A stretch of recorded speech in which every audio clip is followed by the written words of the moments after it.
Chapter 34-23. When a drop of crystal-clear tear flowed out of Guzhen's left eye, it slowly slid across his slightly rough face and condensed on his chin. Xiaohua's suspicion in his heart completely disappeared. Xiaohua really didn't dare to believe that a Buddhist disciple who practiced Dharma protector, Hanzhu, was a typical example.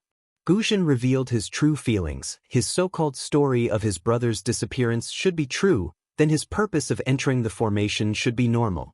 Guzhen's chanting was gentle and sad, far from the chanting of an ordinary monk.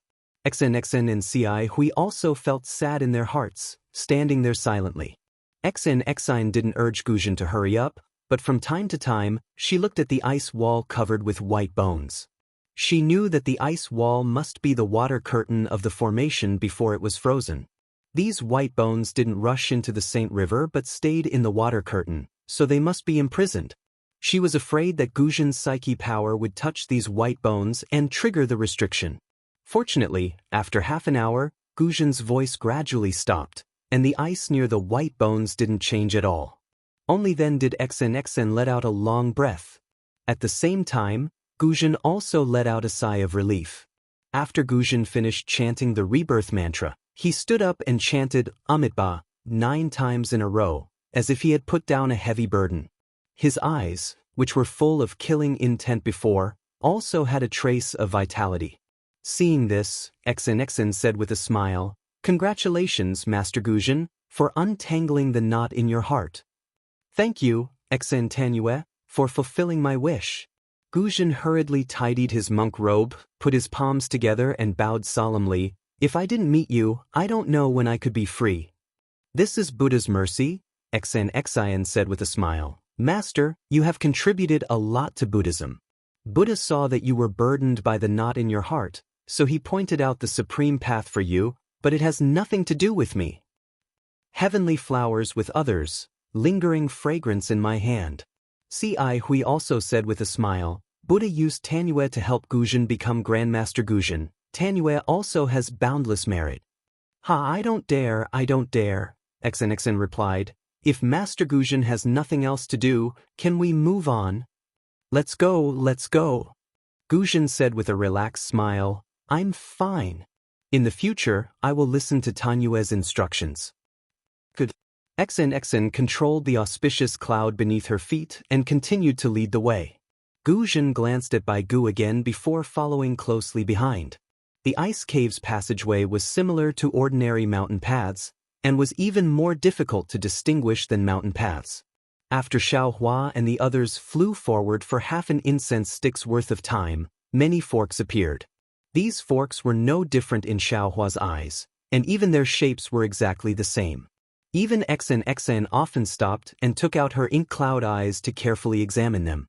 Finally, Xen's ink cloud pupil was no longer useful when she saw 3 different paths in front of her. She of Guzhen's of a man, Tanyue's of a man, Tanyue, and her, Tanyue, and then Tanning, Tanyue. Tanyue, S, Sans, S, Tanyue's, Yuntong, Tanyong's, San, S, Tanyue, Tain, S, Tanyue's, Tanyue, was, Tanyue, S, and S, Tanis's, I's SS, Tong. I've made preparations in advance, but I want to see if there are any clues. It's best if we don't use the prepared means. Okay, let's see together. Tanyue understood Xen's thoughts, and then she flew toward one of the paths. "Tanyue!" Xen hurriedly called, "Don't go too deep and don't touch the ice wall." "I understand." Tanyue entered the path with a smile. Xiaohua and Guzhen also responded, each entering a fork in the road. Xiaohua didn't know what Tanyue were like, but he himself was very careful. After flying for hundreds of feet, another 4 paths appeared in front of him. Xiaohua immediately stopped flying. This was not the void, and he didn't dare to wander around. Looking at the 4 paths that looked similar, Xiaohua smiled bitterly. The person who set up the formation is really insidious. Why did he make so many paths? Damn it, if I set up a formation in the future, I'll make it more complicated than this one. After venting his anger, Xiaohua turned around and was about to fly back, but when he turned around, a huge shadow pressed down from above his head. Who? Xiaohua was surprised, and without hesitation, he waved his hand and held the wishful staff in his hand. However, when he took a closer look, he laughed again. He saw that outside the ice wall above his head was the water of the Sage River, and the huge monster was a huge river fish that he had never seen before. The river fish swayed its huge tail slightly, and it didn't notice Xiaohua in the formation below. Ha! Xiaohua looked at the river fish's leisurely appearance, smiled slightly, put away the wishful staff, and continued to fly back. However, after flying for a while, he began to mutter in his heart, "This formation is really strange." Not to mention that it's completely arranged at the bottom of the Sage River. The passage in this formation is so close to the river water, and there's something strange about it. If I were to encounter danger and desperately break through this ice wall, wouldn't I be able to escape the formation? However, is this formation so easy to break through? Xiaohua thought as he flew, and soon saw Xianxia's figure. Suddenly, Xiaohua's heart lit up, and he realized, "Grandma, I was almost fooled again. How can I directly see the formation outside? Outside this ice wall must be an illusion of the formation, which is to lure people into the river water. Once they touch the formation, they will definitely die." Alas, thanks to Xianxia's frozen talisman. Right, speaking of the frozen talisman, this jade talisman is really powerful, even stronger than my fire talisman. I just don't know if the Xian family has a refining method? Little monk. When Xiaohua's heart was filled with greed, Xian raised her voice. "Have you found a way out?" Xiaohua smiled and shook his head. "This little monk's luck has always been bad. I only encountered 4 forks and turned back, not daring to go forward." "Ha, it's already good." Xian laughed. "If you were the only one who encountered 4 forks, then this path is the right one." Hearing this, Xiaohua shook his head. "There's no need to plan for the best. Senior brother Ci Hui and Grandmaster Guzhen's passage must also have 4 forks. Xian raised her eyebrows, not forgetting to probe. Could it be that this little monk knows how to set up a formation? Xiaohua pursed his lips. Even a child would understand this kind of little trick. How could the person who set up the formation not know? Do they still need this little monk to know how to set up a formation? Sure enough, not long after, Ci Hui and Grandmaster Guzhen also returned, explaining one by one. The two of them were a bit stronger than Xiaohua, so they each chose 2 passages and went deeper. However, later on, they both returned. It was really as Xiaohua said, they also encountered 4 forks. After hearing this, Xian smiled bitterly, saying, "Actually, if we patiently explore these forks, we may be able to find a way out. Unfortunately, we have only just entered the formation, the difficult part is still inside, we can't waste time here." As she spoke, she reached out and took out a purple object that was only 3 inches long. That object was similar to sandalwood, emitting a faint trace of a meaty aroma. There was also a burnt black color on it, as if it had just been extinguished. 6 directions divine concealment incense? Xiaohua's eyes lit up. The name of this ancient object very easily appeared in his mind. At the same time, some other memories appeared. Ah! Immediately after, Xiaohua raised his eyebrows, secretly surprised. Then he suddenly understood. These memories were all given to him by the ghost cultivator Huang Yi, but before the spiritual energy was not clear, the spiritual cavities were not completely opened. Now, these memories, along with the understanding of the green-robed Xiaohua and the other primordial spirits, were being absorbed by Xiaohua at an accelerated rate. What is this? Ci Hui naturally did not know, and asked in a low voice, somewhat surprised, "It seems to be my Buddhist sect's sandalwood? This object is called divine concealment incense." Xian raised her hand and said with a smile, "Although it's called incense, in reality, it has nothing to do with your Buddhist sect. It's a secret technique of the Dao sect. I don't know what this object is made of, but after it's ignited, the incense can protect the primordial spirit. After the primordial spirit escapes, as long as the incense itself is not extinguished, no restriction can prevent the primordial spirit from escaping." Escape technique. Hearing this, Xiaohua immediately understood that this was the Daoist's escape technique. As long as the divine concealment incense was not extinguished, its incense could provide a passage for the escaping primordial spirit. No matter where, the primordial spirit could return. Hearing this, Guzhen frowned and said, "Could it be that Xen Tanyue is also proficient in the Daoist's escape technique?" Xen said with a smile, "I can't be considered proficient, I only know a little." Following Xian's smile, her gaze swept over Xiaohua with interest. Damn it! Instantly, Xiaohua wanted to stomp his feet. Is there a need? If you can understand the Daoist's magic, why can't this young master understand it? Although this young master is a Buddhist sect disciple, isn't it better to learn from others? You can't just let the state officials set fires and not let the common people light lamps, right? That's right. Previously, Xiaohua did not care about looking at her a few more times and insinuating a few more times. He also did not know where he had exposed himself, but now that he heard Xian's words, he naturally knew that this Confucian woman had already seen through the signs of his Dao sect cultivation. Of course, it could also be said that this woman was somewhat suspicious. That's not possible. Xiaohua did not look at Xen. He lowered his head and thought to himself, even if she has Dao sect cultivation, this Xiao did not use any Dao sect divine ability. Oh, I understand. The moment this Xiao entered the formation, this Xiao seemed to have activated his true essence. Perhaps at that time, she would have been able to sense the fluctuations of true essence.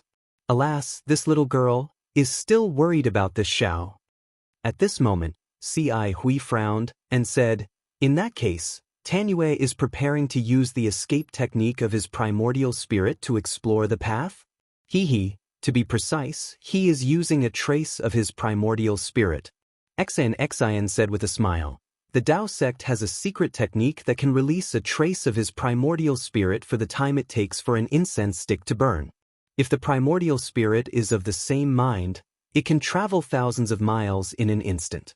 The time it takes for an incense stick to burn is enough for this one to explore these three paths." Chapter 34-24. Xen Tanyue, be careful? Ci Hui didn't quite understand and only instructed. Xen opened her mouth and spat out a mouthful of true qi onto the incense. The tip of the incense flashed brilliantly and ignited. A faint wisp of smoke shot straight into the air. "Grandmaster Guzhen, please protect this little girl." Xian's cherry lips parted slightly. She immediately sat down in the air and formed a spell that Xiaohua was unfamiliar with. Her eyes were tightly shut. Hearing this, Guzhen waved his hand and placed the huge demon subduing pestle in front of his chest. His eyes widened and he vigilantly patrolled the surroundings. Xiaohua didn't open his transcendence vision so he couldn't see anything. He only saw that the incense suddenly split into three and rushed straight into the three forks. Then, the entire passage was filled with a faint smell of meat. Oh, Xen actually split into three primordial spirits? Xiaohua's eyes brightened. This guy is from a scholarly family. How does he know so many Daoist secret techniques? Even this young master doesn't know this secret technique. Just as Xiaohua was filled with envy, jealousy, and hatred, a beastly roar came from the left side of the tunnel. Soon after, the entire frozen tunnel shook. Looking at Xen, who was sitting cross-legged, a strand of golden true energy rushed out from the top of her head. In an instant, it completely protected her. The part of her face that was not covered by the true energy turned dark red. "Not good." Guzhen hurriedly said, "I'm afraid Xen Tanyue's primordial spirit is in danger." Just as he was speaking, the fragrance of the incense grew stronger. A gust of wind blew out from the other two passages and rushed in front of Xen, extinguishing the incense in an instant. "Let's go." At the same time the incense was extinguished, Xen opened her eyes. Her eyes were filled with fear. Without waiting for her to stand up, auspicious clouds immediately appeared below her and carried her towards the passage that Xiaohua just explored. "There's an essence-devouring demonic beast in that passage." Hearing the name of an essence-devouring demonic beast, Guzhen's expression changed. He waved the demon-subduing pestle in his hand and flew with Xen. Xiaohua accompanied Ci Hui and followed behind. At this time, Xen Xinruo was also familiar with the path in front. Encountering a fork, she didn't hesitate. The four of them quickly flew for another incense stick's worth of time. Senior brother Ci Hui, what is this essence-devouring demonic beast? Xiaohua asked in a low voice when he saw that Xen Xian had already slowed down. Alas, this essence-devouring demonic beast is an extinct demonic beast from ancient times. It feeds on the essence qi of both humans and demonic beasts. Neither Buddhism nor Confucianism have any effective means to resist this demonic beast. Only demonic beasts that are more powerful can resist it.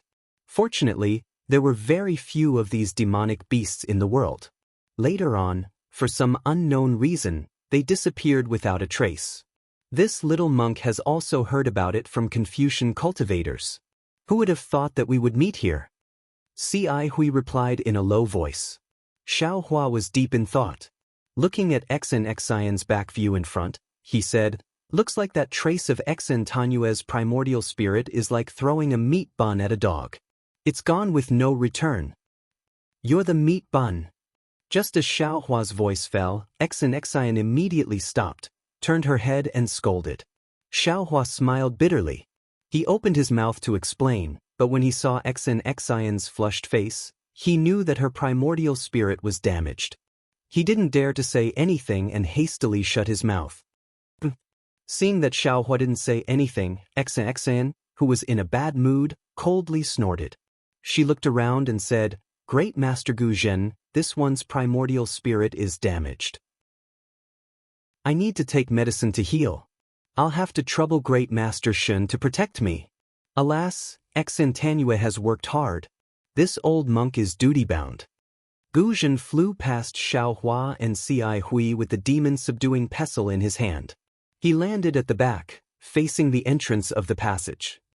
This little monk will go to the front. Xiaohua was very tactful. Without waiting for Ci Hui to speak, he flew past Xen Xian and arrived about 10 zhang in front of her. Xen Xian took out a thumb-sized jade bottle and crushed the top of the bottle. She opened her mouth and poured a strand of golden medicinal liquid into it. Immediately, her body's true qi surged and protected her. Several strands of true qi lingered around her 7 apertures and the top of her head like small snakes. After the time it took to drink a cup of tea, Xen Xian opened her mouth and all the golden true qi entered her mouth. She then stood up and said, All right, Great Master Gu Zhen, let's continue. Xen Tanyue. Ci Hui, who had been standing not far from Xen Xian, hurriedly asked, Your primordial spirit is damaged. Why don't you rest for a while? Alas, many thanks for fellow immortals' concern. Xen Xian sighed slightly. This one's primordial spirit was swallowed by the spirit-devouring demonic beast. If I want to recover, I'll need 3 years of hard work. Now that I've taken the soul-condensing golden liquid, my primordial spirit is temporarily protected.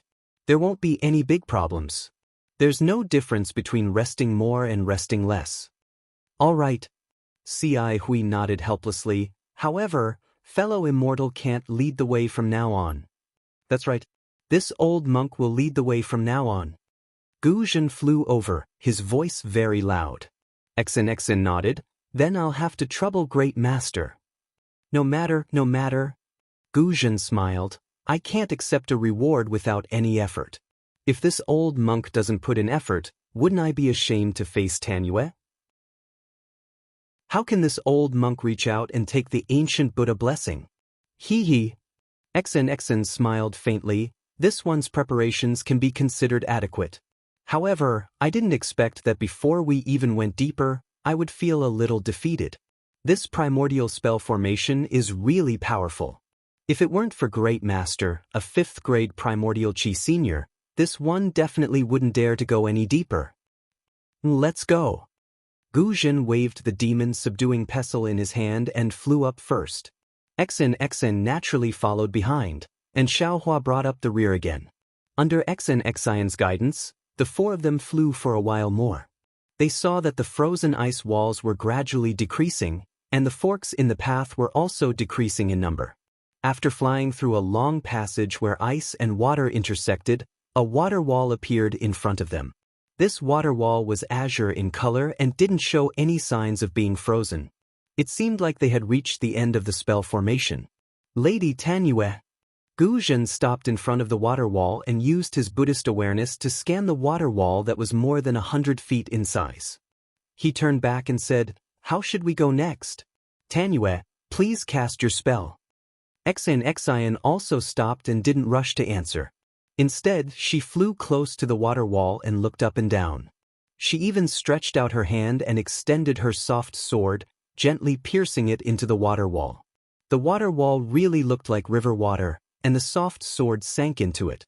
However, when Xian pulled out the soft sword, there was no river water on it. Strangely, Xian didn't rush to put the soft sword away after pulling it out. Instead, she put it in front of her nose and sniffed it gently. Xiaohua and Ci Hui also flew over at this time. Ci Hui stood beside Gu Zhen while Xiaohua flew to the water wall and asked, "Benefactor Xian, is this water wall no longer the spell formation's restriction?" There are records of this water passage in the ink cloud pupil. Although the water here isn't the river water of the Sage River, there are no restrictions inside. The spell formation's restriction is the same as the maze we're in, on the outer layer. Xian sniffed the aura on the soft sword and carefully put it away. As if she was sure, she nodded and said, "However, this river water is mixed with a highly toxic poison. No matter if it's Confucian, Buddhist, Daoist, or demon, as long as the skin touches it, it will immediately split open. No protective spells will work." Highly toxic? Xiaohua frowned. "How should we go over?" This is where we should borrow the power of the great master." Xian turned to Gu Zhen and said with a smile, "My original plan was to use Master Fontien's magic tool to freeze the poisonous water in this water passage or expel it to prevent our skin from touching it. Now, with the great master's Buddhist alms bowl, we can also collect it. Naturally, this water passage can be emptied." "It's that simple?" Xiaohua asked in disbelief. He didn't think that the ancient spell formation only relied on poisonous water to block people. "It's that simple." Xian nodded. "This water passage relies on highly toxic poison. There's no antidote for the ancient poison now. If we touch it, we'll definitely die without a burial place. Of course, this passage is extremely long. Ordinary Confucian cultivators' magic tools have limited capacity, so it's difficult to collect all the poisonous water in the passage. Only Taoist magic tools and Buddhist magic tools can do it. Also, if we can't collect or freeze all the poisonous water in the passage in one go, the uncollected poisonous water in front of us will immediately trigger the restriction of the spell formation. New poisonous water will pour in again, and we'll have no choice but to return here." "I see. This old monk understands." Gu Zhen nodded slightly, put away the demon-subduing pestle in his hand, and took out the alms bowl. He said with a smile, "Of course, this old monk's alms bowl only collected less than half of the water in the Four Extremes Mountain. Since Xian Tanyue thinks it's possible, this old monk's Buddhist magic tool will definitely work." "That," Xiaohua said worriedly, "there's already a lot of water in the great master's alms bowl. Can't you collect less water now?" Little monk, this old monk has already sprinkled the water in the alms bowl on the dry land on the way here. Now, this alms bowl is empty." Gu Zhen laughed and tossed the alms bowl in his hand. The Buddhist light around him shone brightly, and his previously shrunken body expanded again until he was about 10 feet tall. Then he formed a seal with both hands, and the Buddhist seal hit the alms bowl. The alms bowl spun and gradually expanded, flying in front of Gu Zhen. Gu Zhen flew in front of the water wall. The alms bowl spat out Buddhist light and covered the water wall. Under the Buddhist light, the water in the water wall swayed and rippled. Gu Zhen didn't look back and laughed. "Are you all ready?" "We're ready. Great Master, please cast the spell in front of us. Once the poisonous water in the passage is collected, there will be a gap immediately. Great Master, please go ahead." Xian took a deep breath, and his previously flushed face had somewhat calmed down now. "Amit Ba." Gu Zhen chanted the name of Buddha and formed a seal with both hands. The Buddhist light above the alms bowl buzzed and rushed into the water wall like a whirlpool on the surface of the river. Everyone's eyes fell on it expectantly. Woo woo! As far as everyone's eyes could see, ripples appeared on the water wall inside the Buddhist light. The ripples spread wider and deeper, forming a whirlpool. However, it was an inverted whirlpool, protruding above the water wall. Under the Buddhist light, it was gradually sucked into the alms bowl. Chapter 34:25. Come back! Gu Zhen roared and pushed the Buddhist light that had landed on the wall of water. The entire wall of water shook, and the water ripple that had protruded a few inches and hadn't fallen into the alms bowl was grabbed by a big hand and stuffed into the bowl. As soon as the water wave fell, the water tunnel immediately emptied a few inches of space. Xiaohua's eyes swept across the tunnel that was dozens of feet wide. The walls were like ice walls, but there was no sign of frost. Outside the mirror-like water wall, it was pitch black. There was no water grass or river fish. The Buddhist weapon of the Buddhist sect was really powerful. Xiaohua looked around for a moment and found that the poisonous water in the tunnel had been sucked away by about a foot. Moreover, it seemed that Gu Zhen was doing it with ease. The speed of the poisonous water being absorbed into the alms bowl was getting faster and faster. Good. Xen smiled and clapped her hands. Although the Buddhist sect's supernatural power is not as sharp as the Dao sect's magic, it has always been able to take drastic measures. Master Gu Zhen's absorption of the poisonous water is better than Master Feng Tian's removal of the poisonous water. Both have their advantages and disadvantages. Xiaohua said faintly. Master Gu Zhen's absorption of the poisonous water into the Buddhist treasure will take some time. I guess it won't be as fast as Master Feng Tian's removal of the poisonous water. In fact, instead of using the alms bowl to absorb the poisonous water, it's better for us to use the Buddhist weapon to escape through the water. What do you know? Although it's very difficult to absorb the poisonous water at the beginning and the speed is slow, after the initial poisonous water is absorbed, the other poisonous water will flow and fill in one by one. With the push and pull, the speed will get faster and faster. Oh, and I forgot to say that the water in the tunnel is not the river water of the Saint River. Not only is it highly poisonous, but it is also mixed with the innate heavy water. As long as someone or something enters it, it will trigger the magic formation. Thousands of heavy water will press down on the person, making it impossible to move forward or backward. Xen glanced at Xiaohua unhappily. You thought of it, but I thought about it long ago. If we can walk through it, why would I bother to find Master Feng Tian? All right. Xiaohua knew that there were many ways to break the restrictive spell, but he was only considering it from his own point of view. He didn't refute and nodded slightly. It was just as Xian had said. The first step was the most difficult step, but the next 3 meters were much easier. Master Gu Zhen flew faster and faster. Xiaohua and the others hurriedly urged their clouds to follow behind. It was just as Xiaohua had seen at the beginning. After entering the tunnel, there was no trace of the water wall at all. It was as smooth as a mirror. Everyone was flying in the air. On the water wall, there were several clear shadows. Xiaohua's Buddhist consciousness swept over and was immediately absorbed by the smooth mirror surface. Xiaohua quickly withdrew his Buddhist consciousness. Looking at Xen again, she also had an unnatural expression on her face. Most likely, she had also turned into a meat bun after releasing her divine sense. Looking at Master Gu Zhen's Buddha body and his increasing speed, Xiaohua was shocked. He seemed to have thought of something and hurriedly asked, Senior Brother Ci Hui, isn't Master Gu Zhen's speed too fast? Why does this little monk have the illusion that the poisonous water is absorbing Master Gu Zhen instead of Master Gu Zhen withdrawing the poisonous water? Hiss. Hearing Xiaohua's words, Ci Hui was also stunned. She took a breath and said in a low voice, Junior Brother's words also make this poor monk puzzled. Why is Grandmaster's speed increasing again and again? What do you know? Xen sneered, the water in this tunnel needs to be filled at all times. If the Grandmaster keeps the water, then the Grandmaster will have to pour even more water in. This water needs to be poured in from the front.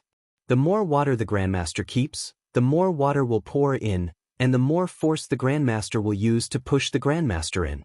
As you can see, it's not that Master Guzhen is consuming too much karma, but that the formation is pushing the alms bowl with too much force. Master Guzhen has no choice but to speed up. The problem is, what if Master Guzhen's speed can't compare to the speed of the formation filling the water? Xiaohua hit the nail on the head. This. Xen bit her lips and hesitated. After a moment, she said, "In my opinion, as long as Master Guzhen's Buddhist treasure alms bowl can hold enough poisonous water, he will be fine." Unfortunately, Xiaohua didn't let her go. He asked again, "But what if Master Guzhen's alms bowl can't hold so much poisonous water?" Hearing this, Xianxia's expression changed slightly.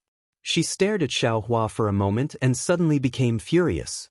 She shouted hysterically, "How do I know what to do? I'm just a little girl. I want to come to this formation to find treasures. I racked my brains to find Mo Yuntong. According to Mo Yuntong's fragments, I repeatedly thought about it and prepared the things I needed according to my own thoughts. I didn't dare to find others, nor did I dare to tell the people around me.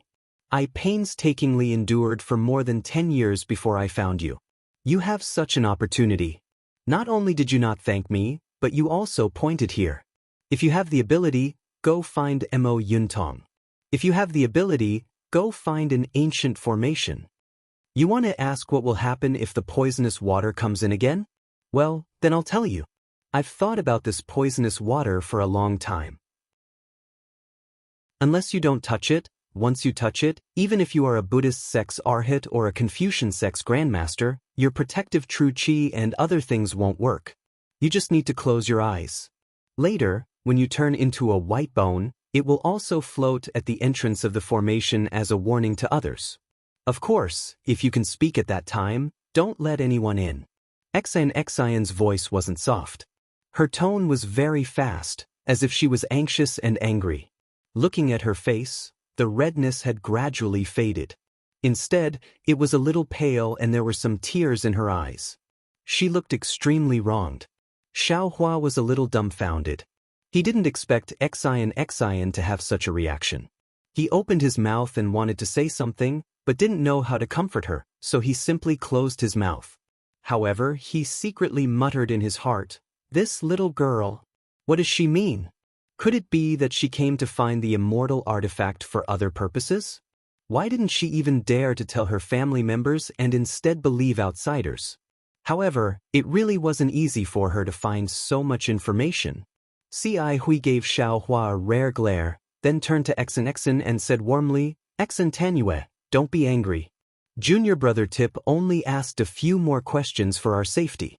In such a dangerous place, no matter how careful we are, we can't be too careful." Xen also realized her gaffe. She slightly clenched her teeth and did her best to hold back the tears that were about to flow out.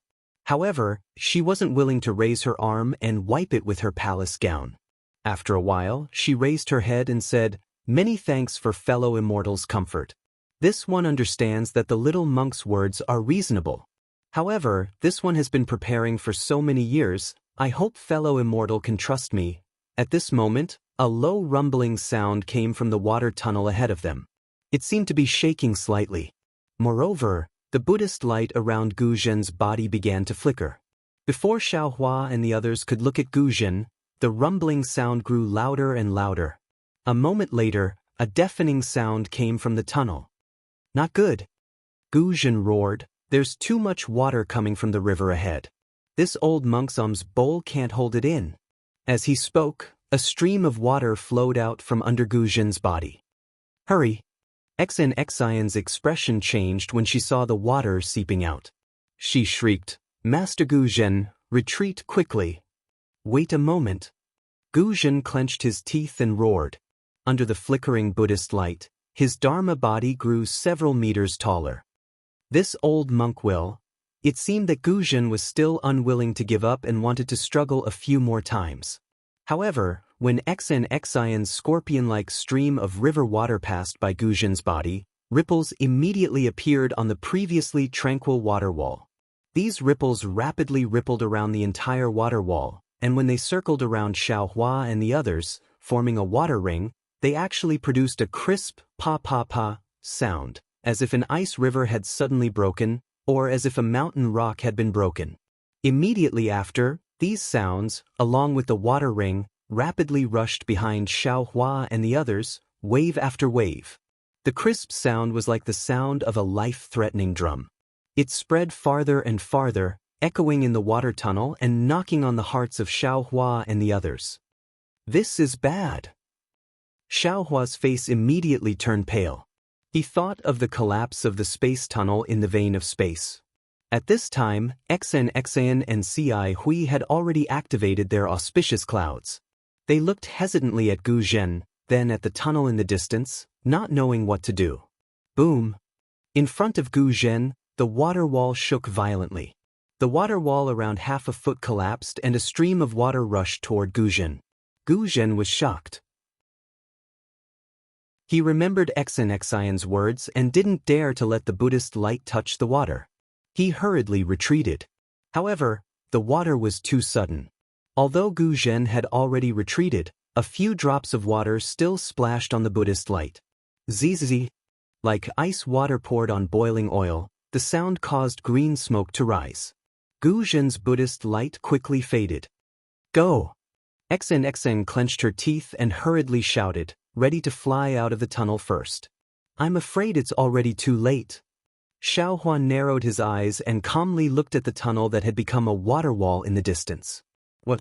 How is that possible? Xian turned pale with fright. She looked up again and saw that the water walls of the tunnel were beginning to ripple. In the distance, the sound of a cow mooing could be heard.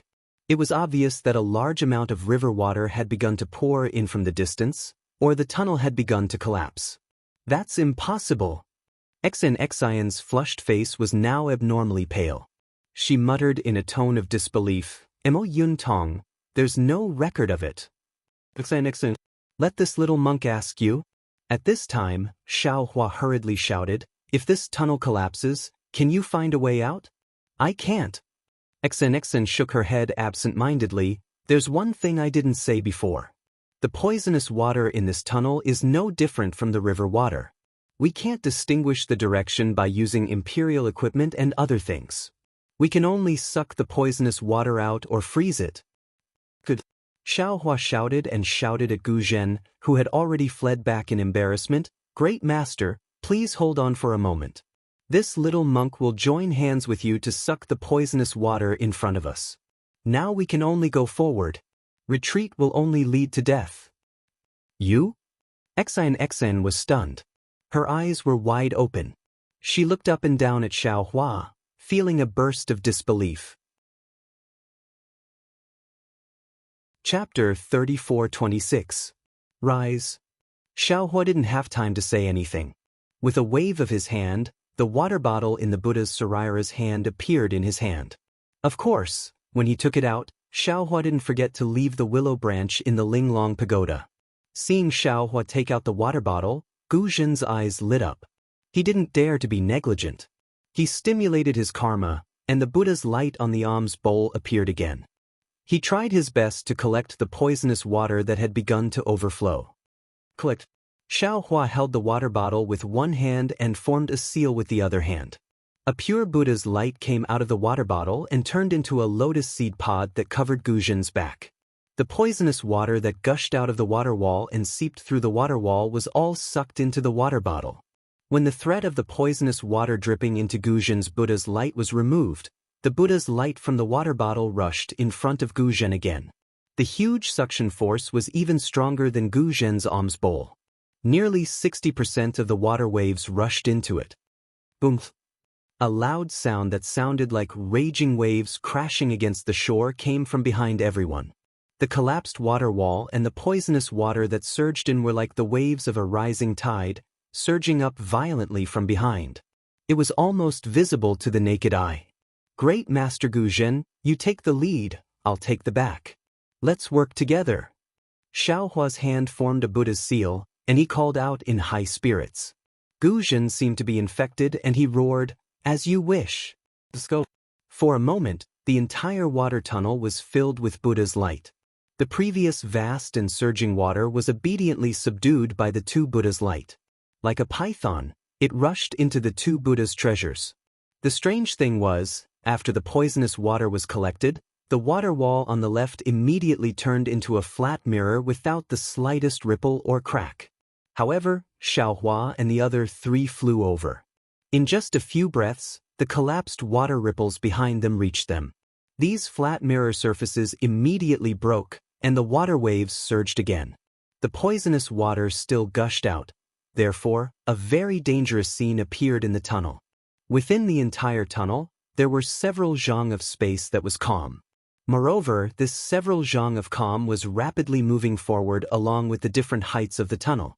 In front of this section of calm was a seemingly boundless river, and behind this section of calm were monstrous waves that chased after one's buttocks. This situation was extremely similar to the collapse of the tunnel that Xiaohua encountered in the void. Even though the situation was very dangerous, the sound of the wind stirred up by the poisonous water chasing after them was already whistling in their ears.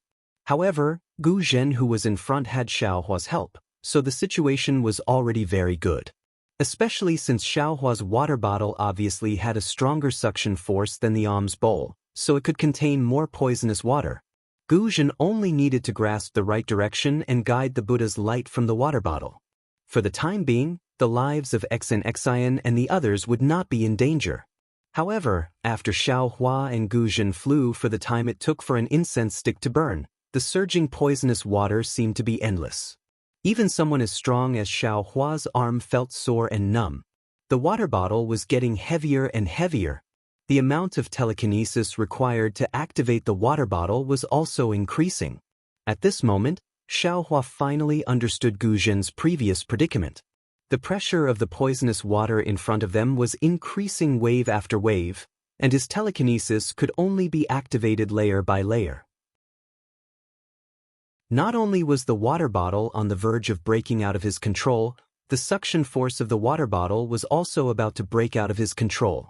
Damn it, the person who set up this formation is really sinister. Xiaohua unconsciously cursed in his heart. This poisonous water can only be frozen and collected. Collecting is just like right now. However much this Xiao collects, the formation will replenish that amount. Just like what Xianxia said, this force is superimposed. In the end, it will be unimaginably powerful. If not for this Xiao's astonishing divine power, others would have already been crushed to death by the poisonous water. But what about after being frozen? Escaping through the layer of ice? The person who set up the formation must have some other backup plan. What is this backup plan? When I set up the formation?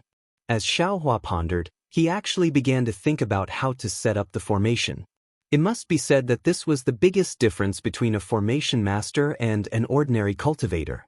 At this moment, Gu Zhen's slightly tired voice came. Tipu, this old monk's telekinesis can still support this formation, but my arms are already exhausted. I can't control the alms bowl. What do you think we should do? Alright. Hearing this, Xiaohua stretched out his hand and flew forward. He shouted, "This junior will take this alms bowl. Grandmaster, you can use your telekinesis as much as you want." As soon as the alms bowl entered his hand, another heavy force pressed down on Xiaohua's arm. Xiaohua's body suddenly fell straight down for more than a few feet. Only then did he stop and continue to fly forward.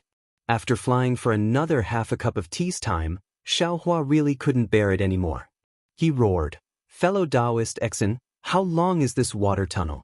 Although this little monk's Buddhist treasure can still hold the poisonous water, the impact of this formation is really too great. It's already beyond the range of what ordinary cultivators can bear. This. Xianxia's heart had actually been clenched all this time. Now that she heard Xiaohua's words, her heart sank even deeper. She bit her lips and said, "As for how long it is exactly, I don't know. Perhaps we're about to reach the end?" AI. Xiaohua sighed. Now that he had already boarded the pirate ship, how could he still hold anything back? Let's talk about it later if we can save our lives. Saying this, Xiaohua's entire body flashed with Buddhist light. He was about to use the heavenly law embodiment technique. Boom! A long whimpering sound rang out. It was like the sound of the bellows in an ordinary household being forcefully pulled out. Xiao Hua felt that the enormous force in front of him suddenly disappear, and the strength he had gathered suddenly disappeared. Normally, Xiao Hua would naturally be able to control it. However, right now, he was using the heavenly law embodiment technique and had to use Buddhist light to conceal it. It was difficult for him to do three things at once. As a result, the water bottle and alms bowl in his hand simultaneously flew out of his hand. Even his body lost balance in midair. Fortunately, it was only a few breaths of time. Xiao Hua's body naturally swept forward. He used the ethereal steps and stabilized his body. With a raise of his hand, the water bottle and alms bowl both fell between his two hands. Xiao Hua didn't pay attention to it. However, when Wuxia and Xianxia, who had just rushed out of the tunnel, saw Xiao Hua's footwork, her complexion greatly changed. Her gaze revealed a kind of severe expression. However, this severe expression and peculiar expression only flashed for a moment. It wasn't seen by the bystanders. As for Xiao Hua, at this moment, he was calm and unruffled. He had the appearance of a naive little monk. He respectfully handed the alms bowl to Gu Zhen, who had followed behind him. However, just as he sent out his hand, his gaze swept behind Gu Zhen. He couldn't help but be stunned. He saw that behind Gu Zhen was a huge space. This space was filled with a kind of soft fluorescent light. Under the illumination of this fluorescent light, a sparkling and translucent crystal palace towered in the middle of this space. This crystal palace was very strange.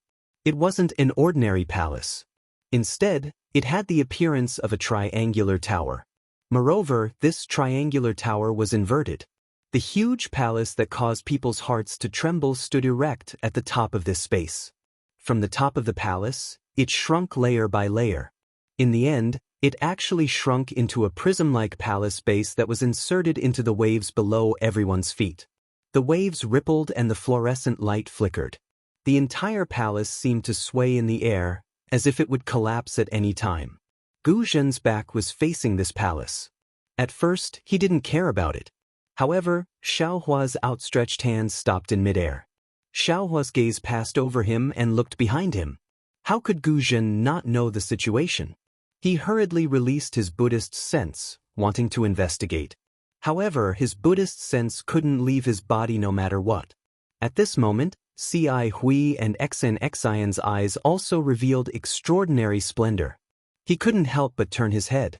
When he saw this situation, he couldn't help but be stunned.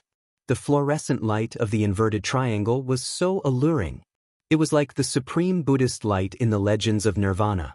Gu Zhen's heart was immediately attracted. Amitabha. Seeing that the huge palace was getting bigger and heavier, Gu Zhen felt that he was about to be suppressed by the entire palace. When he was powerless to resist, a voice that was like the sound of nature came out from his ears. Suddenly, the heavy pressure of the palace disappeared in an instant. Everything in front of Gu Zhen's eyes returned to normal. The inverted triangle palace still flickered with an enchanting fluorescent light in the distance. He was still in the same posture of turning his head. Amitabha. Gu Zhen's face turned red. He knew that his mind had been invaded by the magic circle. He hurriedly turned his head and put his palms together. This old monk thanks you for the reminder. Xiao Hua smiled and handed the alms bowl to Gu Zhen. He said, Master has consumed too much psyche power. Now that you are free, naturally your vigilance is greatly reduced. It's nothing. Even if this little monk didn't remind you, you will wake up after a while. Alas, this old monk is ashamed. Gu Zhen knew his own situation and didn't hide it. The knot in this old monk's heart for many years has been untied. It's rare for me to be relaxed. My defense against the magic circle has also been reduced. However, just now in the water tunnel, if it wasn't for your Buddhist treasure water bottle, this old monk would have been buried in it like Wuxia and Xianxia and Ci Hui. From this point of view, this old monk also has to thank you. Xiao Hua naturally had a guilty conscience. He was afraid that Gu Zhen would recognize the water bottle. Then he thought of Ci Hang. Now that he heard Guzhen only said it was the water bottle, he was delighted. He hurriedly waved his hand and said, "Master, you're too kind. How can this disciple's cultivation be compared with yours? It's just that this disciple has a handy Buddhist treasure. Besides, you were the first to make a move. Most of the credit is taken. This little monk is nothing." Master Guzhen. On the side, Xianxia was naturally also captivated by the inverted triangular palace. She didn't wake up until Xiaohua chanted the name of Buddha. She hurriedly took out a small golden box from her bosom. After opening it, she took out a thumb-sized heart-shaped leaf. She interrupted the conversation between Guzhen and Xiaohua and handed it to Guzhen. She said, "Stick this on your monk robe first." Jia Luo golden leaf. Guzhen's gaze fell on the golden heart-shaped leaf in Xianxia's hand. He couldn't help but cry out. Xianxia nodded and urged again, "Yes, this is it. Master, you'd better stick it on quickly." But Guzhen didn't dare to neglect. He reached out to take it and stuck it on his monk robe. When the Jia Luo golden leaf touched the robe, a layer of faint golden light appeared. This golden light flickered twice and even the Jia Luo golden leaf itself disappeared. However, Guzhen's monk robe didn't have any special changes. Chapter 34:27. Little monk, you stick it on too. Xianxia grumpily handed the other leaf to Xiaohua. Not only was she not grateful for Xiaohua's help, she was also unhappy that Xiaohua didn't explain it to her in advance. Xiaohua didn't break it down. He took the golden leaf and stuck it on his monk's robe like Guzhen. Seeing the golden leaf disappear, Xiaohua carefully examined it for a moment. It was the same as seeing it. He didn't feel that the golden leaf had any special effect. Just as Xianxia and Ci Hui stuck the Gara golden leaves on their robes, Xiaohua took the opportunity to look around. This was an extremely large space. The water tunnel that Xiaohua and the other three rushed into had disappeared. There was only a smooth mirror under everyone's feet. The four figures were reflected in the mirror's fluorescent light, one positive and one negative. It was almost impossible to distinguish which one was real and which one was fake.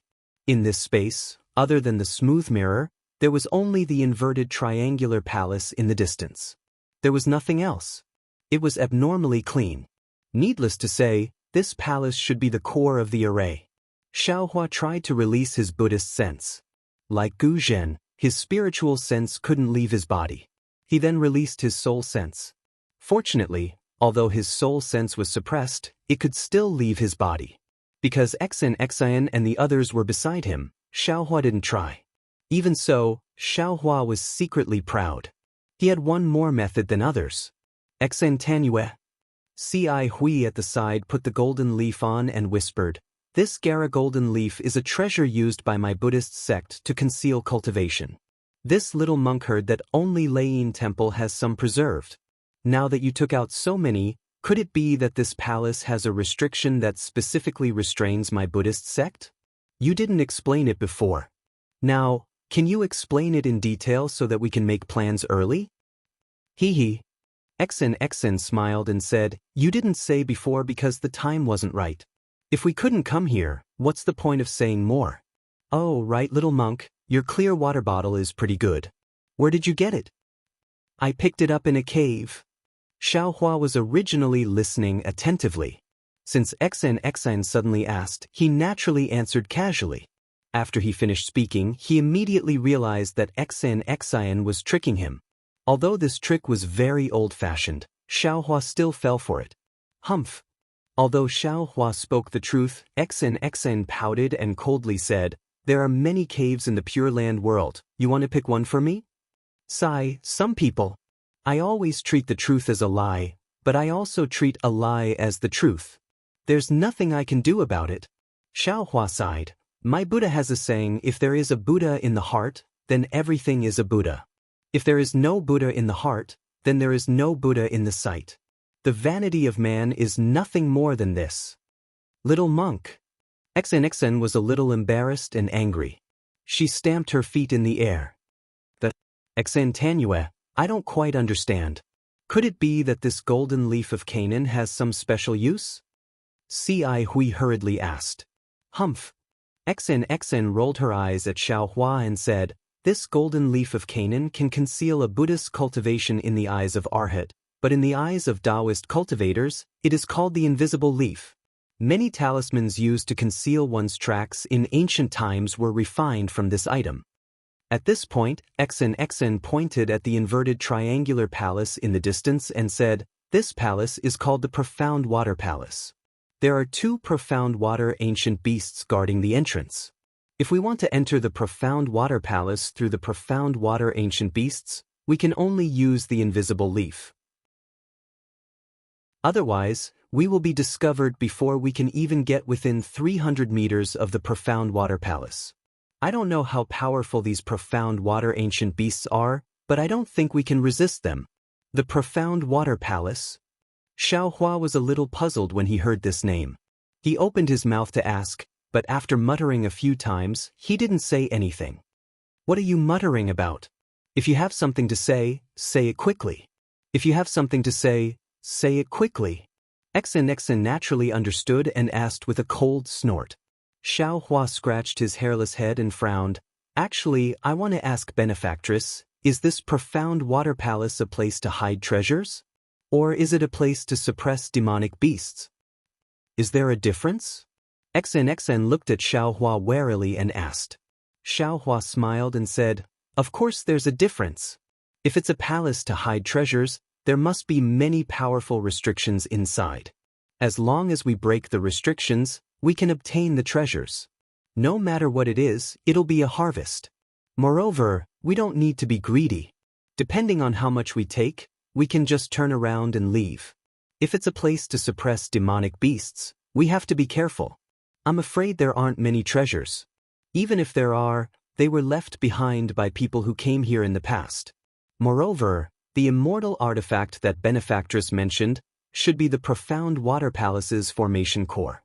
If you take the immortal artifact, the suppressed demonic beasts will definitely escape.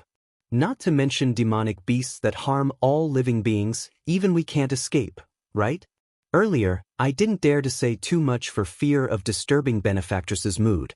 But now I have no choice but to say it. Hee, I didn't expect you to have such a compassionate heart after just shaving your head and becoming a monk. XN rolled her eyes at Xiao Hua again and said mockingly, however, I haven't entered yet. How would I know what's inside? The ink cloud pupil records that there's an immortal artifact here and nothing else. Let's go in first. If it's a treasure trove, that's the best. If that immortal artifact is used to suppress demonic beasts, then let's see if the demonic beasts are dead or not. Don't think that only your Buddhist sex Arhat has a compassionate heart. We Confucian cultivators aren't inferior to you. At this point, XN felt that her words were somewhat harsh to the ears. She smiled embarrassedly at Ci Hui and Gu Zhen. However, Xiao Hua didn't let XN off the hook. He shook his head slightly and said, Benefactress XN, I'll be honest with you. Earlier, I promised senior brother Ci Hui to come in and take a look because I was curious. Moreover, to tell Benefactress the truth, I felt like old friends with senior brother Ci Hui at first sight and also wanted to protect him. But now, take a look for yourself. You haven't even entered the Profound Water Palace. It's only a water maze and a passage filled with poisonous water, yet it's already so powerful. It seems that aside from me, all 3 of you are injured. What does this mean?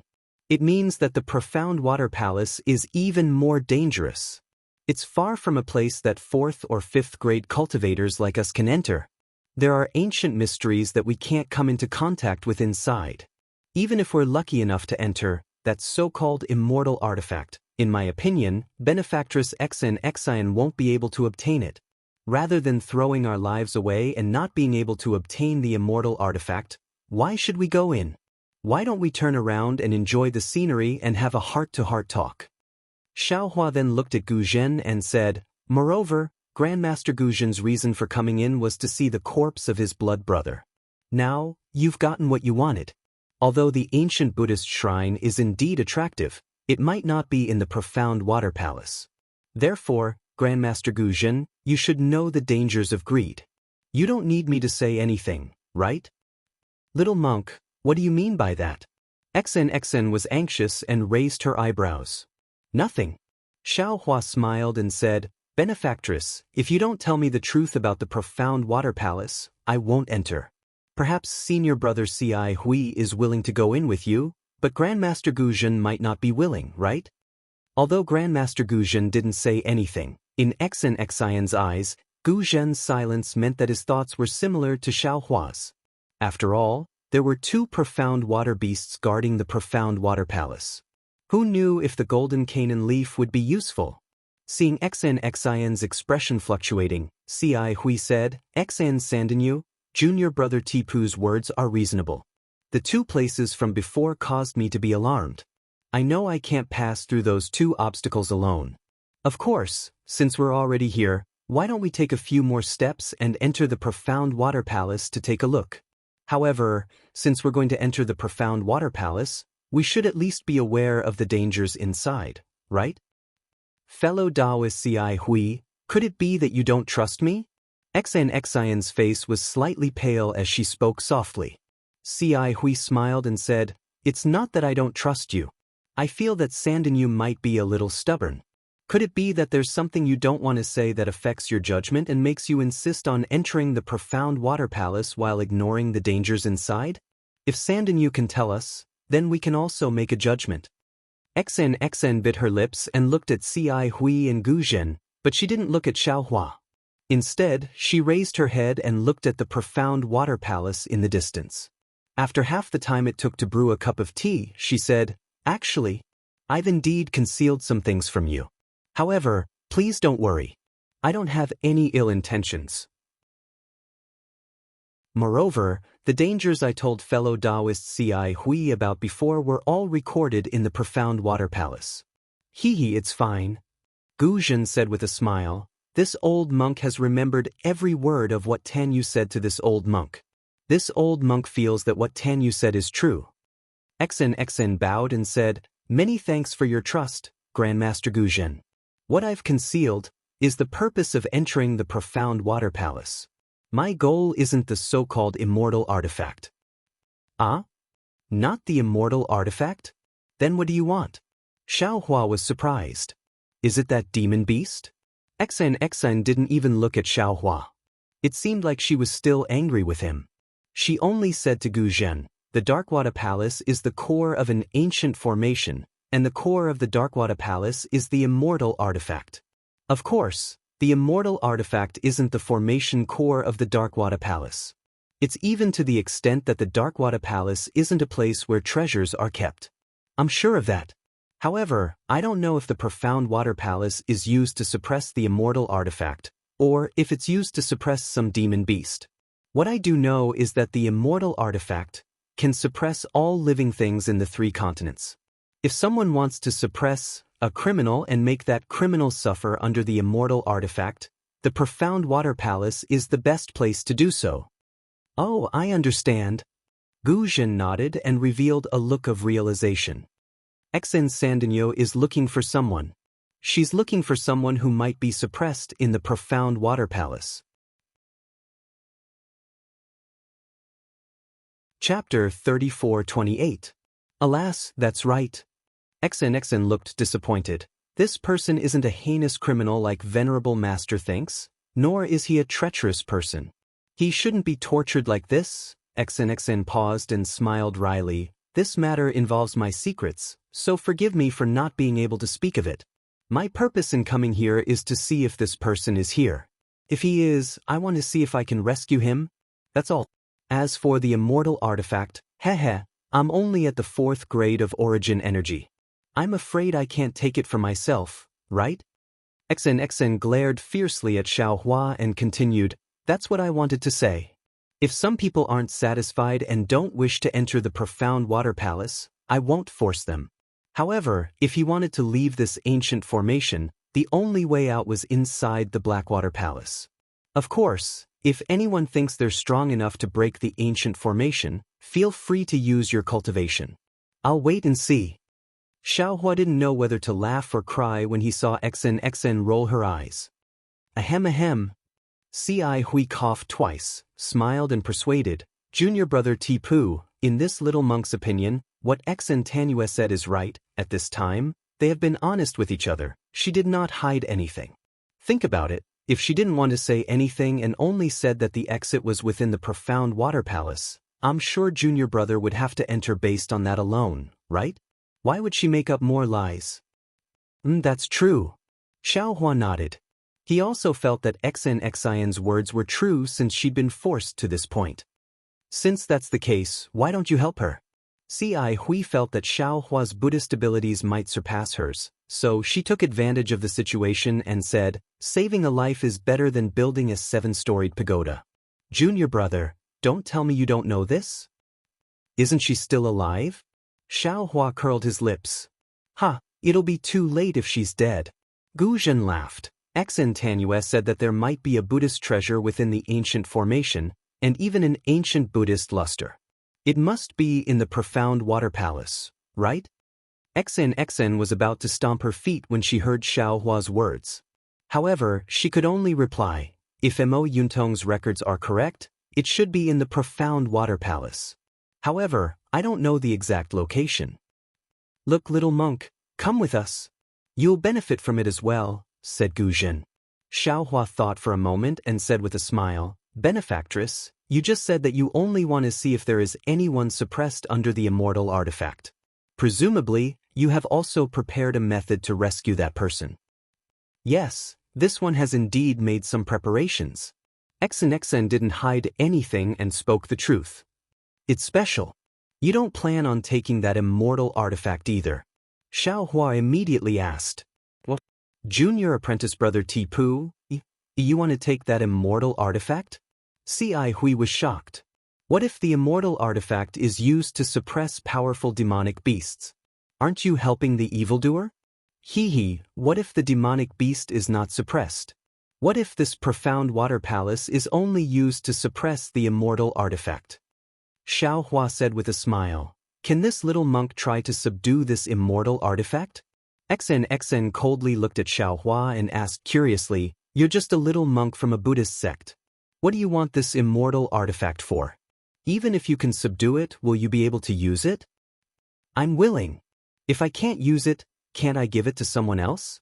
Even if I can't give it to someone else, can't I hang it in my meditation room and look at it myself? Xiaohua's neck stiffened as he retorted sarcastically. Greed, oh greed. Ci Hui lectured Xiaohua. You just reminded Ancestor Gu Zhen.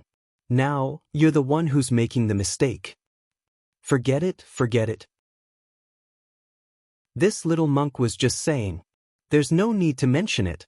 Xiaohua waved his hand. He also felt that he was being delusional.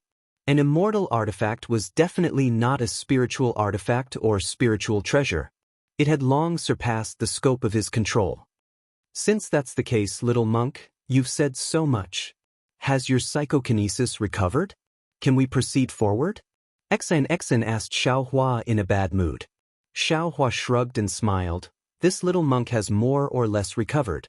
I wonder how senior brothers Ci Hui and Grandmaster Gu Zhen are doing? Ci Hui didn't use much psychokinesis. She nodded slightly and looked at Gu Zhen. Gu Zhen nodded as well. This old monk has rested enough. We can enter the mysterious water palace. XN heard this and said, we have the invisible leaf on us. The ancient beast can't see us. Of course, we can't use any psychokinesis or magic power. We only need to fly to within 100 feet of the palace and walk through the palace gates. Once we enter the palace, the ancient beast will ignore us even if we overturn the heavens. All right, we'll do as XN says. Gu Zhen nodded. We'll fly to within 100 feet of the palace. This old monk will go first, followed by XN. Ci Hui and Tipu will bring up the rear as usual. Seeing that no one had any objections, Gu Zhen took the lead. When he was within 100 feet of the palace, he landed early and silently made his way to the palace. Xiaohua followed Ci Hui and descended from the cloud. His feet stepped on the smooth surface of the mirror. The surface of the mirror looked smooth, but his feet were soft. It was as if he was stepping on water plants. There was no need to be too careful because there was no sound at all.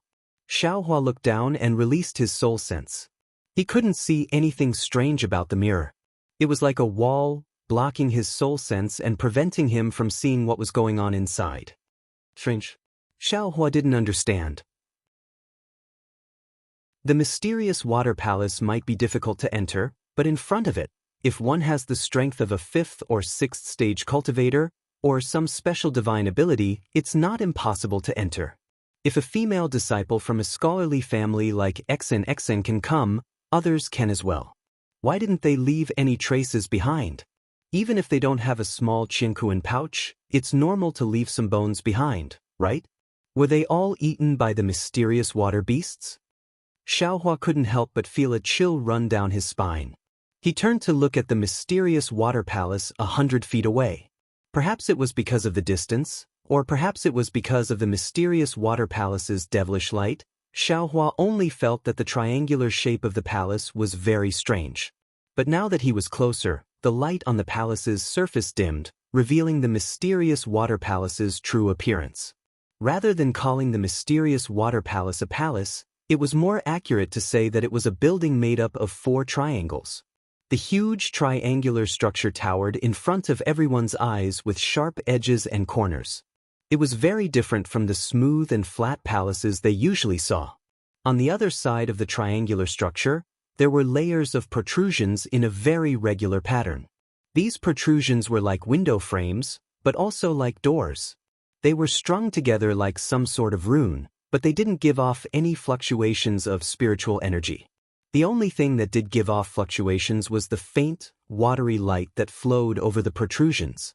The light was made up of very strange runes, like flowing water that constantly flowed between the protrusions. The dazzling light was also emitted by the flowing runes. Xiaohua looked at the strands of spiritual energy that flowed with the runes and gathered from the space, creating extremely orderly and rhythmic fluctuations of spiritual energy. He fell into deep thought. He had seen many formations and many spiritual energy fluctuations, but the spiritual energy fluctuations of the mysterious water palace gave him a strange feeling. Of course, these fluctuations were undoubtedly from the Dao sect's formations. Although the runes on the mysterious water palace were obscure and extremely simple, Xiaohua could still see traces of the Dao sect's talismans. However, the seemingly smooth flow of runes made Xiaohua feel as if there was a fishbone stuck in his throat. It was just like when he overused his Dharma eye in the vein of space that day. Could it be that this ancient formation is different from the one now? Xiaohua frowned and pondered as he walked. At that moment, an extremely loud rumble resounded in the space, and the huge mysterious water palace actually began to slowly rotate. As the mysterious water palace rotated, the orderly protrusions on the triangular structure on the side of the mysterious water palace slowly opened. Balls of emerald light flew out from the protrusions and immediately transformed into strange runes. Thousands of runes gathered together and emitted a buzzing sound. A huge suction force was generated from the runes and rushed towards the walls of the space. Puff, puff, puff.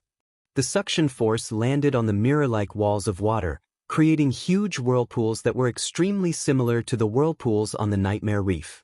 At the same time, gusts of wind were generated from the whirlpools. A huge amount of spiritual energy rushed out from the whirlpools and fell on the triangular structure of the mysterious water palace. Oh no! Xiaohua and the others were alarmed. The change in the mysterious water palace had come too suddenly. The 4 of them had no time to react, especially now that they were within 300 meters of the mysterious water palace. If what Xianxia said was true, then any spell or Buddhist ability would attract the attention of the mysterious water ancient beast.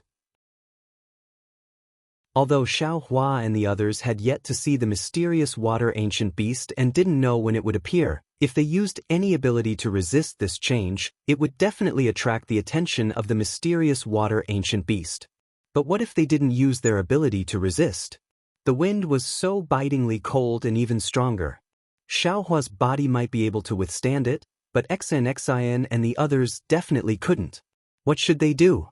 Benefactor Xiaohua called out almost without hesitation, How about we just charge into the mysterious water palace with the wind? Xian Xian's face was pale. She almost cried out, "Please don't do that." Mo Yuntong clearly said that the profound water palace is the core of the ancient formation and has the most powerful restrictions. The entrance to the profound water palace is the only safe way to enter. If you try to enter from any other place, you'll die. Roar. At this moment, a deafening roar came from the direction of the mysterious water palace. Mysterious. Mysterious water ancient beast. Everyone who was trying their best to maintain their balance turned ghastly pale. Wasn't this the perfect time to say that blessings don't come in pairs and misfortunes don't come singly? Chapter 34-29. Now that things have come to this, I'm afraid this is the only way. Xiao Hua's figure gradually floated up. His soul sense swept through the water-type spiritual energy around him like a whirlwind. He hastily waved his hand and held the clear water bottle in his hand. He had no choice but to risk being discovered by the ancient beast. He formed a seal with his right hand and hit the clear water bottle. With a light sound, a faint blue color rushed out of the bottle. Xiao Hua hastily shouted, "This is innate primordial water. Everyone, don't look directly at it." Xian and the others were originally flustered, hesitating whether or not to use their divine abilities. When they saw Xiao Hua take out the clear water bottle, they also looked at it with their eyes.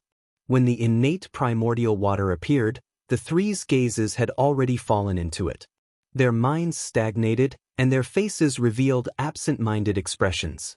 Fortunately, Xiao Hua's shout came in time. Everyone was shocked and hurriedly focused their minds. Soon after, they understood what Xiao Hua was thinking. At the same time, they closed their eyes and hurriedly used all kinds of methods. Very quickly, they stabilized their footsteps in the innate pure water. Since everyone had stabilized their footing, Xiao Hua's innate primordial water also enveloped everyone. The previous sounds of ghostly wails and wolf howls instantly quieted down. There was no sound in the innate primordial water, but the situation outside the innate primordial water grew increasingly grim. Countless water-type spiritual energy of heaven and earth let out hoarse roars and wantonly collided in the air. A huge amount of spiritual energy of heaven and earth also rushed in where the innate primordial water was, but when this pure spiritual energy of heaven and earth rushed into the innate primordial water, it immediately became a part of the innate primordial water. Not even a trace of a ripple was formed. Oh! The previously very tyrannical beast roared again. But this time, it wasn't just one beast, but two. One pounced in the direction of Xiao Hua and the other went in the opposite direction. Along with this roar, a dark blue figure with the same color as the innate primordial water flashed in midair and arrived several hundred feet above the innate primordial water. It was a strange beast that was about 10 feet long. It looked like an ordinary leopard. Not only were the muscles on its 4 muscular legs bulging, there were also wisps of blue mist lingering around it. On the ferocious beast's head, the 2 eyes emitted a blue light. The beast's mouth with long fangs was now raised as the beast's head rose. Wave after wave of world spirit energy rushed into the blackwater ancient beast's mouth. Looking at the back of the ancient beast, there were 2 feather wings that were a few feet long, flashing slightly. In front of the feather wings, there were several sharp bone spurs that were shining with a blue brilliance. A tail that was about 10 feet long casually curled in the air, like a spirit snake. However, this spirit snake was really powerful. With a slight swing, not only was the hurricane cut apart, even the void had cracks in it. The ancient beast flew above the primordial water and opened its mouth. It took a deep breath and its body trembled involuntarily. Even the blue light around it trembled as if it was breathing. Then, the ancient beast raised its head slightly and spread its wings again. Just as it was about to fly away, the ancient beast's gaze fell on the primordial water below it. Oh! Another extremely loud roar rang out. The profound water ancient beast flapped its wings as if it was facing a great enemy. The bone spikes protruding from its wings extended another few feet. What was special was that the blue light on the bone spikes was even deeper. 100 meters was like taking a stroll in the park for the ancient beast. With a flap of its wings, its entire body blurred. When the brilliance faded, it had already pounced to the side of the primordial water. The ancient beast looked at the primordial water and its eyes emitted a brilliant blue light. The blue light shot into the primordial water and immediately disappeared. The mysterious water ancient beast hurriedly shook its head as if it had a headache. Then, the ancient beast opened its mouth and spat out a mouthful of blue light without hesitation. The fist-sized light emitted a whistling sound, covering the sound of the wind in the space. It was enough to show the power of the light. Boom! The light rushed into the innate primordial water. The primordial water, which did not have a single ripple under the impact of countless spiritual energies, started to sway rapidly. As it swayed, the light suddenly exploded, as if a powerful hand was trying to tear the primordial water apart. Although Xiaohua couldn't see the situation outside, he didn't dare to be careless when he saw the primordial water being attacked. He hurriedly activated the bottle and more primordial water rushed out. After a while, the primordial water that had almost been blasted to pieces slowly healed and returned to its original appearance. The Xianxia ancient beast opened its mouth again. This time, no blue light rushed out. Instead, a great suction force appeared, as if it wanted to swallow the primordial water into its mouth. The Xianxia ancient beast was an ancient monster that was born with the ability to control water. Even the Xiantian primordial water could not escape its control. As the ancient beast opened its mouth, the thin layer of primordial water immediately rose and shot into the ancient beast's mouth. Xiaohua, who was hiding in the primordial water, was shocked again. He was guarding against the ancient beast's attack, but he didn't expect the ancient beast to be greedy and want to swallow the primordial water. Caught off guard, not only was the primordial water sucked up half a foot of the primordial water, even the bottle almost fell from his hand. Xiaohua's heart clenched again.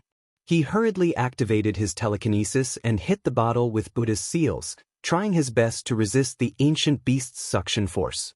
Unfortunately, Xiaohua's opponent was not a profound ancient beast. Even if he used all his strength on telekinesis, he was far from being able to resist the ancient beast's gentle opening of its mouth. The primordial water was being sucked up and was about to be thrown into the ancient beast's mouth. Once the primordial water disappeared, Xiaohua and the others would naturally be exposed. At that time, their lives would probably be in danger. Of course, his own life was more precious than the primordial water. Xiaohua understood this better than anyone else.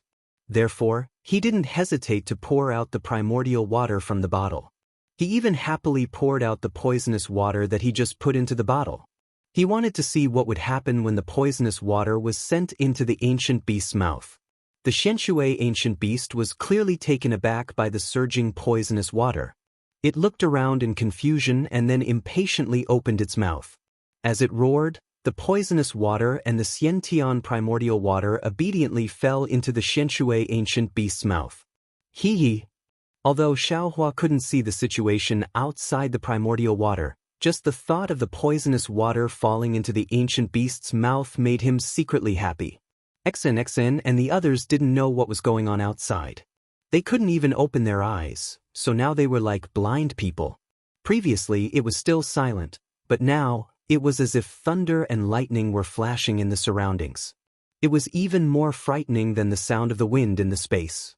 After the time it took to brew a cup of tea, the gluttonous ancient beast didn't swallow much of the primordial water, but drank a lot of the poisonous water. It seemed to be choking a little. Its body trembled slightly, and light flowed out like water. Oh! Another roar sounded.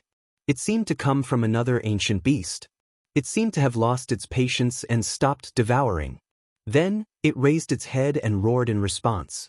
The two ancient beasts roared at each other. Then the ancient beast opened its mouth again, as if it wouldn't stop until it had devoured all of the primordial water. Suddenly, a strange rumbling sound came from the slowly rotating triangle of the profound water palace in the distance. A faint layer of mist seeped out from the blue radiance, and the entire protrusion of the profound water palace began to tremble rapidly. Along with the trembling, an indescribable fluctuation filled the entire space. In an instant, the spiritual energy of heaven and earth was thrown into chaos. Not only that, but when the fluctuation came, the ancient beast was stunned. A trace of fear actually flashed through its eyes. Before its fear disappeared, a series of sobbing sounds came from the vortexes in the walls. This time, it wasn't pure water-type spiritual energy that rushed out of the vortexes, but true Saint River water mixed with bones, corpses, birds, and fish.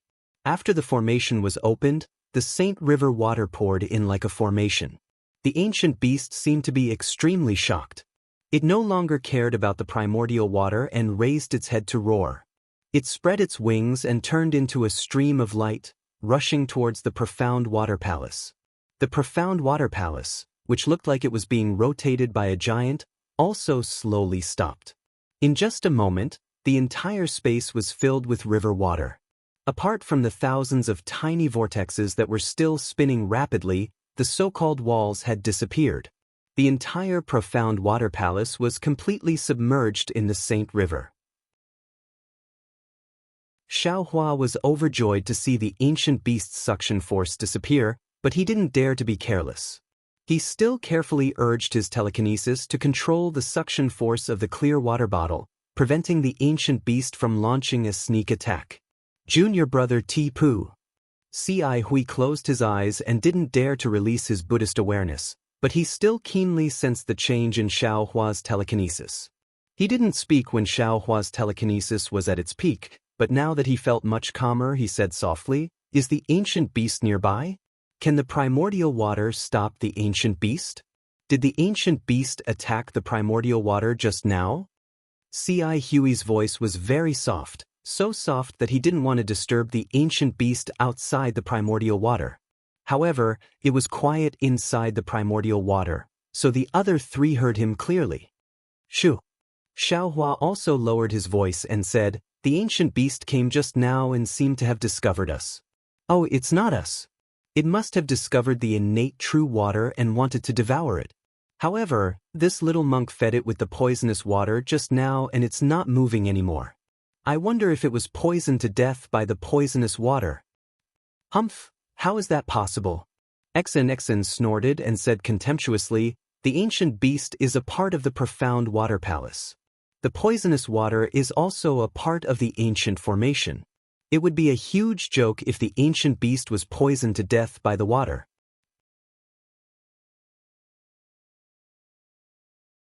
Chapter 3430. TSK, if they weren't poisoned to death, why don't you tell us why the ancient beast stopped attacking? Xiaohua smacked his lips as he chuckled at Xen. Xian didn't back down. "I can't see the outside, and I can't release my consciousness either. How would I know? You're the one who controls the innate primordial water, so why don't you tell us why the ancient beast stopped attacking?" "Nonsense, would I not tell you if I knew?" Xiaohua scoffed at Xian's argument. "I can't see anything just like you." "Ugh. So you can't see either?" Xen closed her eyes, almost covering her mouth to hide her laughter. However, after a few chuckles, Xen asked anxiously, "Little monk, is the ancient beast Xianxia gone or not? I'm afraid we don't have enough time." "Benefactress, you're a classic example of someone who values money over life." Xiaohua couldn't help but laugh. "Even if you want to find someone, you have to protect your own life first." "AI," Xen sighed. "The only way out is inside the profound water palace. If we want to save our lives, we have to go inside. As the saying goes, we have to go in whether we're alive or dead." "Damn it, that's right." Xiaohua was nervous at Xian's grim tone.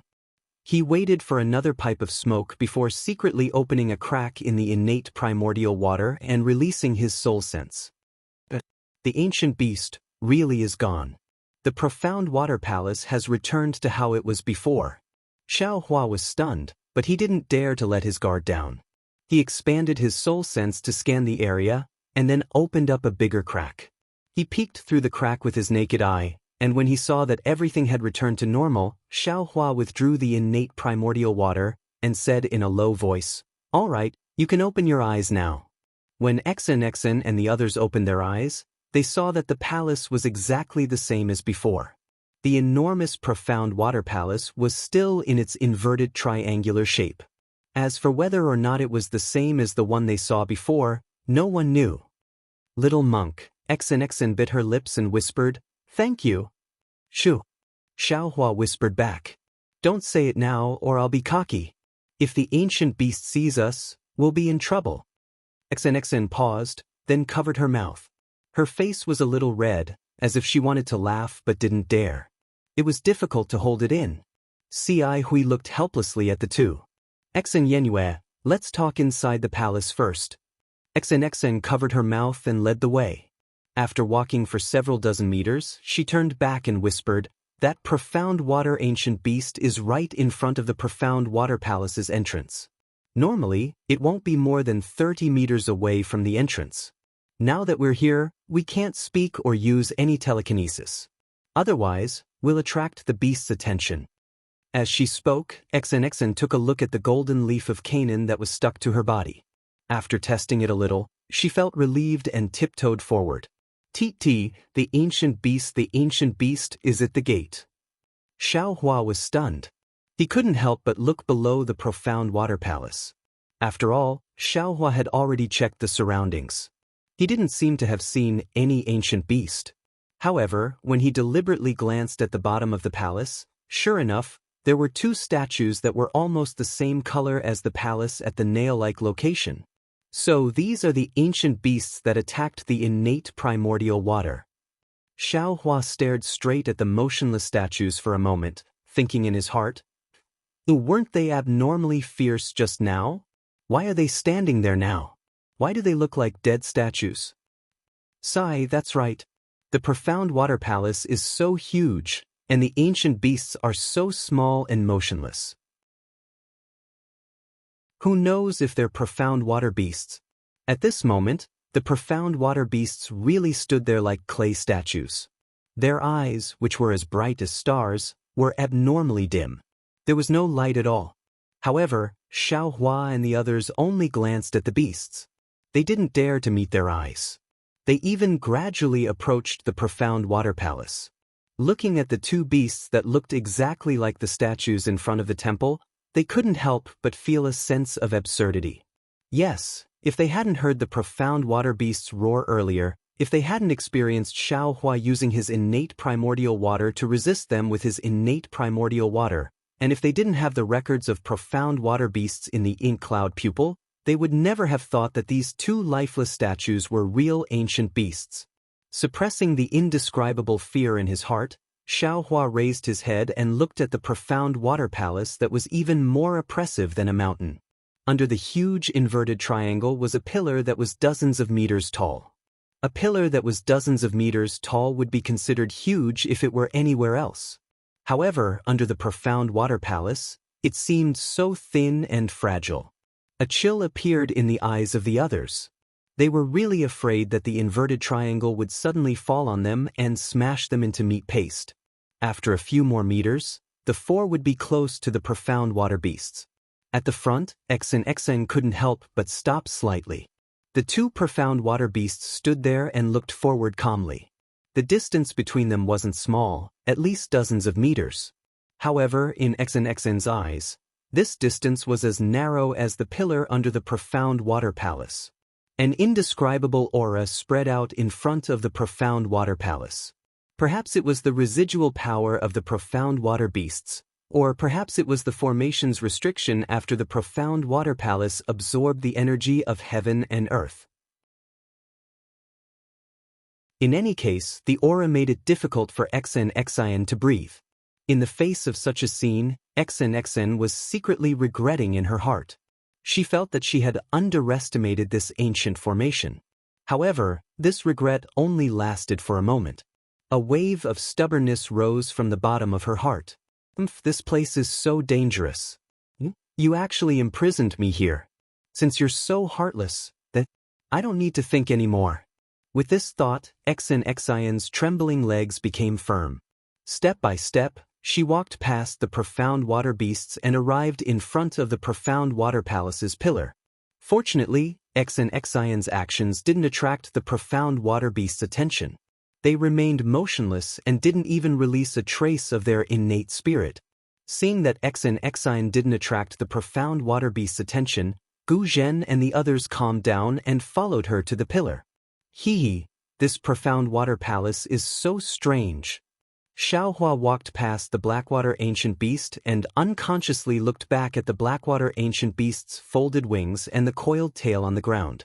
He thought to himself, are these the two Blackwater Ancient Beasts from just now? Why don't I look at them? If they were living things, then I'd be fine with them standing there like statues. But why are their tails coiled up in the same way? That's not possible, is it? Xiaohua probed with his soul sense and carefully scanned the profound water beast's tail on the left a few times. Before Xiaohua could use his soul sense to check out the rest of the profound water beast's tail, Xen stopped again. Xiaohua didn't have time to check the Xianxia ancient beasts. He turned his head and saw Xen raise her hand and take out 4 blue beads from the sleeve of her palace dress. She waved her hand and the 4 beads silently stuck to the pillar. Then, Xen looked back at the 2 Xianxia ancient beasts with lingering fear. She opened her mouth and 4 golden streams of Zhenqi hit the 4 beads at the same time like 4 flying swords. Shua! The 4 pearls simultaneously emitted a blue ripple of brilliance. This brilliance overflowed several times above the pillar, and the pillar also produced a blue brilliance.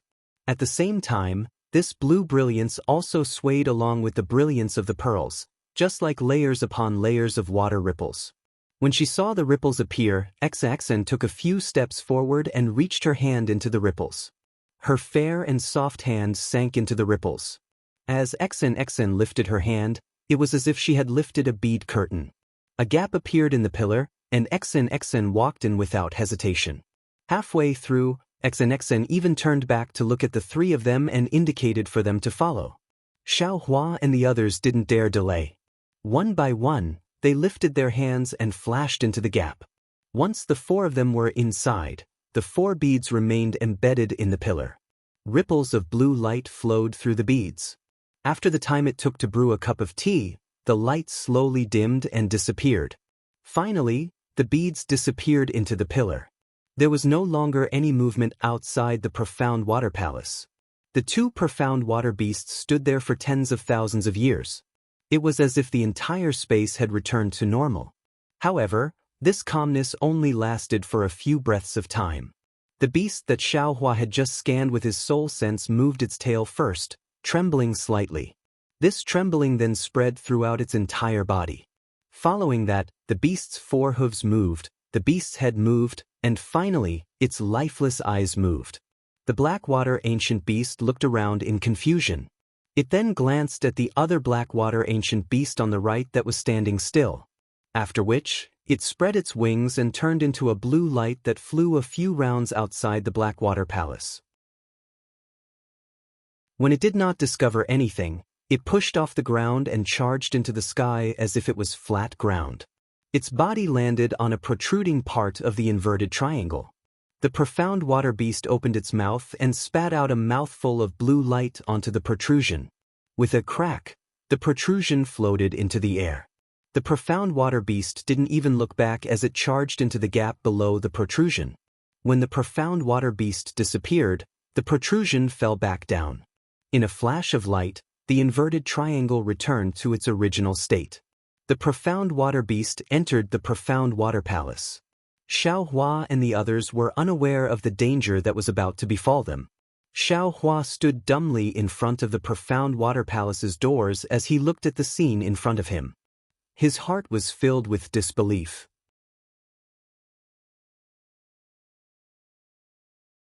Chapter 34-31. Right in front of Xiaohua's eyes was a transparent triangular palace. Everything inside the palace was made of triangles that looked like colored glass. Even the ground beneath Xiaohua's feet, the top of their heads, and even the palace door behind them were triangles.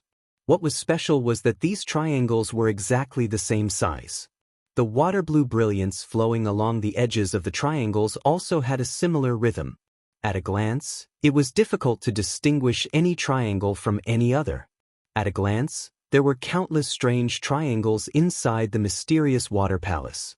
Not only did Xiaohua and the others feel like they were floating in a triangular space, but when their gazes fell on the thousands of transparent mirrors, each mirror reflected the 4 people who had entered the mysterious water palace. The strangest thing was that their gazes could be refracted. In an instant, Xiaohua's gaze seemed to have seen countless mirrors, as if he had seen countless versions of himself. A kind of dizziness arose in Xiaohua's heart. He couldn't help but close his eyes, not daring to look any further. However, even so, the fear that came from looking at each mirror remained in the bottom of his heart. Moreover, in the darkness before him, there were still countless broken mirrors flashing, and in each mirror was a pair of horrified eyes. Damn it! Xiaohua almost blurted out a curse. This mysterious water palace was too deceptive. The shock from walking past the mysterious water ancient beast had yet to subside, and the feeling of being lucky had yet to subside. In an instant, it gave his eyes such a terrifying baptism. Even a cultivator with a firm Dao heart like him couldn't help but feel his heart palpitate. Fellow immortals. Xianxia's voice trembled. Clearly, she had been caught off guard. As soon as she recovered her wits, she immediately reminded them, remember to guard your heart and keep your mind clear. Mo Yuntong didn't mention the dangers of the mysterious water palace. She only said that thousands of Dharma images would appear here. If you couldn't find your true form, you wouldn't be able to find your way out. Even I didn't think that this Dharma idol would be so deadly. If we weren't cultivators, we would have lost ourselves just by looking at it. Who knows which one is the real person in the mirror? Hui also didn't dare to raise her head and whispered, the eyes are the heart, and the soul is born from the heart. Dazzling the eyes is seizing the soul. His gaze wandered as he looked at his feet. Beneath his feet was the same as the surroundings in front of him. There were also many tiny triangles. Xiaohua calmed his mind and slowly raised his eyes. His gaze was not too far away, but it was also rapidly sweeping around. This situation was somewhat similar to the innate primordial water. He already had a similar experience. When he saw that things were not going well, he immediately retracted his gaze. Among the 4 of them, he was the one who suffered the least damage. However, he still sighed with emotion. This primordial magic formation is really powerful. Now that we can't release our Buddha's consciousness, we can only rely on our eyes. Who knows that such simple eyes can also be taken advantage of by the formation? Amitabha. Fortunately, I can't release my Buddha's consciousness. Guzhen's Dharma was not as good as Hui's, so it was difficult for him to find himself when he was lost. He was the one who suffered the most damage among the 4. At this moment, he put his palms together and chanted the name of Buddha. If the Buddha's consciousness is released, it will also be lost. It will be harder to find it than the mind. Xen shook her head. Master Guzhen is wrong. The profound water palace's formation was set up for us Confucian cultivators' clear sight arts. Because this place imprisons divine sense and Buddha's consciousness, the Daoist divine sense cannot leave the body. Only our Confucian clear sight arts can be used. In order to prevent us from finding the true entrance to the profound water palace, the primordial magic formation set up this secret formation here. Oh? So Xentanue can use the clear sight arts in front of the profound water palace? Guzhen was slightly taken aback. Xian nodded slightly. This one can use it, but it's not even 10% of my usual power. Xen then looked to the left and smiled bitterly. As for this place, this one wouldn't dare to use it even if I had 10 times the courage. So the palace door where the profound water ancient beast isn't the true entrance to the profound water palace. Xiaohua took a deep breath and said with a smile, in that case, the triangular maze in front of us is the real entrance? Xian nodded. That's right. Only one of these tens of thousands of mirrors is the true entrance to the profound water palace. We must find it from there. Damn it, how is this possible? Xiaohua jumped up and shouted, not only do we lack Buddhist awareness, we don't even dare to look. How are we supposed to find the entrance? Damn. Junior brother Tipu, watch your mouth. Hui hastily coughed and reminded him, Don't let the Buddha blame you. Amitabha. Senior brother is right.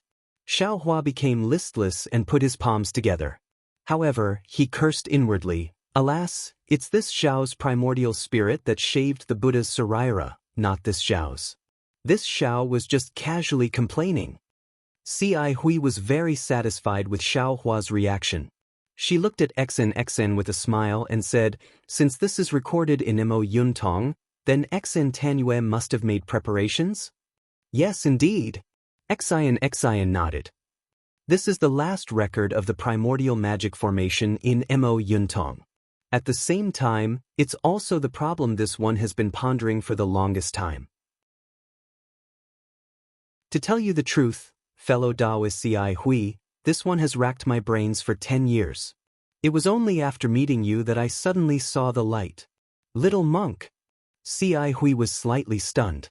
However, she immediately raised her eyebrows and said with a smile, this little monk understands. Previously, Tanyue and this little monk talked about this matter. So it's used here. If it's as Xen Tanyue thought, this is indeed the best way to break this maze. However, speaking of this, Ci Hui frowned again. This little monk doesn't quite understand. How should we cast the spell? Xen glanced at Xiaohua's thoughtful expression and then at Guzhen's confused face. She smiled bitterly again. This one only knows about the primordial spirit and the Dharma idol.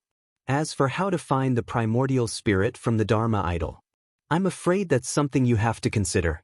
However, in this one's opinion, it's really difficult for you to find the Dharma idol from the thousands of mirrors by yourself. Don't you have Tipu and Master Guzhen now? It should be much easier for you. After hearing Xian's words, Xiaohua understood a little. The so-called primordial spirit was naturally the physical body. There were thousands of triangular mirrors in the maze of the mysterious water palace. Each mirror could reflect the intruder's shadow. However, there was only one real mirror. All the other mirrors were illusions of the maze. It was precisely these mirrors that had the effect of bewitching the mind. The real eye of the formation only played the role of illusions. Since the maze only worked on Confucian cultivators' eye-clearing technique and the naked eye of cultivators, all Buddhist senses, divine thoughts, and elemental thoughts could be used. Since the Dharma idol of the Buddhist sect was condensed from karma, it wasn't restricted by the maze. Therefore, the mirror couldn't reflect the Dharma idol's shadow. However, the problem was that even if Ci Hui or Guzhen released their Dharma idols, how would they find the mirror that could reflect the Dharma idol's shadow? What would they use to check? Thinking of this, Xiaohua's mind raced. He had many methods. He could release the Dharma idol, release the Buddha's Saraira, or release his nascent soul. He could deal with all of them. Even the simplest method was to use his soul sense. Perhaps he could find a way out. Of course, Xiaohua could also use the heavenly vision of the Dharma eyes. However, he couldn't be sure if his Dharma eyes could defeat this ancient formation. Although Master Guzhen wasn't proficient in Buddhism, he understood after hearing this. He said loudly, Ci Hui, if there's anything you need this old monk to do, just tell me. This old monk doesn't understand Buddhism, but I do know some Buddhist divine skills. They can be of help. Ci Hui thought for a moment and said tentatively, Grandmaster, this disciple doesn't understand the Dharma idol technique. However, the Saraira that I cultivate does have the image of a Dharma idol. How about this disciple release the Saraira first to see its effect? Grandmaster, why don't you use the Dharma idol technique? I'll listen to you. Guzhen naturally had no objections. Xiaohua's heart skipped a beat. He thought to himself, the Saraira of a Dharma idol? Isn't this the Buddha's Saraira? This monk Ci Hui really has some background. However, Buddhist light surged around Ci Hui's body. After a moment, it slowly disappeared. Ci Hui's expression was somewhat unnatural. She sighed and said, not only does the mysterious water palace confine Buddhist consciousness, but it also confines this little monk's Bodhi Saraira. It seems this little monk can't do anything. But Bodhi Saraira. When Guzhen heard Ci Hui's words, he couldn't help but reveal a shocked expression. He cried out involuntarily, Ci Hui, You actually cultivated the Bodhi Sarira? Looking at this grandmaster who couldn't refine karma to form a Sarira, C.I. Huey's expression was somewhat uneasy. She smiled and said, "All right, Grandmaster knows. This disciple was lucky enough to refine the Bodhi Sarira in this life. However, the golden body has yet to form, so I dare not embarrass myself in front of Grandmaster." Alas! C.I. Hui couldn't hide the disappointment on her face. She sighed and didn't speak again. XNXN raised her eyebrows and said with a smile, "Fellow immortal C.I. Hui, I've known you for so long, but this is the first time I've heard you talk about refining the Bodhi Sarira. This is second only to the Buddha's Sarira in your Buddhist sect. With this Sarira, not only will you be able to attain the golden body of a bodhisattva in this life, but you'll also be able to attain the supreme golden body in the future." C.I. Hui hurriedly put her palms together and humbly recited the name of Buddha. She said, "Amitabha, this is the karma of this little monk's several lifetimes of cultivation. There's nothing to show off. Perhaps this little monk was like Grandmaster Guzhen in the past, specializing in the lineage of Dharma protectors. Later on, this little monk obtained an opportunity and gained the favor of Buddha. Today, I can finally fulfill my wish." XNXN looked so excited that she almost forgot that she was in the mysterious water palace. She cupped her hands and said, "Fellow immortal, you're too humble.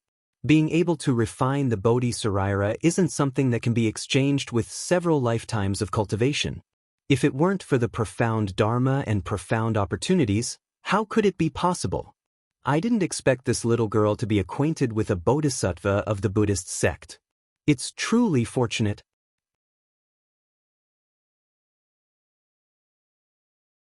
Chapter 34-32. Ahem. Before XNXN could finish, C.I. Hui coughed twice and even winked at her, interrupting her. "XN Tanue, no matter what kind of relic it is, it can't be used in the profound water palace. What's the use of that? It's not as useful as Ancestor Guzhen's golden Buddha statue." That's true." XNXN suddenly came to her senses. Her eyes narrowed and she almost covered her mouth with her hand. She hurriedly covered it up. Everyone has their shortcomings and strengths. That's right. To the side, Xiaohua frowned. He knew that if C.I. Huey's Bodhi relic couldn't be used, then his Buddha relic wouldn't be able to leave his body. Since his relic couldn't leave his body, then his nascent soul couldn't either. Perhaps he could only use his soul sense and heavenly law embodiment technique. Thinking of this, Xiaohua was about to quietly release his soul awareness. Guzhen roared and clenched his fists. Buddha light flashed all over his body. Guzhen's originally tall body grew bigger and bigger. In a moment, a Buddha statue of several zhang tall slowly appeared, majestic and awe-inspiring. Clang, clang, clang. Just as Ancestor Guzhen's golden Buddha statue appeared, countless sounds came from the profound water palace's mirrors. When Xiaohua looked up, he saw that many of the previously dazzling mirrors had turned into black holes. The sounds came from the shattering of the illusionary mirrors. A golden Buddha statue can restrain an ancient formation? Xiaohua was aghast. However, before he could shift his gaze away, the familiar rumbling of magical treasures resounded. Rays of aqua-blue light appeared once again. Xiaohua hurriedly shifted his gaze away. Immediately, waves of strange magical energy fluctuations spread throughout the entire mysterious water palace. This magical energy was like a whirlwind, but also like a scorching heat. Guzhen's newly formed golden Buddha statue actually showed signs of melting under this magical energy. Strands of golden sweat seeped out of the golden Buddha statue. A trace of pain appeared on Guzhen's face, which was flashing with Buddhist light. He cried out, "The mystic water palace's formation is too powerful. I can't hold on for too long. Hurry up and find the entrance." "Yes," C.I. Hui gritted her teeth and hurriedly replied. She then waved her hand and said, "Ti-Pu, look over here. Xantanyu, look over there. Oh." XN didn't dare to be negligent. She quickly turned around and looked in the direction C.I. Hui was pointing at. Xiaohua also did the same. However, Xiaohua didn't use his eyes, but his soul sense. XN's idea was very ideal, But reality once again showed the crux of the matter. The naked eye couldn't look directly at the illusory mirrors. Even if they could just glance at them now, Xianxia and Hui didn't dare to be too careless, for fear that they would miss the mirror with the transcendent's golden body. However, it was extremely difficult to find a mirror with an image among the thousands of mirrors. Hui and Xianxia's eyes seemed to be dazzled. Heavy dizziness and discomfort rose from the bottom of their hearts. There were several times when they almost got lost in the mirror. Compared to them, Xiaohua was in a better state. Although soul sense wasn't as useful as Xiaohua thought, being able to see through the illusion of the array and see through the array's core with a glance, soul sense wouldn't be reflected by the illusory mirrors, so there was no danger of losing one's mind. However, Xiaohua was the same as Xianxia and the others. He also didn't dare to be careless. He also checked the mirrors one by one. As time passed, the magic power fluctuations became more rapid. Xiaohua could clearly feel the heat in the surrounding air. He looked again and saw that the surface of Master Gu Zhen's golden body had already melted. Just like Xiaohua's Buddha Saraira, it had turned into golden liquid and flowed down the golden body. When it dripped to where Gu Zhen was standing, it immediately turned into small golden Buddhist lotuses. Gu Zhen's golden body of Buddha is different from Frost Bamboo's great strength Vajra Dharma body. It seems to be transformed from his main body, similar to my heavenly law's embodiment of heaven and earth. As Xiaohua continued probing, he thought to himself, although this Buddhist divine power is a level higher than Frost Bamboo's, the Dharma array has melted his golden body. That means his body will also be damaged. Why don't I use heavenly form to replace it? Thinking up to this point, Xiaohua couldn't help but laugh. No matter what, Great Master Gu Zhen is a Buddhist sect guardian with 5th grade origin energy. Wouldn't his golden Buddha avatar be more profound than my heavenly law's embodiment technique? Instead of thinking too much, why don't I hurry up and find the entrance? If Master Gu Zhen can't support me at the final critical moment, it won't be too late for me to make such a plan. After a while, Master Gu Zhen's originally straight waist twisted slightly. A slightly hoarse roar came from his mouth. It was unknown whether it was a painful or angry roar. His movement didn't matter. Several loud pops sounded. Several thumb-sized bubbles appeared on his limbs. Then, with several explosions, these bubbles all exploded. Golden liquid splashed out. Before it could fall, it had already bloomed into lotus shapes in the air. The main body is the Saraira, and the Saraira is also the main body. Xiaohua sighed. He understood the meaning of Buddhist guardians. But suddenly, Xiaohua was startled again.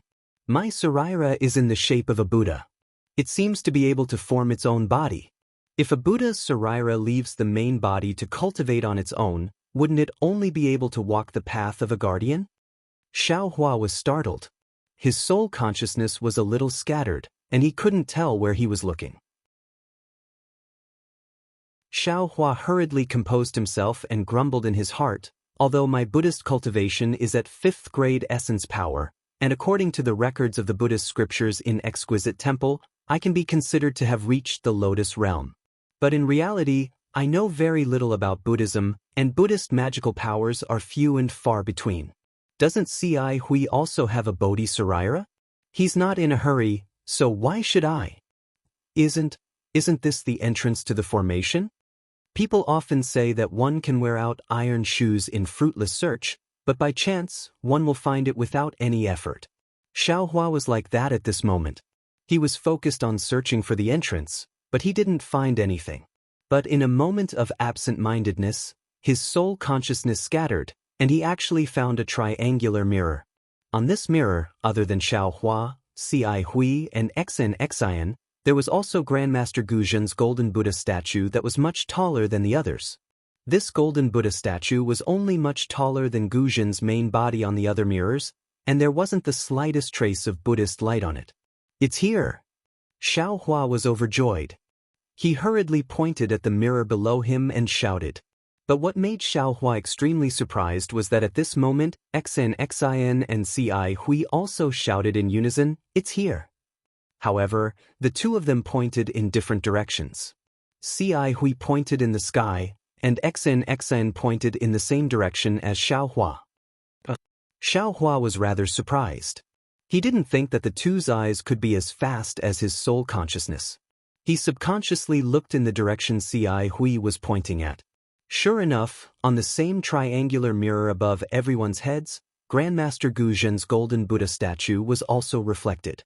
Just as Xiaohua thought, Ci Hui and Xn also looked at each other's mirrors. The three of them then looked at each other with confusion in their eyes. They didn't think that the profound water palace would have two entrances. Little monk, you're really amazing. Xn looked at Xiaohua again and said curiously, the area that Immortal Ci Hui assigned to you doesn't seem to be here. Xiaohua rubbed his nose and said honestly, when I saw Grandmaster Guzhen's golden body melt, this little monk couldn't bear to see it. In a moment of absent-mindedness, I looked down below. Grandmaster Guzhen's sacrifice moved Buddha and allowed this little monk to see the entrance to the formation. Oh, Grandmaster Guzhen, you can take back your avatar now. Phew! Guzhen let out a long sigh. The Buddhist light around him quickly disappeared and then shrank like a bubble. His golden body also shrank rapidly and returned to its original form. However, Grandmaster Guzhen's face was pale. Not only was his body trembling, but his arms and legs were also trembling. He looked like an old man who had just recovered from a serious illness. Grandmaster, you've worked hard. Ci Hui hurried forward to support him. Guzhen shook his arms and wanted to break free, but he seemed to be powerless and could only let Ci Hui do as she pleased. Xiaohua ignored Xianxia's reproach. He raised his head and glanced at the mirror Ci Hui pointed at, and then at the mirror he discovered beneath his feet. He asked with a wry smile, Xianxia, this mysterious water palace actually has two entrances. Is there any record of this in your Moyan eyes? No, Xian answered without hesitation. Then which entrance should we use? Ci Hui asked from the side. Xian thought for a moment, then clapped her hands and took out two jade boxes. She said, although we found the entrance to the profound water palace, we still need to use the Dao Gate to enter the real profound water palace. These are the two talismans I found according to Mo Yuntong's records. These two talismans are exactly the same. I prepared them in case of an emergency. Now that there are two entrances, it is destined that both entrances will be opened. I think it's better to open the entrance first. I'll wait and see, then decide which entrance to enter. I'm afraid that's the only way. Ci Hui frowned. Faced with such a difficult problem, she had no choice but to agree. Xian raised her hand and one of the jade boxes opened. A bright cyan halo rushed out of the jade box. Before Xian could cast a spell, a thumb-sized seed jumped out of the jade box. Xiaohua looked at the jade box expectantly. He wanted to know what kind of rare talisman Xian had taken out, but he was still shocked when he saw the seed jump out. Looking at the seed again, it leaped into the air and flickered with an emerald green halo. The halo slowly unfolded and the seed also unfolded along with the halo. Xiaohua could clearly see that it was a talisman in the shape of a leaf. The wrinkles on the talisman and the texture of the leaf were clearly visible. Xiaohua didn't need to use his divine sense to know that it was a rare talisman from ancient times.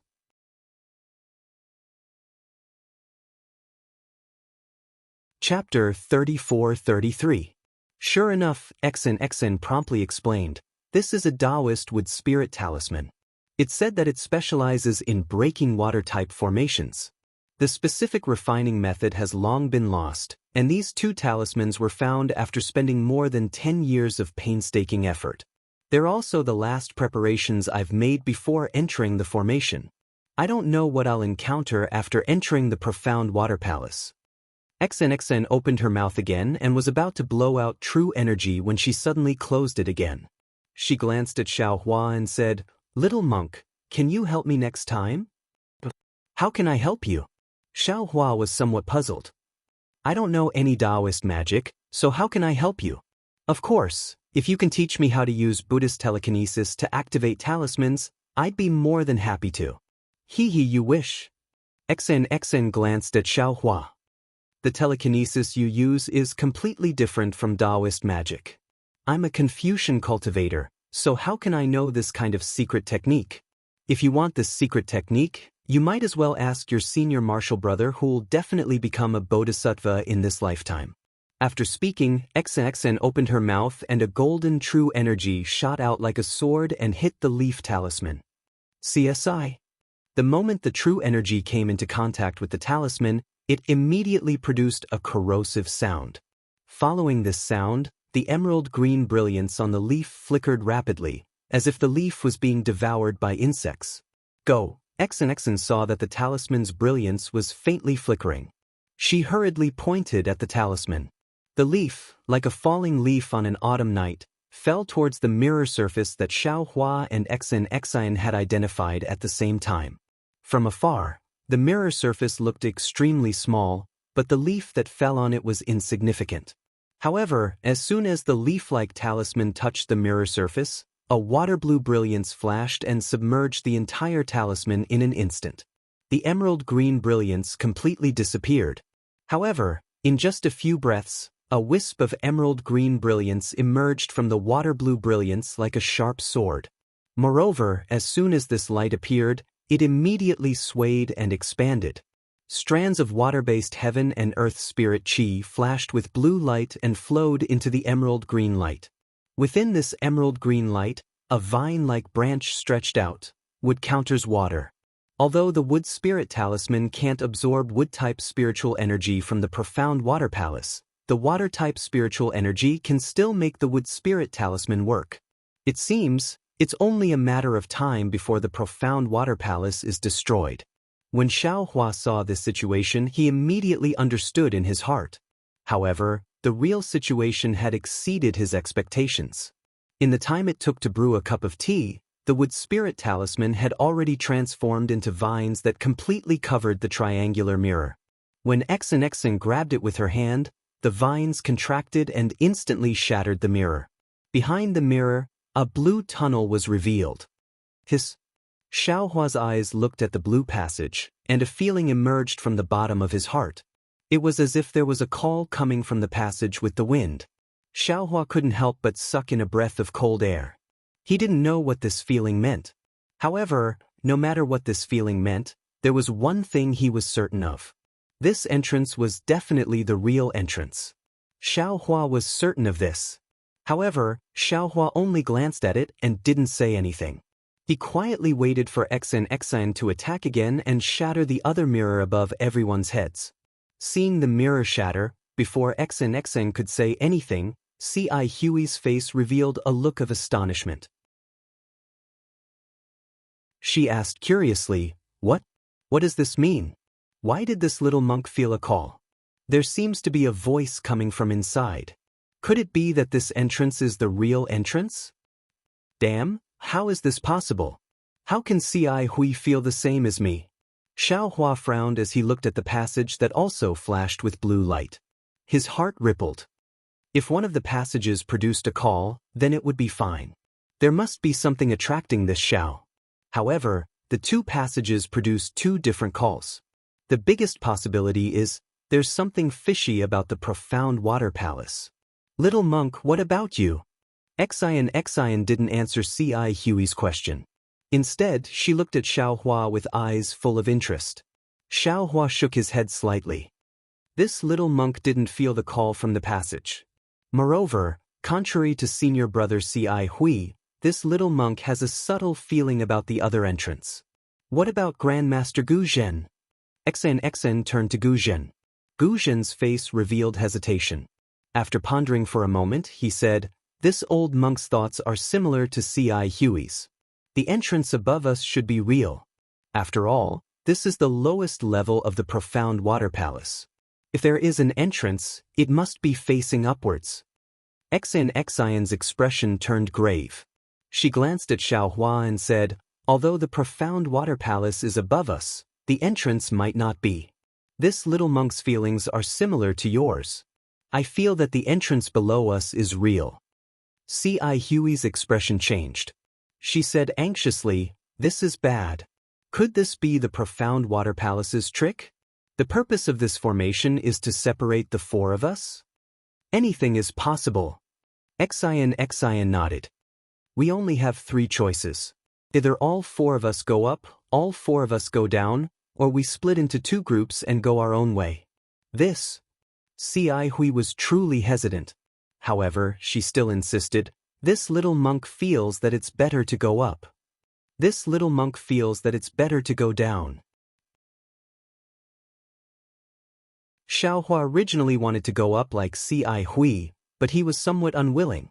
His perception had always been accurate. Today, there was no reason for it to be wrong. Thus, he also insisted. This little one has heard that formations that have been set up for a long time will give birth to a formation spirit. Could it be that this ancient formation has already gained sentience? Xian laughed. I don't think that's likely to be strange.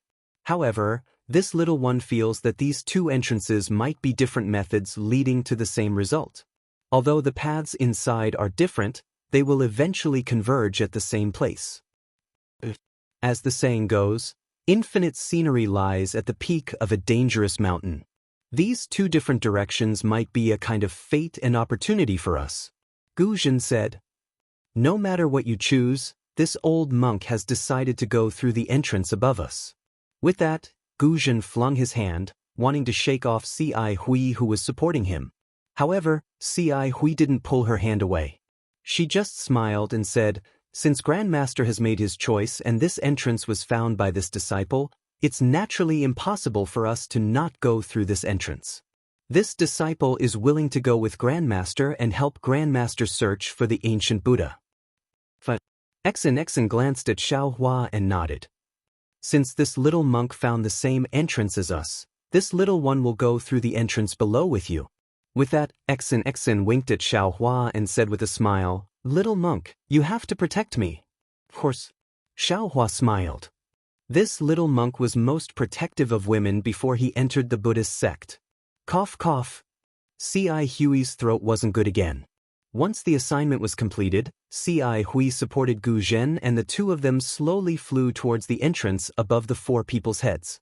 Looking at the backs of the two people and then looking at Gu Zhen's tall figure, Xiaohua suddenly thought of the frost bamboo. Naturally, he also thought of the Buddhist protector's unruly way of swallowing relics. Therefore, he immediately opened his mouth and transmitted a few words to Ci Hui. Ci Hui did not seem to have heard him. Not only did she not reply, she did not even slow down in the slightest. The two monks, one tall and one short, slowly flew towards the entrance of the blue brilliance in the mountain cave. When the two people's figures disappeared, the brilliance flickered slightly and a flat mirror surface appeared there. Now, even if Xiaohua and Xian wanted to follow Ci Hui, it was too late. Little monk, let's go. We'll go in too. Don't worry about Ci Hui. Grandmaster Gu Zhen isn't as despicable as you think. Xian waved her hand and landed first. How could Xiaohua dare to be negligent? He hurriedly flew down with Xian and said with a flattering smile, the ancients said that one shouldn't have the heart to harm others, but one must guard against others. It's normal for this little monk to be worried about senior martial brother Ci Hui, who asked Grandmaster Gu Zhen to be a Buddhist Dharma protector. Tsk. Xian smacked her lips as she flew and said mockingly, which ancient person are you talking about? Why do I often hear people talking about this? Moreover, why do I feel that you, a Buddhist disciple, are even more wary of Buddhists than me? Is that so? Xiaohua rubbed his bald head and said with a smile, that's because you're not a bhikkhuni of my Buddhist Dharma protector and don't know the details of my Buddhist Dharma protector. That's why you're not on guard. What are you on guard against? Xian probed again. Previously, you said that you came to the profound water palace to protect fellow Daoist Ci Hui. At that time, I only thought that you were talking nonsense. But now, it seems that your Buddhist Dharma protector's cultivation is far superior to Ci Hui's. How come I've never heard of such a good-looking, talented, and virtuous little monk like you? Alas, it's hard to give up on one's natural beauty. I've been raised in a boudoir and no one knows me. Xiaohua very regretfully rubbed his bald head and replied, This little monk has always emphasized on keeping a low profile. I didn't dare to shave my head and become a monk because I was afraid of attracting attention. Nu Tanua thought about it. This little monk had just shaved my head and brought you all here. In the blink of an eye, I met a senior martial brother who will definitely attain enlightenment in this lifetime. Since senior martial brother Ci Hui has such a background, Nu Tanua presumably also has a family background. Only, I wonder which family does Nu Tanua come from in the hidden immortal continent? Do you want to know? Exen flew to the light blue entrance and turned around. Yes. Xiaohua hurried over and nodded his bald head like a chick pecking rice. I just won't tell you. Exen sneered and rushed into the entrance. Don't tell me if you want to. Xiaohua also muttered and followed closely behind. The passage was several zhang tall. As the two flew in one after another, the brilliance of the entire passage actually began to revolve. It was just like the whirlpools that appeared on the four walls of the profound water palace earlier. Wave after wave of blue brilliance drew an arc in front of Xiaohua. At first, it was slow, but then it gradually sped up and rushed forward. Looking behind the two, the place where the blue light surged had already sealed the entrance. There were no longer any gaps.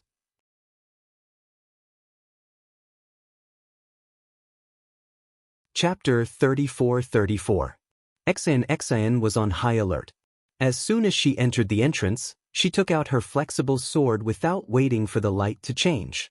With a slight twist of her wrist, the blade coiled around her right arm like a spirit snake. Clear qi gushed out from between Xian's eyebrows. Her limpid eyes flickered like the light in the passageway, but the golden light in her eyes only flashed for a moment. Alas! Xian sighed. She knew that she still couldn't use her eye-clearing technique. Her five senses were similar to those of ordinary people in the mysterious water palace. Just as Xian was sighing, she suddenly felt a heavy weight on her shoulders. Startled, she hastily looked up and saw that the blue light in the passageway was gradually stabilizing, and its color was getting denser. What's going on? Xian frowned. Her flying figure slowed down, and she turned to ask in a low voice, "Little monk, do you feel something strange?" Xiaohua was right behind Xian. Seeing her slow down, he understood what she was thinking. He hastily flew to her side and stood shoulder to shoulder with her. He answered, "This little monk feels a little heavy on my body. It seems to be the mysterious water palace's restriction again." Alas, that's what happened. Xian sighed again. After all, it's an ancient array with layer upon layer of strange restrictions. Without strength, it's really difficult to move even an inch. Xiaohua hesitated for a moment, then advised, "Actually, this little monk still has to persuade Lady Benefactor.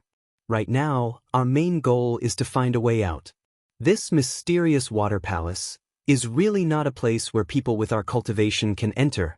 Even if you want to find someone, you should first consider your own life, right? Without your life, what can you do?" "A way out?" Xian shrugged. "It's in this mountain, deep in the clouds." "What?" Xiaohua's expression suddenly changed. As if he had thought of something, he hastily cried out, "Could it be, you don't know where the exit is?" At this point, Xiaohua really didn't want to ask any more questions. Xian had said that she had the ink cloud pupil. Xiaohua had assumed that since someone had left the ink cloud pupil behind, someone must have left behind information about this ancient formation after escaping. He had followed Xian into the profound water palace. Even if he couldn't see an immortal artifact, he would at least be able to escape unscathed. However, he really didn't expect that the ink cloud pupil in Xian's possession didn't contain any records of this. Xiaohua had been relying on Mo Yuntong and this exit to enter the profound water palace when he had broken through this ancient magic array. Now that Xian didn't know what to say, how could she not be scared witless? This was an ancient array. The previous few checkpoints had already shown how ferocious this array was. And that was only the outer perimeter of the profound water palace. Now that he had truly entered the profound water palace, the passageway once again gave off a heavy feeling. Who knew what he was about to encounter? He had originally thought that he would be able to find a way out if he braced himself and forced himself through this passageway. Who knew? Xiaohua couldn't help but want to cry. Before Xiaohua's tears could fall, the heavy feeling on his body increased again. Xiaohua glanced at Xianxia. This strange woman was flying with her head held high, looking like a dead pig that wasn't afraid of boiling water. He didn't bother to say anything more. His head drooped as he flew forward with Xianxia. At this point he had already made up his mind. Self-preservation was self-preservation. Apart from self-preservation, he didn't care about anything else. Immortal artifacts, prisoners, nothing. He didn't believe that with his divine abilities he couldn't protect himself. The pressure on his body increased even more. In half the time it took to brew a cup of tea, Xiaohua and Xianxia had only flown a few dozen meters. Although there was nothing tangible in the passageway, Xiaohua felt that the entire passageway was like a quagmire. He was currently wading through the water. The quagmire that was difficult to walk through was definitely not too far away. Sure enough, as Xiaohua expected, the blue brilliance suddenly changed when it reached the depths of the passageway. Strands of blue blossomed from the deep blue, as if the blue had surpassed the blue. They rapidly rotated within the blue passageway, similar to the blue light that appeared when Xiaohua had just entered the passageway. Oh no! Feeling the heavy pressure on his body increase again, Xiaohua came to his senses and shouted, Xianxia, hurry up and leave. The pressure in this passageway is increasing layer by layer. In the end, it will crush our bodies into minced meat. As he spoke, Xiaohua no longer dared to conceal his cultivation. He activated his transcendence energy and displayed the wind escape technique, rushing towards the front of the passageway. Who would have thought that it would be fine if Xiaohua didn't activate his transcendence energy, but the moment he displayed the wind escape technique, an enormous force crashed into Xiaohua's body along with his transcendence energy. Caught off guard, Xiaohua's entire body fell with a whoosh sound, directly reaching half of Xianxia's waist. Xiaohua's body sank. His eyes narrowed slightly as he looked at the passageway in the distance. He understood in his heart that this was the Daoist formation. The method to restrict the Daoist disciples was naturally easy to use. At this moment, he had to either give up on using the Daoist divine ability or forcefully rely on the Daoist divine ability to charge out. Otherwise, he could only continue to use the Buddhist sect's divine ability and deal with the myriad of changes by remaining unchanged. Xianxia naturally also felt the pressure increase. However, before she could activate the auspicious cloud, Xiaohua suddenly fell down. At this moment, she also looked at Xiaohua strangely. Let's go! Xiaohua didn't explain in detail. He activated the auspicious cloud and rushed forward while rising up again. However, after flying for the time it took to brew a cup of tea, the azure brilliance deepened once more and the pressure doubled once more. Not only did Xiaohua not reach the same height as before, he even became half a foot shorter than before. Naturally, Xianxia's expression changed greatly and she also fell down like Xiaohua. Little monk, I'm afraid we can't touch the brilliance of this passageway. Xianxia shouted. Although Mo Yuntong no longer has any records, since it's a passageway, we must pass through. This brilliance must be restricted by the profound water palace. If we touch it, we'll definitely suffer. Not necessarily. What if we're sent out of the profound water palace as soon as we touch it? Xiaohua coldly snorted and retorted sarcastically. Xianxia glanced at him and said indifferently, Why don't you give it a try? I'm not giving it a try. Xiaohua shook his head and suddenly asked, Right, benefactress, do you know, Xiaohua originally wanted to ask Xianxia if she knew Princess Bai Hua of the Cha-Nu country, Xian, but before he could say anything he remembered that he was now the little monk Ti-Pu of the Western Paradise. How could he know a woman from the hidden immortal continent? He immediately shut his mouth. Who do I know? Xianxia saw that Xiaohua didn't say anything and continued to ask. Forget it, let's not talk about it. Let's talk about it after we get out alive. Xiaohua waved his hand. At this moment, it was difficult for him to move his hand. Even his arm felt somewhat sore and numb. XNXN narrowed her eyes and said, "You're not going to say it? Are you afraid I'll see through your intentions? If you have the ability, you can see through it even if I don't say it." Xiaohua argued. "Do you think I—" XNXN couldn't help but get angry. Just as she was about to say something, buzz buzz, the whole passage flashed with a blue brilliance. Rings of light chased after Xiaohua and the others from behind and rushed forward. The speed of the rings of light was different.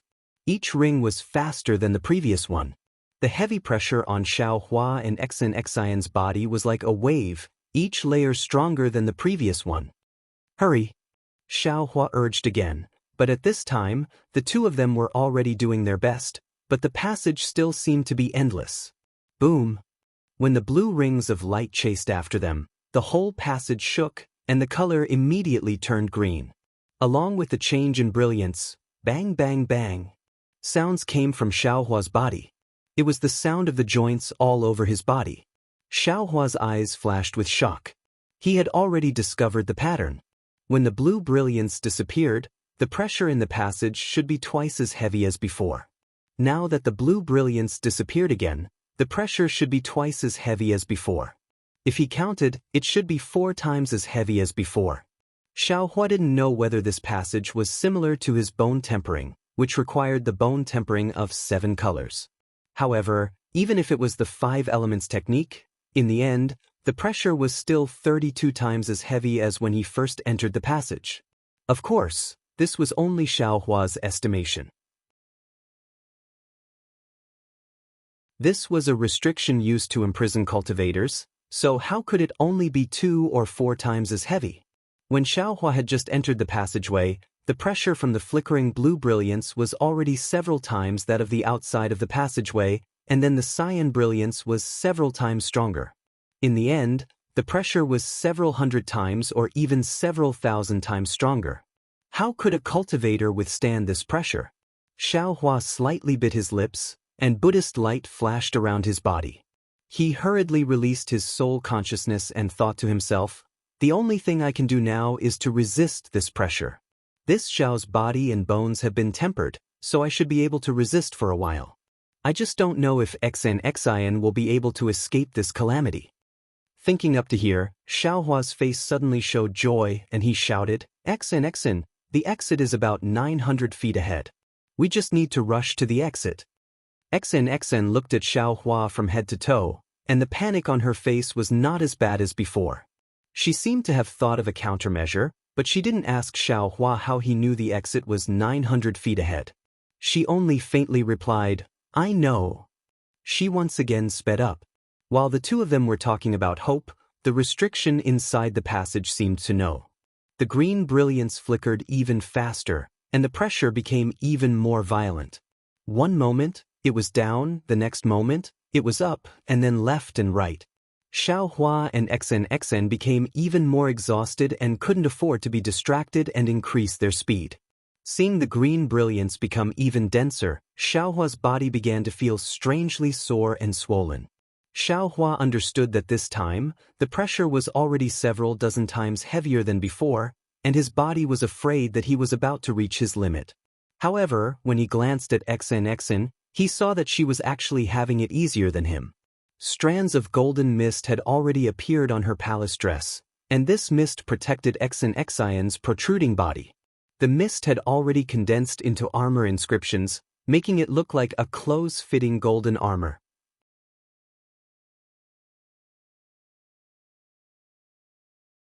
Chapter 34-35. XNXIN's golden armor was not only solidified on the surface, but it was also overflowing with golden mist from time to time. The golden armor had already been compressed into a thin layer and was no longer as thick as before. It was obvious that the golden armor had reached its limit. The situation had already begun to become critical, and Xiaohua could clearly feel that the auspicious cloud beneath his feet had also slowed down. The passage now seemed to be filled with silt. Not only were his hands and feet buried, even the karma of the Buddha's Saraira and the true energy in his dantian were wrapped up, making it difficult for him to use them. The green brilliance is already like this. What should we do in the future? Xiaohua's mouth was clearly bitter, and he somewhat disappointedly shifted his gaze away from Xianxia. He first looked at the end of the passage, and then looked again at the dense crystal-like green passage. Boom! Just as Xiaohua's gaze fell on the passage, the entire passage violently shook, and dense cracks appeared in the crystal-like green light. Good. Xiaohua almost blurted out in praise. Quick! This passage is changing, I'm afraid it's our chance. As he spoke, Xiaohua hurriedly released his soul consciousness, trying to find a flaw in the passage. Unfortunately, the tunnel shook violently for a few times before calming down. The densely packed cracks rapidly widened. However, a bright yellow color blossomed from within the cracks. It was as dazzling as the yellow flowers in the morning sun. This is bad! Xiaohua hastily shouted again, and did not have the time to be embarrassed because of his misjudgment. Before Xianxia's strange gaze could shift away from Xiaohua, a heavy pressure more than 10 times stronger than before suddenly appeared, as if a large hand had suddenly clenched. This heavy pressure was different from before, and it came from all sides of the passage, heading straight for the center. Although Xiaohua and Xianxia did not have to worry about being swept down the passage, the strength of this heavy pressure suddenly increased, and the two suddenly stopped in midair, unable to fly at all. Pa pa pa! A series of sounds rang out like beans being fried. The golden armor on Xianxia's body was first broken into pieces, then the broken pieces exploded inch by inch. The tens of thousands of inscriptions on the armor whimpered and turned into strokes, disappearing into the yellow light. Ah! Xianxia screamed. Her palace dress, which was originally fluttering in the wind, stuck to her body. Although it didn't reveal anything, the curves of her body were exposed. Even when Xianxia opened her mouth, not only did she spit out Zhenqi, but even Zhenqi gushed out from her body. It was too late. Xianxia's body shrank, and then her face turned dark red. Xiaohua was naturally much calmer than Xianxia. However, he also found it difficult to maintain his composure under this heavy pressure. His skin, which was originally as tough as steel, was collapsing time and time again. It was as if the entire profound water palace was pressing down on him. A sense of déjà vu arose in his heart. That's right. Xiaohua had once encountered such a heavy formation restriction in the Dawn Rain continent. However, at that time, the formation restriction wasn't as heavy as it was now. Moreover, Xiaohua had the Phoenix Dharma body at that time. Xiaohua relied on the Dharma body to break the formation restriction. At this time, not only was the formation 100 times stronger than before, but Xiaohua's Phoenix celestial body had also disappeared. In particular, in this passage, all Daoist spells were restrained. Although Xiaohua still hadn't released his magic treasure, he believed that magic treasures could only be ordinary weapons in this space. However, Xiaohua still didn't give up. He sensed the piercing pain on his skin and knew that his body was beginning to tear. He hurriedly raised his hand slightly. Even this small action expended a great deal of Xiaohua's strength. Out! Xiaohua softly shouted, and the seal of overturning the sea flew out of the space. Xiaohua formed a seal in his hand, and his Zhenqi, which should have been surging like a tide, was now compressed into a trickle. When his magic power rushed into the air, it had already mostly disappeared. When it landed on the seal of overturning the sea, the brilliance on the seal of overturning the sea flickered. Where was its previous majestic appearance? Seeing the seal of overturning the sea in such a state, Xiaohua completely gave up. He raised his hand and withdrew the seal of overturning the sea. Xianxia, who was beside him, was in a state of panic. Not only was her face flushed red, but her skin, which was not covered by her palace dress, had turned from snow white to golden yellow. Now, there were patches of blood stains on her skin. It was obvious that she had suffered serious injuries. However, she still keenly saw Xiaohua's seal of overturning the sea, as well as the traces of Daoist magic power in it. Xianxia turned pale with fright. She was even more surprised than when she encountered the heavy pressure in the passage that she had never encountered before. However, she was even more shocked when Xiaohua raised his hand again. 7 flying swords with different sword lights appeared with Xiaohua's hand gesture. Xiaohua opened his mouth and a mouthful of Zhenqi rushed into the air. Then he formed a seal with his hand. Although the 7 flying swords were very difficult, they still turned into rainbows and pierced toward Xen. Thief. Although Xen was somewhat on guard, she never would have thought that Xiaohua would disregard his own safety and suddenly attack her in such a dangerous place. Xen unconsciously clenched her teeth and cursed, "Damn little bald donkey." Following Xian's curses, her hand also reached out, wanting to take something out of her bosom. However, it was already too late for her to fight back. The 7 flying swords had already rushed to about 10 feet away from her. However, just when Xen was feeling discouraged, the 7 Zhenqi from the 7 flying swords actually condensed in the air and surrounded Xen. Although the sword light was as thin as a cicada's wing, and even flashed under the heavy pressure, it seemed that it would not be able to last long. However, Xian's body felt lighter, as if she had unloaded a heavy burden. "He's protecting me." Xen suddenly came to a realization. "I've wronged him." Xen instantly felt her qi and blood surging up. She did not know whether it was because of shame or the sudden release of Zhenqi, but her face turned blood red. Did he hear me scold him just now? Xian's heart unexpectedly gave birth to a very inappropriate question at this time. However, before Xen could look at Xiaohua with doubt, another thought emerged like weeds. The little monk is a Buddhist disciple. How could he know the flying swords of our Confucian cultivators? It must be. That trace of feeling instantly turned into anger. She even glared at Xiaohua with somewhat fiery eyes. Not only did she not take her hand out of her bosom, she even treated the 7 stars sword formation as if it was nothing. When Xen saw Xiaohua, her eyes unconsciously gave birth to extraordinary splendor. Xiaohua roared loudly, his body overflowing with Buddhist light or golden light. His originally thin and tall figure slowly expanded. The heavenly law embodiment technique that was comparable to the golden body of Guzhen's Buddha was finally displayed. Sure enough, as Xiaohua thought, this heavenly law embodiment technique was refined by the primordial spirit. It was different from the Dao sex magic and was very different from the phoenix celestial body. However, it was similar to the golden body of Guzhen's Buddha.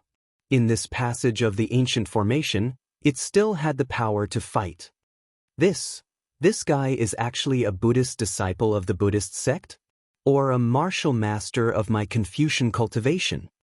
Xen was somewhat flabbergasted. However, now was not the time for her to ponder. Xiaohua's Dharma embodiment, which was several zhang long, immediately streaked his several zhang long arm through the air. That large hand even pierced into the 7 stars sword formation. Although it sounded loud and clear, under this heavy pressure, its tone had already changed. He shouted, Xen, I'll send you out first." What are you doing?" Seeing Xiaohua's large hand grabbing towards her, although that large hand flashed with golden light, Xen actually panicked. She hastily withdrew her hand from her bosom. Without hesitation, she pulled out the golden hairpin she gave to Guzhen before and stabbed it towards Xiaohua's large hand. Just as the golden hairpin was taken out, a wave of cold air emerged from the bottom of Xiaohua's heart. His large hand stopped in midair as he hurriedly said, "Female benefactor, the heavy pressure is still increasing. This golden body of Buddha is this little monk's last resort. This little monk wants to try sending you out of the passage. If you're unwilling, this little monk will leave by himself." This. Xen looked at Ku Ko in the distance. She fiercely clenched her teeth and said, "Fine. But don't you have any bad intentions?" Hearing this, Xiaohua didn't know whether to laugh or cry. He grabbed his hand again and called out, "What bad intentions can this little monk have? Female benefactor, don't you know that form is emptiness and emptiness is form?" While speaking, Xiaohua's large hand was about to grab Xen. He ordered, "Female benefactor, use your flying technique with all your strength. If you have any secret techniques, don't hesitate to use them. Success or failure, life or death will depend on this." Before he finished speaking, Xiaohua shouted, Go! Then, with a swing of his hand, he threw Xen and the 7 stars sword formation to the end of the passage. Xen only felt the wind whistling in front of her. That 7 stars sword formation's sword light was like splitting mountains and boiling water, carrying Xen straight to the end of the passage in the distance. A trace of joy flashed in Xianxia's heart. Then, with a wave of her hand, the golden hairpin in her hand produced a golden brilliance. This golden brilliance was like a blooming phoenix flower. In an instant, it protected Xian and the 7 stars sword formation. No matter how much the pressure in the passage increased, the golden brilliance only shrunk a little. This little monk. Although Xen didn't think much of Xiaohua's seriousness, the steadiness in her heart had already been shaken. The golden hairpin was her last resort. Who would have thought that it would be taken out the moment they entered the profound water palace? She couldn't describe the feeling in her heart. She turned her head with some worry, but when she saw what Xiaohua was doing, she couldn't help but be shaken. She saw Xiaohua holding a thick wishful staff in his hand. His whole body flashed with golden light. He was like a demon god who could split heaven and earth. He chased after her with large strides. Every time the wishful staff was waved, it would cause the passage to tremble. After the tremors, Xen could clearly feel the heavy pressure coming from behind her like a wave.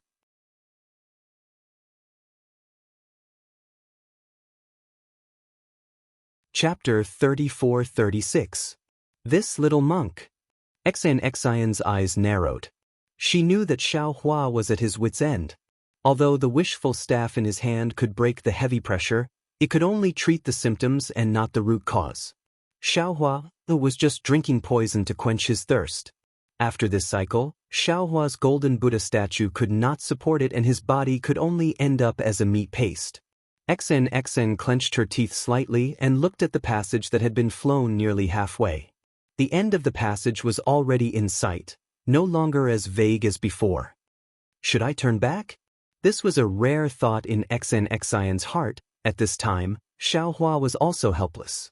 This time was really dangerous, unlike the previous time. He remembered that the last time the magic staff broke the restriction, the heavy pressure disappeared. This time, although the wishful staff was far more powerful than the magic staff, the restriction was one layer after another, each layer more powerful than the last, as if there was no end. Let's fight. Xiaohua naturally also saw the golden brilliance of Xen in the distance, and his mouth was bitter. I don't know what this little girl's relationship with Princess Baihua is, but the protection of the imperial equipment is one after another. This is really embarrassing. While thinking, Xiaohua waved the wishful staff again. The heavy pressure was pervasive, but the wishful staff was not to be trifled with. It could still break the restriction that formed the heavy pressure. Taking advantage of the fact that the restriction had not been broken yet, Xiaohua's golden body was able to take the opportunity to escape. Xen naturally would not turn back at this time. She understood that although she had some means, everything was in vain before she could escape.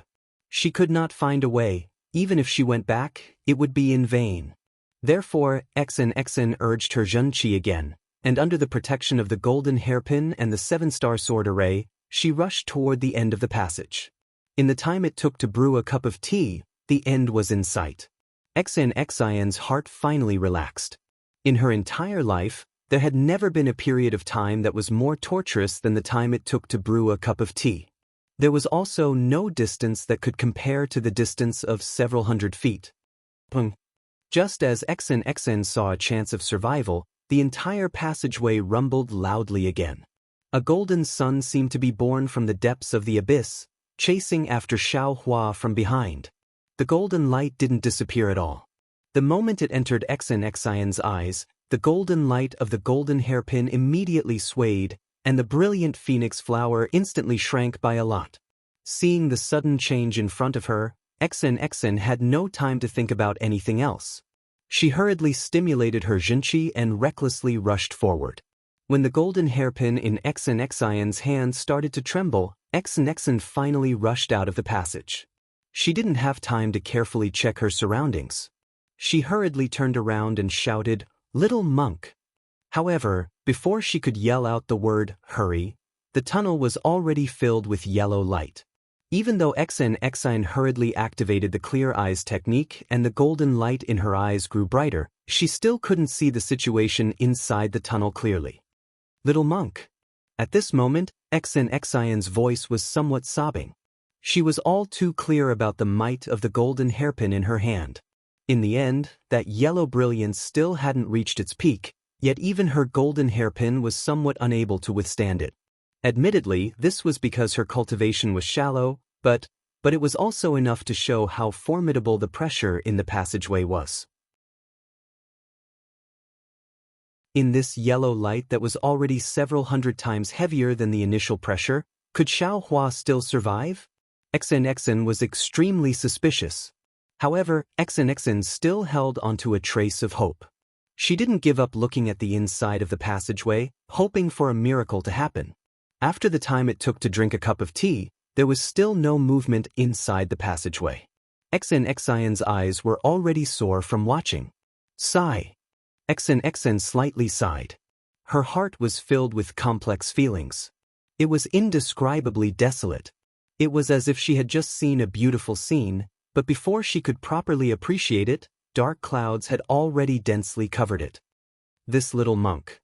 This was already the fourth time Xianxia muttered, "This little monk," in her heart within a short period of time. Something's not right. Just when Xianxia was about to give up and prepare to leave, she once again saw the 7 flying swords that had been protecting her all this time. The flying swords are still in midair. This sword formation is still there. That little monk might not necessarily be dead. Xianxia suddenly jumped up. A burst of joy rushed to her heart. Her eyes were somewhat moist. Sure enough, before she even got close to the passageway, an intense rumbling sound began to flash within the golden brilliance. Strands of faint blue color flowed within the golden brilliance. Flowers of lightning bloomed within the golden brilliance. The most bizarre thing was that strands of black gas were also flowing within the golden brilliance. Haha. Just when Xianxia was in ecstasy, Xiaohua's familiar laughter rushed out of the passageway amidst the lightning. The transcendent's golden body that was several tens of feet in size had already disappeared. Instead, strands of black gas slowly dissipated around Xiaohua's body. Seeing this, Xianxia's rushing figure came to an abrupt halt. Then she suddenly turned around and flew several tens of feet away. Only then did she stop, standing still with her back facing Xiaohua. Xiaohua didn't care about Xianxia's actions. In his heart, he was really very lucky. Just now, it was really very dangerous. The moment the golden brilliance appeared, his transcendent's golden body instantly collapsed. The center of the passageway was completely not something that the current Xiaohua could resist. However, the moment Xiaohua's body returned to its original state, lightning and thunder immediately appeared between his eyebrows. The soul cultivator's lightning and thunder could obviously resist part of the heavy pressure, but it was far from enough. Xiaohua's flying speed was too slow. In a flash of inspiration, Xiaohua thought of the Devil Realm's concealment technique and immediately used it. Who would have thought that in this passageway, although Xiaohua couldn't hide in the void, his flying speed would actually increase. Therefore, under the effects of the lightning and thunder technique and part of the blood-dripping paradise, Xiaohua finally reached the end of the passageway. As soon as he came out of the passageway, he felt a kind of physical and mental exhaustion. Even his limbs were sore and numb. He almost didn't even have the strength to stand. Xiaohua cursed, "Damn it," and immediately collapsed on the ground. When a cold feeling came from his buttocks, Xiaohua suddenly woke up and hurriedly lowered his head. Seeing his naked appearance, his face turned red. Xiaohua's monk robes were originally ordinary goods. Previously, under the protection of the Buddhist light, they didn't have any damage. However, when Xiaohua transformed into his transcendent's golden body, the monk robes had already been destroyed. However, the situation was critical at that time, and Xiaohua's whole body was covered by the golden light. No one noticed. But now, awkward. Besides this, Xiaohua didn't have any other thoughts. He also finally understood why Xianxia suddenly turned around and flew so far away with her back to him. Alas! Xiaohua raised his hand, wanting to take out his clothes. However, his arm was abnormally sore, and he didn't have any strength. Moreover, the muscles on his arm were already twisted. Under the heavy pressure, his entire body was seriously injured. "Benefactress, please wait a moment," Xiaohua shouted, adding fuel to the fire. How could Xen pay attention to him? She just turned her back to Xiaohua and didn't say a word. After the time it took to smoke a cigarette, Xiaohua stood up shakily. He put on a new robe, formed a sword seal, and collected the 7 flying swords. Only then did he open his mouth and say, "Benefactress Xen." However, when Xen turned her head, what she gave Xiaohua wasn't the gratitude he expected. She didn't even smile. Instead, she held the golden hairpin in her hand and coldly asked Xiaohua, "Little monk, tell me honestly, who are you?" "Ah? Who am I?" Xiaohua stared blankly for a moment, then immediately woke up. After all, in this blue passage, he once again showed a cultivation that was different from that of a Buddhist disciple. No wonder Xen was vigilant again. "Benefactress, I'm afraid this is the second time you've questioned this little monk." Xiaohua rubbed his nose and said with a bitter smile, "Didn't this little monk say it before? This little monk is a Buddhist disciple from the pure land of ultimate bliss. There's no difference. The only thing that made Benefactress suspicious is that this little monk knows a lot of secret techniques that are different from that of Buddhism." This is very normal, right? Benefactress shouldn't have suspected this little monk at this time. Would a Buddhist disciple call the pure land of ultimate bliss? Xianxia's face was still cold as she asked back, "Would a Buddhist disciple practice Tao techniques? Would a Buddhist disciple practice Confucian techniques?" Xiaohua shrugged and said with a smile, "Why not? Anyone who sees this little monk would think so, right? Speak, who sent you here?" Xian couldn't bear it anymore and shouted loudly.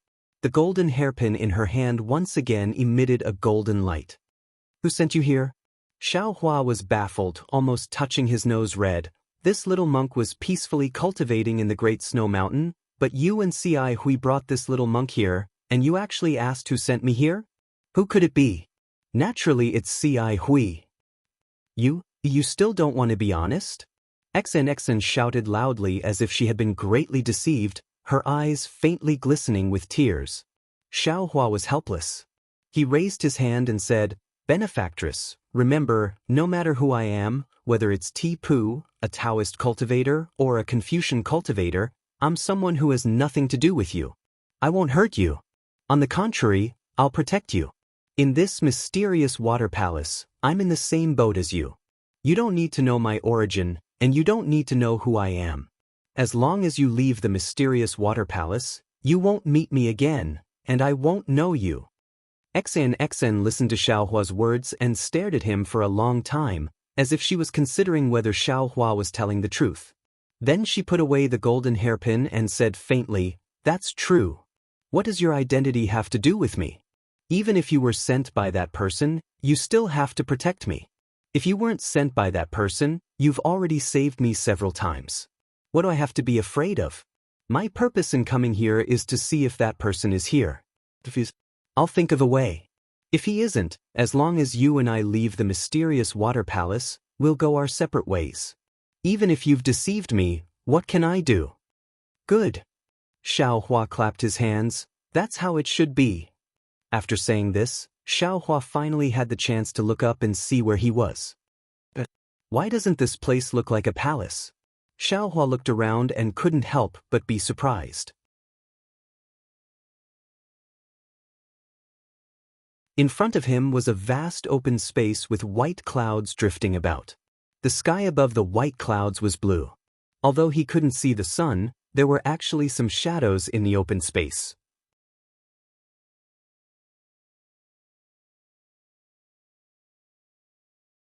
Chapter 34-37.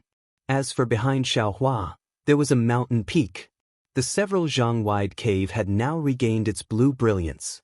Looking at the other parts of the mountain peak, there were actually many densely packed caves. They were all flashing with the same blue brilliance as the one Xiaohua and Xen flew out of.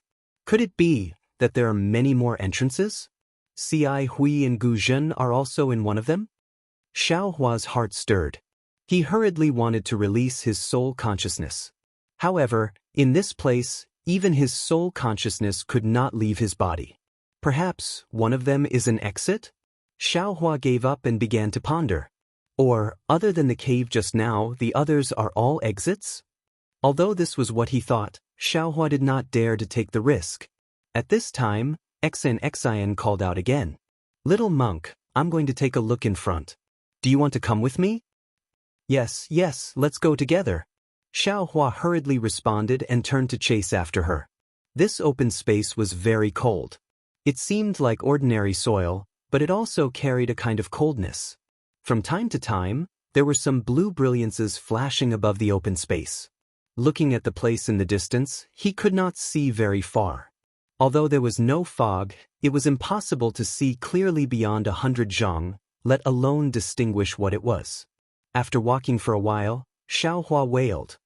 Benefactress, aren't you looking for a needle in a haystack? When is this going to end? Didn't you say time was limited? Now a lot of time has passed. How much time do we have left? I don't know either. Xen looked straight into the distance and replied indifferently. Mo Yuntong only said to go in and out as soon as possible. He did not give a specific time. Now that we're here, I don't know anything. If you want to find the exit, you can only find it yourself. I can't help you at all. Forget it. Until today, I finally know what it means to be blind. Xiao Hua waved his hand and said impatiently. You're the blind one. Xen retorted sarcastically. Yes, I was blind. How could I follow you in? Xiao Hua replied with a mischievous smile. Where was the dignified appearance of the little monk Bodhi? Xen was quite angry, but when it came to retorting, she was still a bit inferior to Xiao Hua. Seeing that Xian was deflated, Xiao Hua was quite happy. He proudly walked forward a few steps, then suddenly stopped. His eyes looked forward, and an inconceivable expression filled his face. Suddenly seeing Xiao Hua calm down, Xen was not used to it. She walked in front of Xiao Hua and asked tentatively, What are you doing? Did you see that? Xiao Hua's reply was somewhat incoherent. It was unknown whether his raised hand was exhausted or excited, but his entire arm was trembling. Xen was baffled. She looked into the distance and asked curiously, Of course I saw it. It's just a grassland, I don't see any palaces. TSK, it's really scary to be uneducated. Xiao Hua disdained Xen and lectured, Do you see that 9 feet tall spiritual tree? Which spiritual tree only had one string of scarlet heart fruits. That was an ancient spirit fruit that only grew once every 90,000 years. It's very useful for Daoist nascent soul cultivators. It can solidify the body and solidify the nascent soul. It's said that taking one is equivalent to a nascent soul cultivator cultivating for 100 years. Demichao. This little monk has only seen it in the grass encyclopedia. Who would have thought that the profound water palace actually has it? As he spoke, Xiao Hua no longer had the appearance of a weak mangy dog from before. He exerted all his strength and dashed towards the distance like a wisp of smoke. Scarlet heart fruits? Xen looked at the string of scarlet heart fruits in the distance with a confused expression. How come I've never heard of it? However, when Xian came closer and saw Xiao Hua's actions, she couldn't help but be dumbfounded. She also raised her hand and pointed at the scarlet heart fruits and shouted, What are you doing? What is this thing? What did Xen see? Naturally, it was the little fruit that Xiao Hua took out from the space. What else could the little fruit do after leaving the space? Of course, it was to skip over to the scarlet heart fruits and wave its hands. Rays of light fell into the roots of the scarlet heart fruits. Xiao Hua naturally had to take care of such a precious ancient spirit fruit and use his entire life to protect it. Only by transplanting it into his space could the scarlet heart fruits find the best home. I'm not doing anything, I'm just collecting some benefits. Xiao Hua rolled his eyes. This little monk worked hard to come here, I can't return empty-handed, right? Since this scarlet heart fruit doesn't have any restrictions, it's naturally ownerless, right? As the saying goes, it's better to teach a man to fish than to give him a fish. Instead of picking the fruit, why not take the entire scarlet heart fruit? Hearing Xiaohua's eloquent words, Xen helplessly shook her head. She wanted to move further away from this black-hearted little monk, but when her gaze caught sight of a golden vine not far away on the ground, and at the top of the vine were two leaves, one big and one small, that were like flying swords, she couldn't help but cry out in surprise, Isn't this the ancient Yen Yuan grass? Then she flew over almost faster than Xiaohua and shouted, With this thing, my golden eyes should be able to reach Deshang realm. You're still talking about me.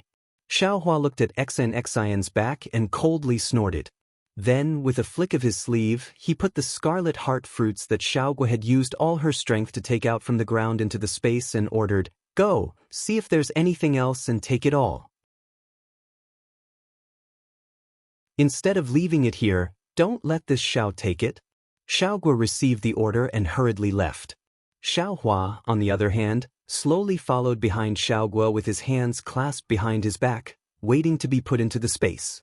After harvesting a few more rare spiritual herbs, Xiaohua's excited heart gradually calmed down. It was just as Xiaohua had said to Xen. He didn't need any immortal tools or cultivation techniques. With these spiritual herbs, this trip to the profound water palace had been completed. What's this? Xiaohua's heart calmed down. He could see a lot. After Xiaogua dug out a spiritual herb from the ground, the usual blue light filled the entire pit, and a strand of red copper light appeared in the blue light. Xiaohua's eyes lit up and he shouted in his heart. That hand nimbly made a grabbing motion, and with a so sound, a red copper object fell into Xiaohua's hand. This is a command token. Xiaohua's gaze fell on the palm-sized square object in his hand, and he immediately came to a realization. No, this command token was exactly the same as the command tokens Xiaohua had obtained before. However, this command token was cast with a vicious rabbit head. Xiaohua looked at the rabbit head in bewilderment and secretly said, Damn, why is this rabbit so fierce? It doesn't look like a rabbit at all. However, the other command tokens seem to be the same, right? With this thought, Xiaohua looked at Xen, who had run off to pick the abyss-amplifying grass in the distance. With a wave of his hand, 4 identical command tokens appeared in his hand. Xiaohua carefully looked at them. Sure enough, aside from the tiger head and snake head, which should have been fierce, the remaining ox head, pig head, and this rabbit head all had a fierce appearance. Where was the simple, honest, stupid, and lively appearance that they should have? These command tokens, what is the use of them? They're actually distributed in the Dawn Rain continent and Western Paradise? Xiaohua pinched his chin and looked at the 5 command tokens with a frown. Previously, he had used his divine sense and Buddhist sense to check them, but it was to no avail. Now that he was in the profound water palace, he couldn't even release his soul sense. Xiaohua was afraid that he could only think about it. If it's useful, then it'll be of great use. Xiaohua moved his gaze away from the command tokens. Seeing Xiaogua's nimble movements, he was already beaming with joy in his heart. However, this thought flashed through his mind, and he put away the command tokens again. He strode to Xiaogua's side. Even if he didn't need to do anything, seeing so much harvest that was about to be put into his space still made him happy. Xen very smoothly picked the abyss-amplifying grass and carefully put it into the jade box. Usually, there would be some demonic beasts near this kind of ancient spirit herb. Not only did they covet this spirit herb, but they also coexisted with the spirit herb to speed up their cultivation. Naturally, there were no other demonic beasts in the profound water palace, so the abyss-amplifying grass had no protection. After Xian put away the jade box, she turned around. Before she could call out to Xiaohua, she was already standing there in a daze. It was very simple. The abyss-amplifying grass grew between several stalks of spiritual herbs. When Xen was picking the abyss-amplifying grass, she had carefully avoided those stalks of spiritual herbs for fear of injuring them. However, at this moment, those spiritual herbs were all gone. Even the area around her was completely empty. The ground was flat as if it had never been planted before. Little monk. Xianxia was angry. What are you doing? If you picked them, then so be it. After all, these are all ancient spirit herbs. Who knows how old they are? But why did you pull them out by the roots? Xiaohua lazily raised his head and said with a smile, Benefactor Xen, these spirit herbs are heavenly treasures. If you put them in the profound water palace, only a ghost would come. Isn't this a reckless waste of heavenly treasures? If this little monk takes these spirit herbs out of the profound water palace, who knows how many Buddhist disciples will benefit from them? Tizi, only a ghost would believe that. Xian rebuked. The Buddhist sect's arhat doesn't need any spirit herbs. It's clearly your own greed. If you're talking about greed, that's not necessarily the case. Xiaohua smiled and touched his nose. For example, Benefactor Xian picked this abyss-amplifying grass on her own. But what if there's someone else who needs it? Would that person still want to enter the profound water palace? This little monk isn't bragging. Even if there were 10 more people from your Xen clan, I'm afraid they wouldn't be able to walk out of the passage behind us. Tell me, if this isn't selfish of you, then what is it? Could it be that if this little monk takes this abyss-amplifying grass out, your Confucian Xen clan won't benefit? I don't know how to grow spirit herbs. Xen actually blushed at Xiaohua's words. However, at the same time, she suddenly realized something and hurriedly turned to look at the place where she had just picked the abyss-amplifying grass. Ah? Xen couldn't help but cry out in alarm.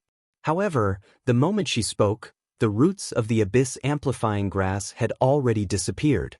The spirit herbs within a few feet to her left were all held by a fair child wearing a bib.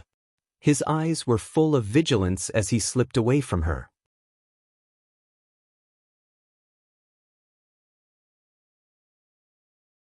Chapter 34-38. Looking at Xiaogua's cute appearance and the vigilance in her big, dark eyes, Xen felt a burst of anger for no reason. She fiercely kicked the ground and shouted, "Shameless! Thief! Robber!" Although the ground looked very flat, it was actually very soft. Xian's kick not only scared Xiaogua so much that she quickly ran behind Xiaohua, but also kicked up the soil. Even a few shiny white things were kicked out by her. Xen swept her eyes over them like a stubborn little girl and gave a cold snort. But when Xiaohua's gaze swept over them, he couldn't help but be overjoyed. He hastily waved his hand and those white bones immediately fell into his hand, disappearing without a trace. Amitba! Benefactor Xen, this little monk doesn't know if Confucian cultivators like you talk about reincarnation and retribution in the next life. Xiaohua's face became solemn as he said righteously, but this little monk knows that whether it's Buddhism, Taoism, or Confucianism, they all emphasize the dead. Although I don't know which senior these bones belong to, and I don't know if he's a Buddhist, Taoist, or Confucian cultivator, he's already passed away. We, the living, should retain a bit of respect for him. Blaspheming the corpse of a senior like you is really disrespectful. Forget it. Let this little monk take these bones back to nirvana. I'll chant sutras every day and recite incantations every night so that he can reincarnate soon. Although Xen didn't care about these bones, she also saw how thick they were. How could she not know that these bones didn't belong to an ordinary person? Now that Xiaohua took the bones and still pretended to be obedient, her face was ashen with anger. She stretched out a white finger and pointed at the complacent Xiaohua. She didn't know what to say. Just take it. Perhaps this is your corpse from your previous life. In your previous life, you failed to explore the profound water palace and died here. In this life, you came here under this princess's lead. Since you've received this lady's benefits, why don't you thank this lady? Yes, it seems the skeleton is really faded with this little monk. This little monk thanks the lady for leading the way. This little monk thanks the lady for kicking this skeleton. Xiaohua put his palms together and lowered his head as he said sincerely, "From now on, this little monk will also chant sutras every day and recite incantations every night. If this lady dies here, may Buddha bless you so that you can come here in your next life." Xianxia said, "You," 4 times in a row. She had never seen such a glib-tongued person in her life, let alone such a glib-tongued little monk. "What about me?" Xiaohua touches his bald head and says curiously, "Could it be that benefactress has never seen such a peerless and magnificent monk before?" "Disgusting." Xianxia pretended to retch a few times and curled her lips. She turned her head and ignored Xiaohua as she walked forward. "Woman Tanyu, don't go too far." Xiaohua put on an act behind his back and said, "This little monk still needs to sleep at night. I don't want to recite the rebirth mantra for someone."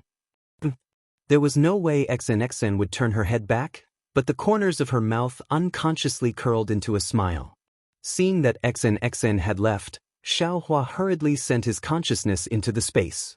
He saw that the huge white bones that he had just sent into the space had already fused with the previous white bones. The lightning water mixed with traces of lightning seemed to be endlessly falling into the space. It seemed to be nourishing these white bones and also seemed to be awakening them at any time. Damn it, these white bones, how could they also be scattered in the Xiaoyu continent and Western Paradise? Jade Archive. Xiaohua frowned. As the white bones gradually gathered together, Jade Archive. Xiaohua could already smell a trace of danger from these white bones. Who is the owner of these white bones? What can I do? The most beautiful thing in this world is confusing matters. Being able to find the reason from the confusion is also the most interesting thing in this world. Suddenly, Jade Archive. Xiaohua spoke again from Jiuxia's mouth. "Damn it, Jiuxia, you really are like a ghost that won't disperse." A rare wry smile appeared on Jade Archive. Xiaohua's face. Then, with a wave of his hand, Little Thunder, who had been nourishing under the lightning water, fell into Jade Archive. Xiaohua's arms. Looking at Little Thunder's increasingly plump body and the slightly moving eyeballs under its eyelids, Jade Archive. Xiaohua understood that the day of Little Thunder's awakening was not far away. "Hee, let me calculate." While speaking, Jade Archive. Xiaohua waved his hand and Little Thunder disappeared. In an instant, it reappeared under the lightning water. At the same time, Jade Archive. Xiaohua's left hand slowly stretched out, and then his 5 fingers slowly formed a seal. The 5 fingers were extremely slow, as if a huge mountain was hanging on each finger. As the seal formed, buzz! A roar that shook the earth and mountains was produced in the entire space. The 5 finger shadows swayed in the entire space. With these finger shadows, the karma hand that was previously hidden in the space of Heaven Way quietly appeared again. However, before the spell similar to the Hand of Karma could be formed, the huge roar shook again. The 9 suns in the sky dimmed, the mountains and rivers were on the verge of collapsing, and even Xiaohua himself was trembling. "Fellow Daoist, do you want to die?" Green-robed Xiaohua appeared in front of Jade Archive. Xiaohua with a panicked face and said anxiously, "Our space has just been formed, and the yin and yang and the 5 elements have just been established. We can't allow fellow Daoist to ravage it again. Even if fellow Daoist wants to use the innate 5 elements and reverse yin and yang, you should do it outside. After all, fellow Daoist's 5 elements and yin and yang are outside. Before fellow Daoist controls the entire space, you must not bring the karma of the outside world into this space." Hearing this, Jade Archive. Xiaohua immediately understood and didn't dare to form another seal. He hurriedly flicked his 5 fingers, and the entire space immediately became quiet. Then he cupped his hands and said, "Thank you, fellow Daoist, for reminding me. This is my fault. No need to thank me, no need to thank me. This is our home, and we have to cherish each other. I am not like some primordial spirits who don't treat this place as their home." Green-robed Xiaohua actually curled his lips, looking quite strange. Jade Archive. Xiaohua naturally knew that green-robed Xiaohua was talking about the bone-tempering Xiaohua, so he just smiled slightly, cupped his hands and left the space. He clearly knew that in this space, he had a feeling of controlling everything. Naturally, he could try to use the karma hand seal. However, outside the space, he was just a nascent soul cultivator. The amount of magic power he could use was limited. Although his nascent soul could communicate with heaven and earth and borrow the power of heaven and earth, his nascent soul was too weak and couldn't withstand the backlash of the karma hand seal. He was afraid that he could only reach the spirit-severing stage or the unity stage, fusing his nascent soul with his physical body. Then, his physical body would be able to communicate with heaven and earth like a nascent soul. Only then would he be able to rely on his demigod body to activate such a mysterious karma hand seal. After Xiaohua left the space, he urged Xiaogu to move all of the spirit herbs and spirit trees from the profound water palace into the space. In another part of the profound water palace, there was a crystal wall that was over 1,000 feet high. Hundreds of huge triangular patterns were densely arranged on the wall. Each of these patterns was deeply indented, and the three sides of the patterns were protruding like a frame. These protrusions overflowed with different kinds of brilliance. Layer upon layer of magic power fluctuations surged like a tide. Suddenly, a triangle near the top of the wall emitted a bright blue brilliance. However, before the brilliance could be released, a tidal wave of magic power rushed towards the brilliance. In a few breaths of time, the brilliance was annihilated. However, in the time it took to brew a cup of tea, the brilliance of the triangle appeared again. As a result, the magic power fluctuations that had just calmed down rushed over again and strangled the brilliance of the triangle. This repeated several times. In the end, the brilliance was extremely brilliant, like a butterfly breaking out of its cocoon, and finally bloomed. Boom! After the brilliance, a loud noise was heard. A huge hole appeared on the triangle. Two monks covered in blood rushed out from the hole. Weren't they Ci Hui and Gu Zhen, who had parted ways with Xiaohua and Xian? At this time, the two of them were in an extremely sorry state. The green lotus in Ci Hui's left hand seemed to have been eaten by worms, with only a small half of it remaining. The sword in his right hand was already broken, and even the remaining sword edge seemed to have been eaten by worms, with spots on it. Ci Hui's originally neat monk robe was now in tatters.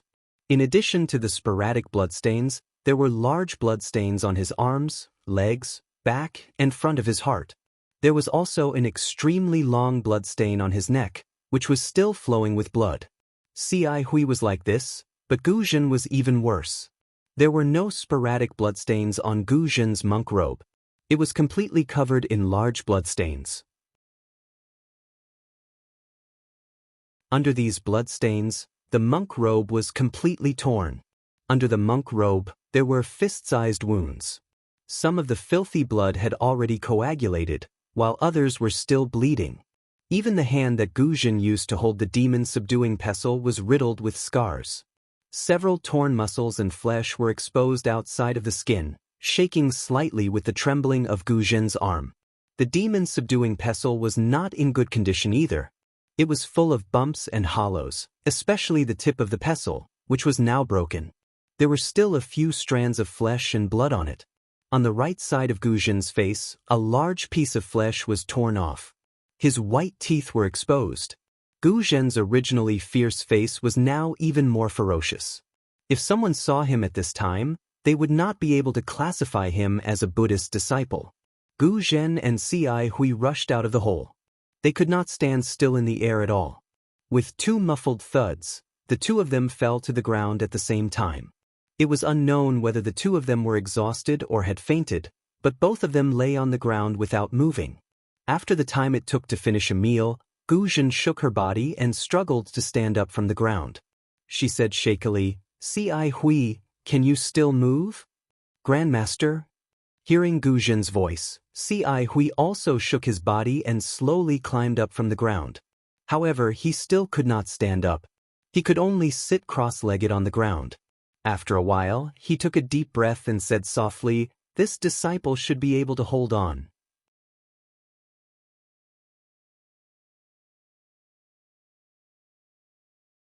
Chapter 34-39. Sigh.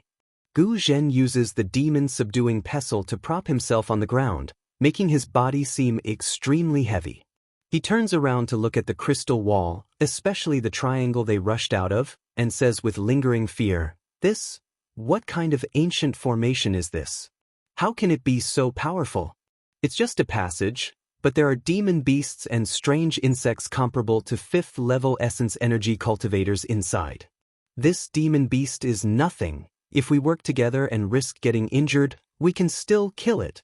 But these strange insects are impervious to fire and water, and can even devour our Buddhist artifacts.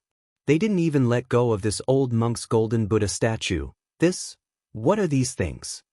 Speaking up to here, Guzhen looks at C.I. Hui and asks, just now you released the Bodhi Saraira to attract the strange insects. Is your Saraira seriously damaged?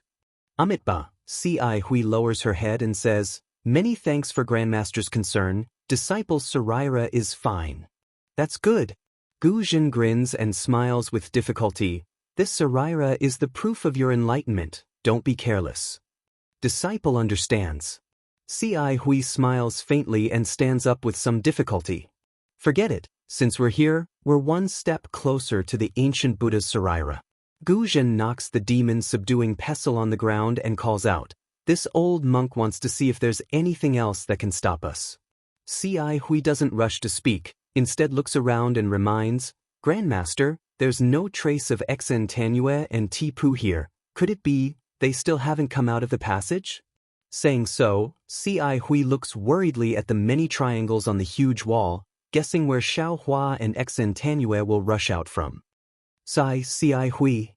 Guzhen sighs and shakes his head. This old monk advises you not to be delusional. This passage is so dangerous. Even if Xen Tanue has an extraordinary background and an extremely powerful imperial artifact, I'm afraid he won't be able to escape. You saw it yourself, those thousands of strange insects are definitely not something the two of them can deal with. C.I. Hui frowns slightly and answers, all right, Grandmaster knows. Disciple feels that Tipu's cultivation is not below Disciple's. With his help, Xen Tanue might be able to rush out. That's your feeling. Guzhen was not optimistic about Xiao Hua and Xianxia's chances. This old monk thinks that Tipu's Buddhist treasure is somewhat powerful, but his Buddhist divine ability is not worth mentioning. Perhaps the paths they took were different. He won't come out from here. After waiting for a while and not seeing any movement, C.I. Hui asked hesitantly, Grandmaster, should we proceed? Of course, I'm already here. I can even smell the scent of the ancient Buddha. How can I not move forward?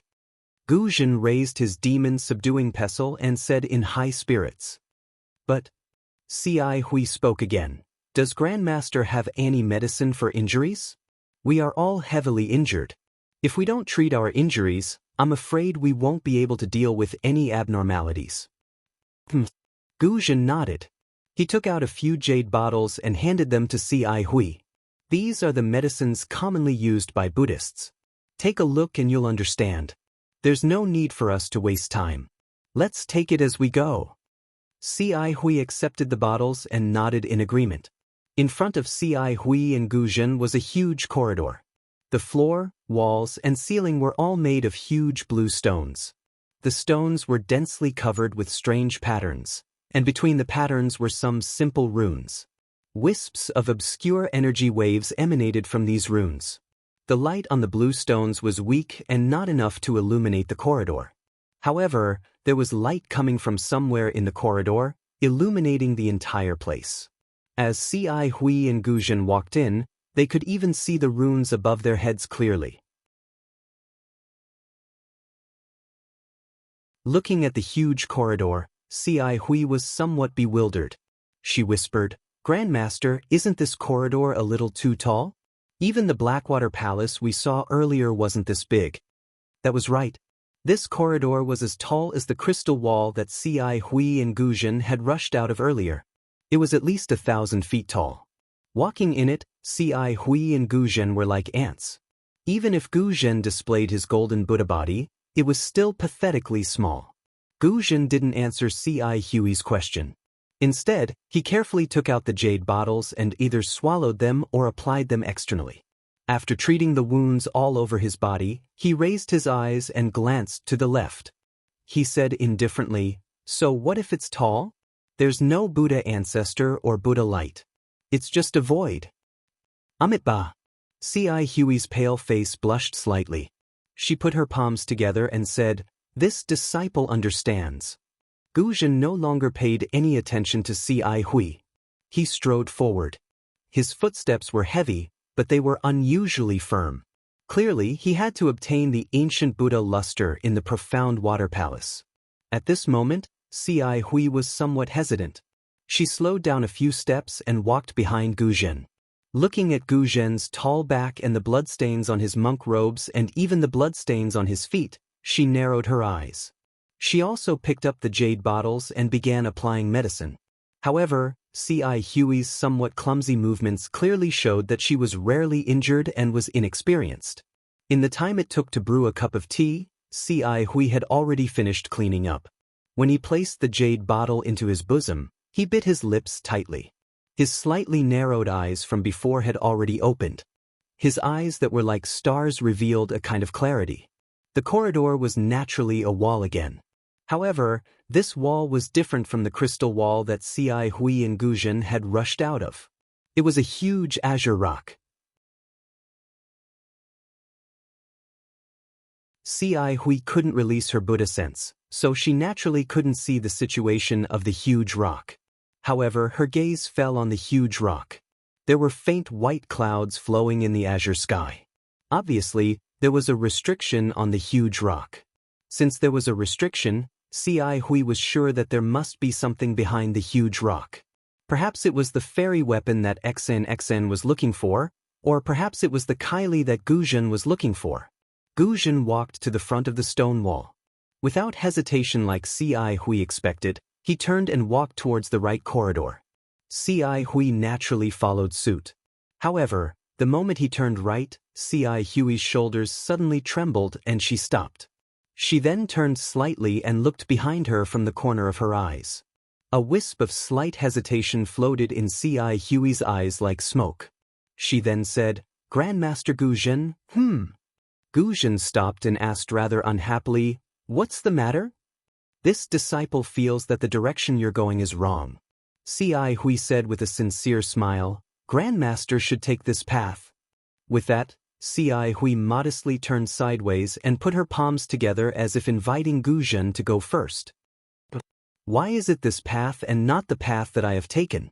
Could it be that you've discovered something?" Guzhen's eyes widened. His surprised voice was very loud and clear, sounding as if he was asking a question. Si Hui was still gentle and amiable. She smiled and said, "How should I put it? This disciple has a feeling that the ancient Buddha Kylie is in that direction. If there's any evidence, this disciple doesn't have it." Guzhen frowned slightly. There were still traces of blood on his face. Although he had taken a Buddhist spiritual medicine, the medicine's effect was obviously not that effective. Guzhen's frown made him look extremely ferocious. He seemed to be pondering. In the end, Si Hui was somewhat puzzled. Just as she was about to raise her head, she heard Guzhen's voice again. "Fine. A Buddhist with a root of wisdom like you must be more sensitive to this Saraira than this old monk. I'll listen to you." "Grandmaster, please." Si Hui stretched out her hand and gestured for Guzhen to go first. She also expressed that she had no intention of having any thoughts about the ancient Buddha Kylie. Guzhen nodded again. There was a hint of coldness in his eyes. However, Si Hui didn't notice it. In fact, there was nothing special about the two sides of the stone wall. Even the texture on the tall stone wall was similar. The smooth stone wall didn't have any decorations. It looked no different from a cave. However, the passage seemed to be extremely long. Guzhen was in front and Si Hui was behind. After walking for the time it took to finish a meal, there was still no door. It was as if the passage had no end. Even so, Si Hui was still careful. The Buddhist light around her flickered faintly. She was ready to receive the profound water palace's attack at any time. Si Hui. Guzhen's footsteps slowed. He asked faintly, "Your feeling seems to be wrong. Why haven't we seen anything after walking for so long? Why don't you return with this old monk?" Si Hui smiled. "Grandmaster, don't be anxious. Perhaps it's just ahead. This disciple's feeling should be right." Guzhen shook his head and said, "Si Hui, although you know the heaven's feet and you are one of the few disciples in our Buddhist league who is proficient in the five senses, The heaven's feet is just the heaven's feet, not the heaven's eyes, heaven's ears, and mind reading. In this old monk's opinion, you should return with this old monk. Gu Zhen emphasized the mind-reading ability so heavily that Ci Hui was quite puzzled. However, he hastily stopped Gu Zhen and said, "Grandmaster, please listen to this disciple. The ancient Buddha Kai Li is really in front of us. This disciple absolutely does not dare to deceive Grandmaster. Ci Hui, repent and be saved." Gu Zhen shouted. Without hesitation, he lifted his leg and was about to turn around. Boom! Gu Zhen's foot landed on the ground, causing the entire passage to shake. The stone wall actually emitted a faint brilliance as it shook. Gu Zhen was stunned. He looked at the bottom of his foot in disbelief, then took a step forward with his other foot. Dun. Another loud sound rang out, and the tunnel shook again. Amitabha? What's going on? Gu Zhen was surprised. He wanted to lift his leg again, but Ci Hui was looking into the distance. He cried out involuntarily, Grandmaster, you look over there." Boom! Another loud sound. This time, Gu Zhen's leg didn't land on the ground. Gu Zhen immediately understood and hurriedly turned to look. Gu Zhen's expression changed greatly when he saw what was going on. In the tunnel 200 feet away, a giant had appeared out of nowhere. This giant was several hundred zhang tall. Its huge body was suitable for walking in this enormous passage. Only now did Ci Hui and Gu Zhen realize that the passage was so enormous that it was meant for this giant to pass through.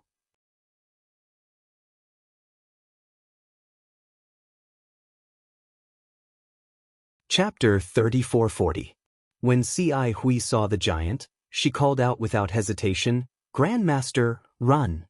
However, after controlling the cloud to fly for a while, he didn't see Gu Zhen following him. When he looked back, not only did Gu Zhen not follow him, he even controlled the cloud to meet the giant. "Grandmaster!" Ci Hui shouted, "We're all seriously injured now. How can we fight? It's better to hide first." However, Gu Zhen didn't care about Ci Hui at all. He waved the demon subduing pestle in his hand in the air, and his flying speed increased again. Ci Hui stood in the air, biting her lips. After a moment of hesitation, she waved her hand, and the short sword drew a cold light in the air. She sighed and said, "Forget it. Since I've decided, so be it." Then, Ci Hui controlled the cloud to chase after the giant. Thump, thump. The giant's footsteps became more frequent, and he was getting closer to Ci Hui. At this moment, Ci Hui saw clearly that the giant was covered in a layer of aqua-blue armor. Not only did the armor cover the giant's body, but the helmet on his head also covered the giant's entire face. She couldn't see the giant's face clearly at all.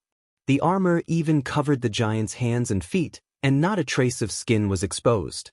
Just as Ci Hui was sizing up the giant, there was a buzzing sound, and the Buddhist light around Gu Zhen's body shone brightly. Then, Gu Zhen's body began to expand. Obviously, he was going to use the golden Buddha body. Ci Hui couldn't help but cry out, "Grandmaster, you can't use the golden Buddha body in your current situation. Earlier in the passage, your golden Buddha body was on the verge of collapse. If you force it now, I'm afraid you won't be able to." Isn't the collapse of my golden Buddha body what you wanted?" Gu Zhen sneered, "Didn't you bring me here so that I could act as your vanguard? If I die in the hands of this giant, won't the ancient Buddha shrine be yours?" "Grandmaster?" Ci Hui's expression changed greatly, and she hurriedly argued, "You've misunderstood. How could I know there was a giant here? I only sensed the ancient Buddha shrine." Although the ancient Buddha shrine is an ancient item, it's still a relic. Don't tell me you've forgotten that I'm a guardian who can devour relics. Even with old Na's lotus cultivation base, I can't sense Tsai. How do you know? Gu Zhen stared at the giant as he flew, then sneered, "This ancient Buddha fortune might be useful to this old monk, but wouldn't it be even more useful to you? How could this old monk not know what you're thinking? Martial ancestor really doesn't know what disciple is thinking." Ci Hui's face revealed a bitter smile. "All right, I really don't know what you're thinking. And I don't want to know. Gu Zhen said indifferently, but since you don't covet the ancient Buddha Kylie, let this old monk see your sincerity. This old monk has spent a lot of effort to get here, so I won't return empty-handed. C.I. Huey's mouth was extremely bitter. She nodded and said, yes, disciple will let Grandmaster understand. Disciple will absolutely not fight with Grandmaster over this. Speaking of this, C.I. Hui seemed to have suddenly realized something. She looked at Gu Zhen in disbelief and shouted, racked my brains? Grandmaster, could it be that the little monk's story? Seeing C.I. Huey's enlightened expression, Gu Zhen narrowed his eyes and said coldly, that's right. I can't believe you can think of something like this. If it weren't for this story, would Benefactor Xin and Monk Ti Pu have willingly come to the Mystic Water Palace? This is an ancient array. Who would have the guts to come here if they weren't at the 6th or 7th level of origin energy? It's already good that we were lucky enough to get here. Xin and Ti Pu. I'm afraid they've already died in the passage. Forget it. C.I. Hui sighed, poor junior brother Ti Pu. When he warned this old monk thought he was being too petty. But now it seems, the human heart is not what it used to be. Even a Buddhist disciple has a human heart inside him. What did the little monk Ti Pu say? Gu Zhen looked up at the giant who was still far away and asked calmly.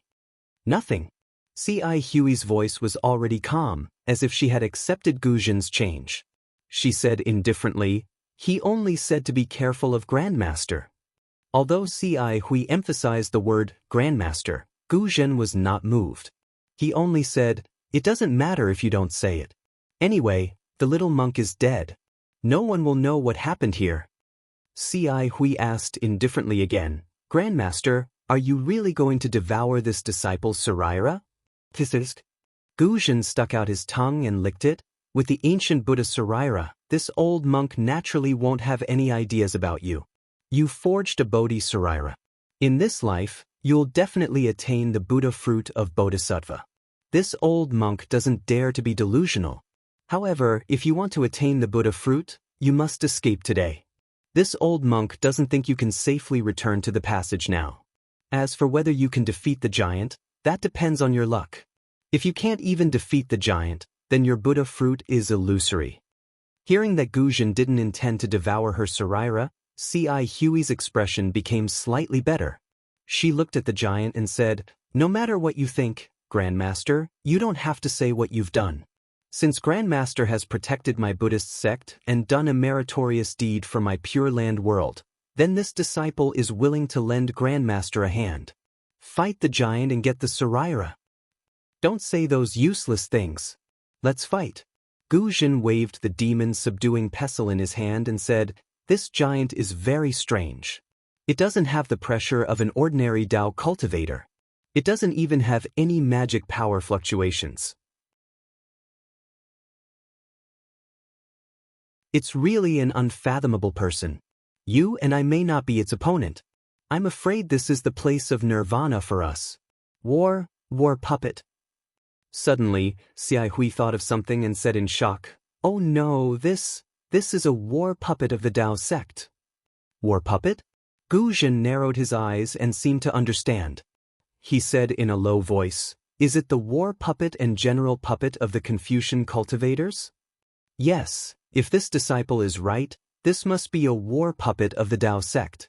C.I. Hui nodded and said, how can an ordinary cultivator have such a tall Dharma idol? Even if it's a Dharma idol, it can't be so heavy.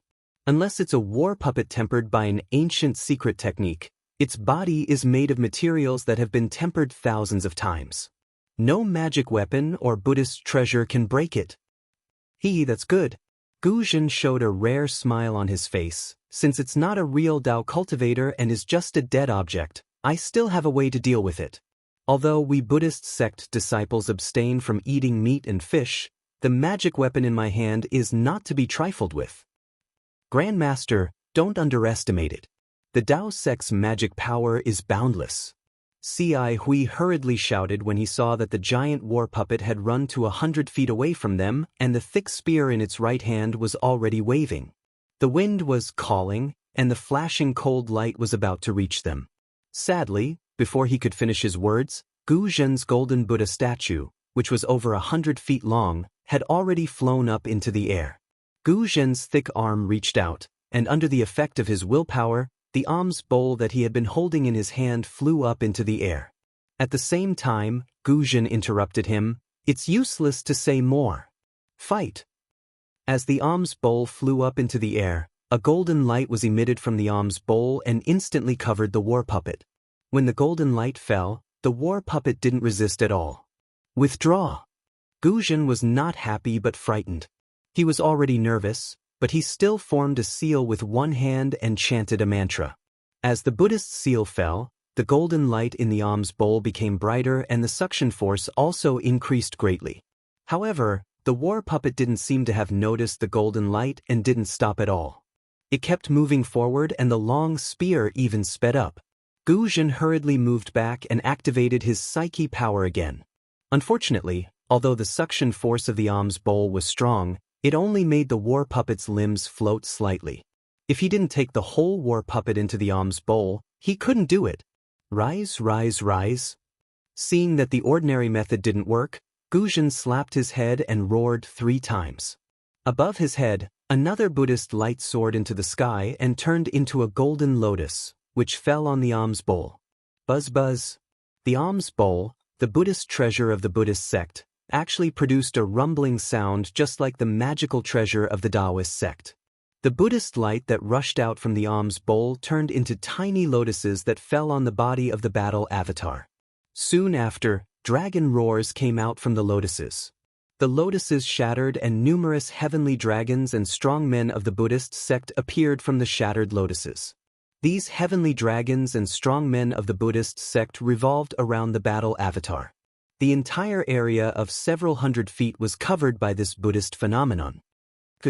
Seeing that the huge war puppet was slowly lifted into the air by the dragons and strongmen, Ci Hui was secretly delighted. However, before he could put his palms together, the war puppet, which had just risen a few feet, suddenly raised its hand and pierced the alms bowl with a blue spear. "Withdraw," Gu Zhen sneered and made another seal with one hand. The alms bowl not only expanded but also strengthened its suction force. The war puppet lost its balance and was sucked several feet higher. Hiss! The battle puppet that hadn't made any sound all this time suddenly released a sound that resembled the hiss of a viper from within its armor. The spear that it had raised actually left its hand, and like a streak of lightning, it struck towards the alms bowl in midair. "You're courting death." Gu Zhen didn't even blink. He pointed his finger and the alms bowl roared louder and rotated.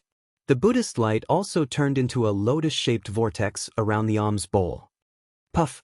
With a soft sound, the spear, which was hundreds of feet long, disappeared into the Buddhist light and didn't cause any ripples. "It can't be? It's that simple?" Ci Hui, who had retreated hundreds of feet, was stunned when she saw the war puppet's spear being absorbed by the bone staff. "You come in too." Gu Zhen laughed. "It's just a lifeless war puppet." Before Gu Zhen's laughter died away, something strange happened. In the lotus-shaped Buddhist light, a thin water-blue brilliance emerged like the head of a spirit snake. Then, it expanded and lengthened rapidly, following the trajectory of the spear and falling into the war puppet's hand.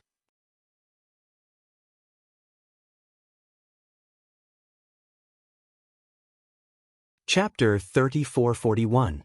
What? Oh no! Gu Zhen's laughter stopped abruptly. Before he could react, the war puppet raised its hand again. But, with a loud bang, the Buddha's light on the alms bowl disappeared. Not only did the countless heavenly dragons and strong men disappear instantly, but the alms bowl also shrank rapidly. Swoosh! The poisonous water in the alms bowl immediately fell from the air.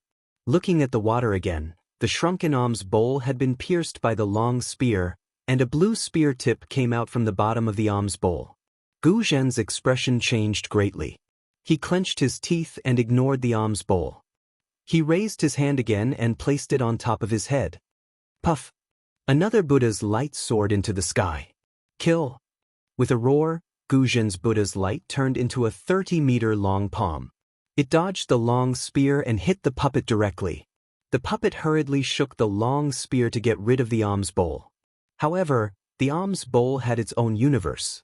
How could it be thrown away so easily? Seeing that the long spear couldn't be pulled back in a short time, the puppet's left hand flashed with blue light.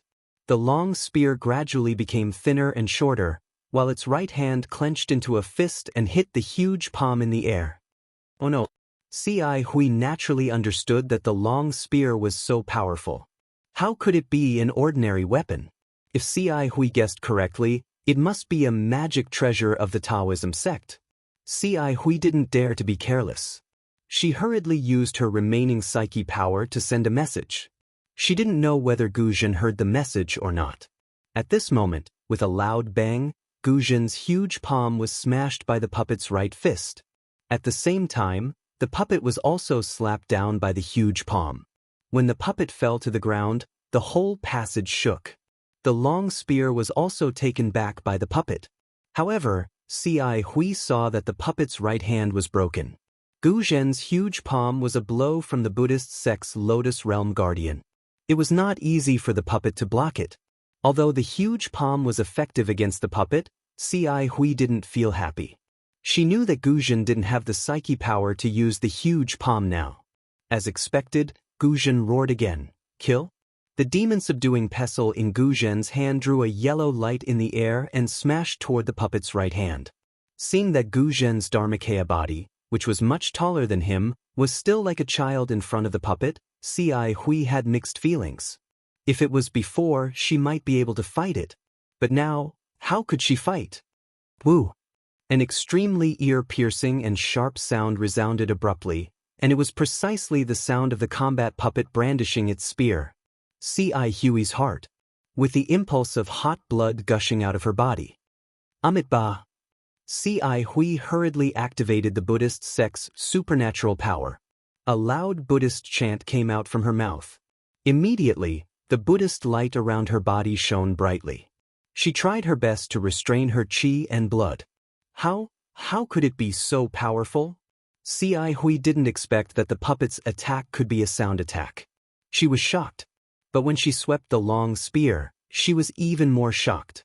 She saw traces of black and white light flashing in the air where the long spear passed.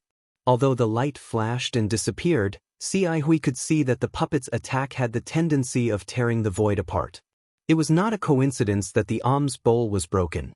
How could the current him, or even Guzhen, withstand such a powerful attack? Moreover, the long spear was extremely fast and its attack range was wide. Although Guzhen had already flown up and attacked the long spear with his demon-subduing pestle, he couldn't compare with the long spear in terms of momentum and power. The long spear was like a blue rainbow bridge. It had already arrived in front of Guzhen. It seemed that the long spear could pierce through Guzhen's golden body in a few breaths. Guzhen's fighting style was purely using his weakness against the enemy's strength. Grandmaster! Ci Hui didn't dare to be careless. The Buddhist seal in her left hand burst out and the sword in her right hand also waved. Waves of psyche power rushed out and the Buddhist seal turned into a big hand that slapped at the puppet's arm.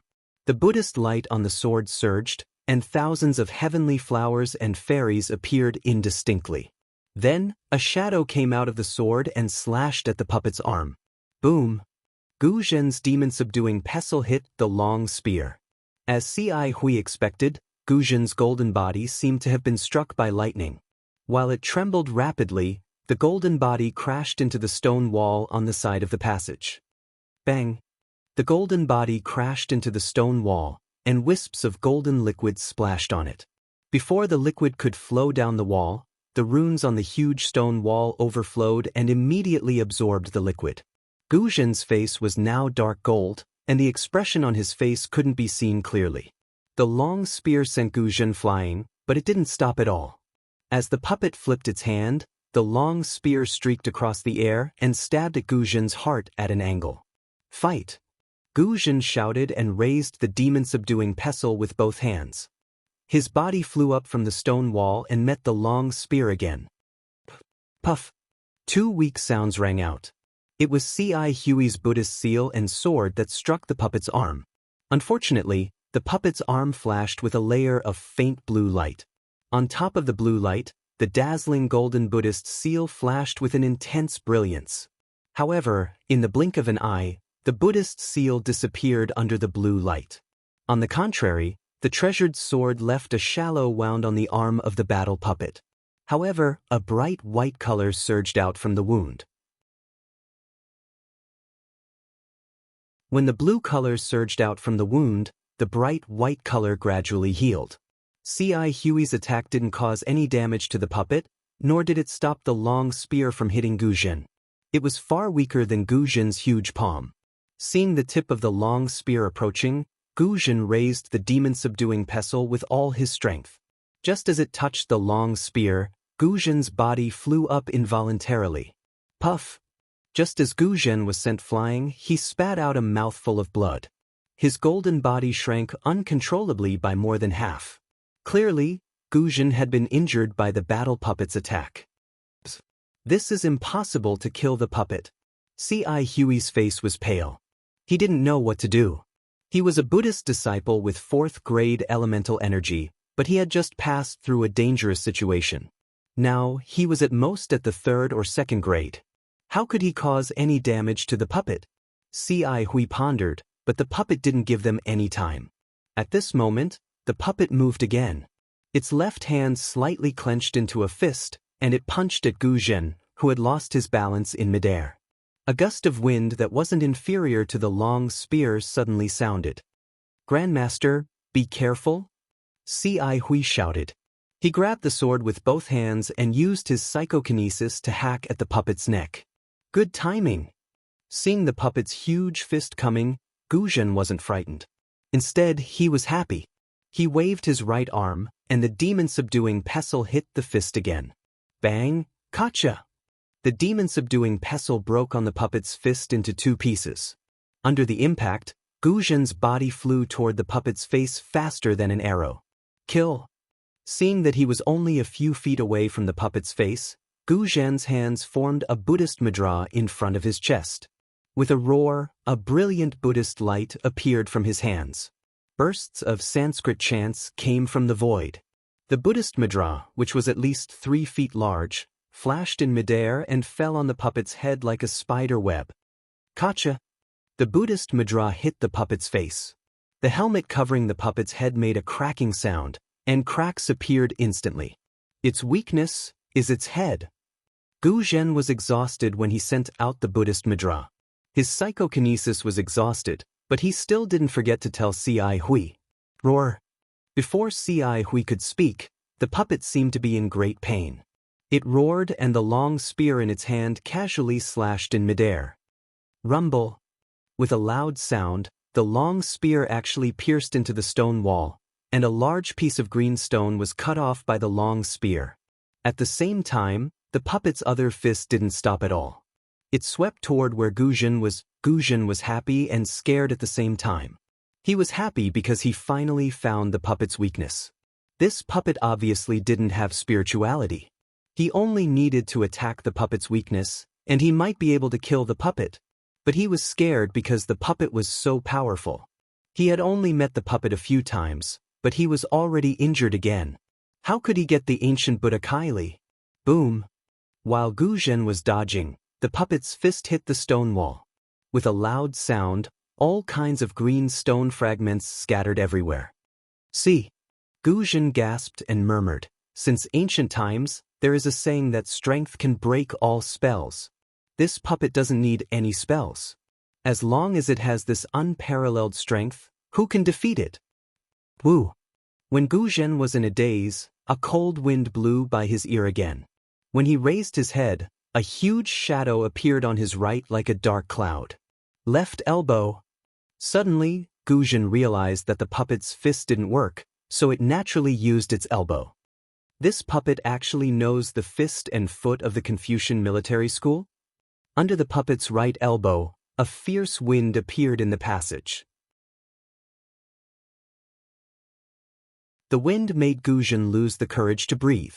He hurriedly made a mudra with both hands, trying to block the elbow that seemed to be able to smash him into meat paste. Gu Zhen really didn't have any psychokinesis now. As soon as the Buddhist mudra was formed, the puppet's left elbow attacked Gu Zhen. With just a light touch, the Buddhist light around Gu Zhen disappeared. Gu Zhen's whole body was hit like a bullet again, and he fell on the stone wall with a scream. When Gu Zhen's golden body touched the stone wall, it shrank by half again, and his face became even paler.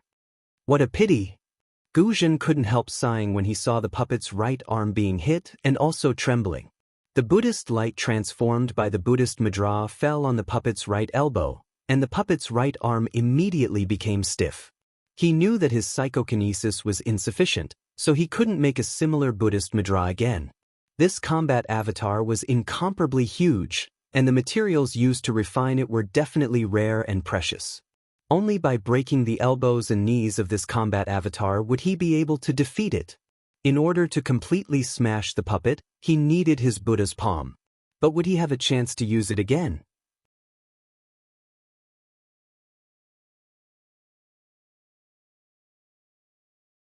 Chapter 3442. Grandmaster, saving your life is more important. Don't fight. Ci Hui was nearby. Seeing the battle puppet's arrogance, the stone wall shattered, and Gu Zhen's golden body withered, Ci Hui hurriedly shouted, "Battle puppets are good at fighting. We don't have psychokinesis now." Gu Zhen sneered, "If my psychokinesis wasn't exhausted, why would I do this? If you have the heart, why don't you offer your Saraira? You said it very well earlier that you would help me get the ancient Buddha Saraira. Now is the time for you to help me. Offer your Bodhi Saraira. After I swallow it and add more psychokinesis, I'll be able to kill this battle puppet with Buddha palm." Ci Hui clenched his teeth. Without any hesitation, his face showed a kind of desperation. Then he cried out miserably, "Okay, Grandmaster knows. It's not that I don't want to offer my Saraira, but what?" Gu Zhen sneered, "But you also want the ancient Buddha Saraira, right?" Alas. Ci Hui sighed and took a few steps back. He patted his forehead and chanted, "Namo Amitabha." A Buddha light flashed above Ci Hui's head, and a human-shaped Saraira flew out from his Niwen palace. Although this relic was in the shape of a human, this human form was extremely damaged. Not only was its head missing, but its limbs were also missing. Its body was riddled with holes, and it was no different from a beehive. Looking at the fourth-grade lotus platform below the relic, it was also shattered like broken cotton. If it wasn't for the dim Buddha light that formed the human shape, it would be impossible to tell that this was a human-shaped Saraira. Gu Zhen was surprised to see the human-shaped Saraira. He shouted, "Ci Hui, why is your Saraira so broken?" Gu Zhen raised his head slightly and looked at the broken Bodhi Saraira. He answered faintly, "In the passage, Grandmaster showed his invincible power to kill the strange insects. I was helpless and could only use the Saraira to attract the insects." Gu Zhen's voice trembled. He didn't expect Ci Hui to make such a big sacrifice. After all, Saraira was the foundation of a Buddha's cultivation. Moreover, Ci Hui's Saraira was the Bodhi Saraira, which was the proof of his attainment in this life. Ci Hui's actions were clearly for the sake of saving Gu Zhen, and she had tossed her current life's attainment beyond the 9 heavens. Since this disciple has already promised Grandmaster, I can naturally give this relic to Grandmaster to consume today. Ci Hui looked at the blue light flashing rapidly around the puppet as it struggled to break free from the shackles on its arm. She said indifferently, "Moreover, this disciple originally planned to do so. However, martial ancestor's psyche force is currently lacking. Even if I deliver the relic, I'm afraid martial ancestor will be unable to execute the Buddha's palm again. In the end, you still can't bear to?" Gu Zhen sneered again.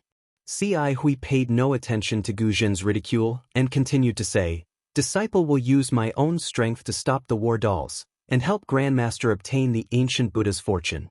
Of course, whether or not martial ancestor can obtain it will depend on martial ancestor's fortune." With that, Ci Hui waved her hand and the azure lion she was sitting on appeared out of thin air. Ci Hui then said, "Martial ancestor, This azure lion has accompanied disciple in cultivation for many years. If martial ancestor is able to leave, please take it with you. The azure lion roared angrily, and auspicious clouds appeared under its feet as it charged towards the war dolls. Silly child, Ci Hui softly reprimanded, our fate has come to an end. Don't be angry. The azure lion let out a sorrowful cry, but it didn't dare to disobey Ci Hui's words. It obediently lay down in the air, and tears dripped from its eyes. Ci Hui, what are you doing? Gu Zhen frowned slightly and asked in confusion. But before Ci Hui could answer, hiss! A low hiss sounded again. Dong! The passage shook again. The war dolls had already broken free from their shackles, and were walking towards the two people. Ci Hui didn't pay attention to it. She waved her left hand, and half of the green lotus root fell into her hand. She pointed her hand at the top of her head, and chanted, the green lotus burns my body, the Saraira helps me to live forever, the flesh serves the lotus platform, the golden body protects Buddhism. Before Ci Hui's chanting fell, the sound of Sanskrit resounded in the passage, and countless tiny heavenly flowers appeared out of thin air. When Ci Hui's body touched the top of her head, it immediately collapsed, transforming into tiny lotuses. These lotuses flashed with 7-colored Buddhist light, and rushed towards the Bodhi Saraira in the air. This? Gu Zhen didn't understand at first, but suddenly turned pale with fright. He shouted, this is the flesh lotus of the Xiang sect.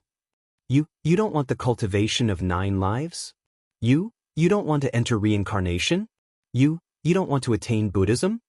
Gu Zhen asked no, 3 times in a row. Obviously, he was extremely puzzled by Ci Hui's action. Amit Ba. Ci Hui's body had already transformed into half of a lotus, but his voice still came. Grandmaster has given up a lot in her life to protect Buddhism. Now that her state of mind has been possessed by the devil, I'm afraid that she can't attain Buddhism in the future. This ancient Buddha Saraira is what Grandmaster needs in this life. If Grandmaster can fulfill her wish, she will definitely be able to kill the devil in her heart. If she can keep a useful protector for Buddhism, how can I not attain Buddhism? Ci Hui's voice wasn't loud, but it was extremely clear in the cadence of the Sanskrit words. There was no solemnity, only a faint calmness. This calmness, together with the sky, spread throughout the entire passage, even penetrating the stone walls. As a protector of Buddhism, Gu Zhen obviously couldn't understand Ci Hui's actions. He knew very well the drawbacks of the flesh lotus of the Xiang sect. Ci Hui turned his body into a lotus and sent it into the Saraira. Although the Bodhi Saraira was completed, Ci Hui's body was gone. Ci Hui had no chance to enter reincarnation. His body, and even the negative karma condensed by the Saraira, had completely ended in this life. Even if he had the chance to enter Buddhism again, he would no longer be Ci Hui. Moreover, if Ci Hui didn't enter reincarnation, how could he become a human again? In these few breaths, Ci Hui's body completely disappeared, and the Bodhi Saraira gradually became full again. In particular, the 4th grade lotus was complete. Ci Hui's voice came from the Bodhi Saraira, Amit Ba. Grandmaster, take care. As long as you have kindness in your heart, a protector is also a Buddha. Before his voice died away, Ci Hui's Bodhi Saraira flashed rapidly, turning into a 7-colored lotus and falling towards the approaching war puppet out of thin air. Hiss! The war puppet's long spear suddenly pierced out. The tip of the spear that could tear the void fell on the colorful lotus, but it missed. The lotus covered the war puppet's head without any suspense. Whoosh! At the critical moment, the war puppet suddenly dodged to the left. When the lotus fell, it hit the right side of the war puppet. Swish! The sound was softer than the sound of the poisonous water falling from the alms bowl. The 7-colored lotus turned into a rainbow and rushed into the war puppet's body. Boom! Like a high wall collapsing, the entire right side of the war puppet's body completely collapsed. In a moment, 60% of its body was peeled off from the war puppet's body. Kill! Seeing that Ci Hui had succeeded, Guzhen urged his body to move again, forming a mudra with his little psyche power, and hit the war puppet's head again. Woo! At the same time, the rainbow rushed out of the war puppet. It was abnormally dim, but this rainbow was like a kind and unyielding war soul. With a turn, it rushed towards the war puppet again. Unexpectedly, the war puppet shook the long spear in its left hand, and the whole spear turned into a big hand in an instant, covering the rainbow. Hiss! The war puppet hissed, and the big hand suddenly shrank. In a flash, the rainbow was condensed into a thumb-sized crystal bead. Then, the war puppet swung its hand, and the crystal bead turned into a trace in the air, hitting Guzhen's Buddhist mudra. This war puppet actually knew how to give someone a taste of their own medicine. Bang! With a loud sound, the crystal bead condensed by Ci Hui's Dharma power broke Guzhen's Buddhist mudra. Without any delay, it immediately rushed into the stone wall behind Guzhen, and a huge crack appeared on the stone wall. Guzhen's body was even knocked back, and he slumped to the ground after hitting the stone wall. Whoosh! With the same sound of flowing water, the rainbow crystal bead that had sunk into the stone wall unyieldingly rushed out again and hit the war puppet's face. However, the war puppet raised its hand tightly and immediately grasped the crystal bead. This time, the war puppet did not hesitate. The war puppet closed its hand, and with a crack, the crystal bead was instantly crushed. When the crystal bead turned into rainbow-colored fireflies and scattered in the air, the Sanskrit chants that had filled the sky just now suddenly stopped. Guzhen struggled hard, but he could not stand up. He stared at the rainbow-colored fireflies, and he knew clearly that Ci Hui did not exist in this world anymore. Boom! Right at this moment, something unexpected happened. Only about 30 meters away from Guzhen, an extremely dazzling blue light shone from the aqua-blue wall. The light was like a bright moon, and Guzhen couldn't help but close his eyes. In the bright moon, a figure walked out with the light, and the huge stone wall collapsed in the light. Guzhen paled in fright. He could not help but squeeze himself against the wall as if that was the only way to protect himself. He narrowed his eyes and stared at the figure, trying to get a better look at him. The figure was only 8 feet tall, and his eyes were slightly closed in the light. His body flashed with rainbow-colored brilliance. Looking from afar, he was a full-bodied heavenly court, and a rainbow-colored monk's robe was draped over his body, with thousands of golden runes flowing and flashing on it. Looking at the figure's head, the 5 buns on his hair were very eye-catching. However, Guzhen only glanced at the figure's appearance before his eyes fell on the figure's hands again. The figure's hands were not clasped together, but raised slightly. In his left hand was a green lotus, and in his right hand was a treasured sword. It was no different from Ci Hui's sword. This is the ancient Buddha rainbow. Guzhen was shocked at first, but then he came to his senses and exclaimed while looking at the rainbow-colored light. Now that he had seen the ancient Buddha rainbow, how could Guzhen control himself? He struggled to fly up from the ground, but unfortunately, before he could stand up, the fireflies that had been crushed by the war puppet rushed into the rainbow-colored ancient Buddha rainbow like swallows returning to their nest.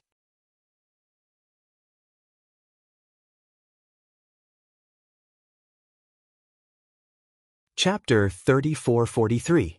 The moment the shattered fireflies touched the ancient Buddha relic, they immediately fused with it. Like adding the finishing touch, the flamboyant 7-colored brilliance suddenly converged. The luster around the ancient Buddha relic gradually turned white, just like an ordinary physical body. What was special was that the light gradually gathered at the back of the relic's head. The face turned red with red lips and white teeth.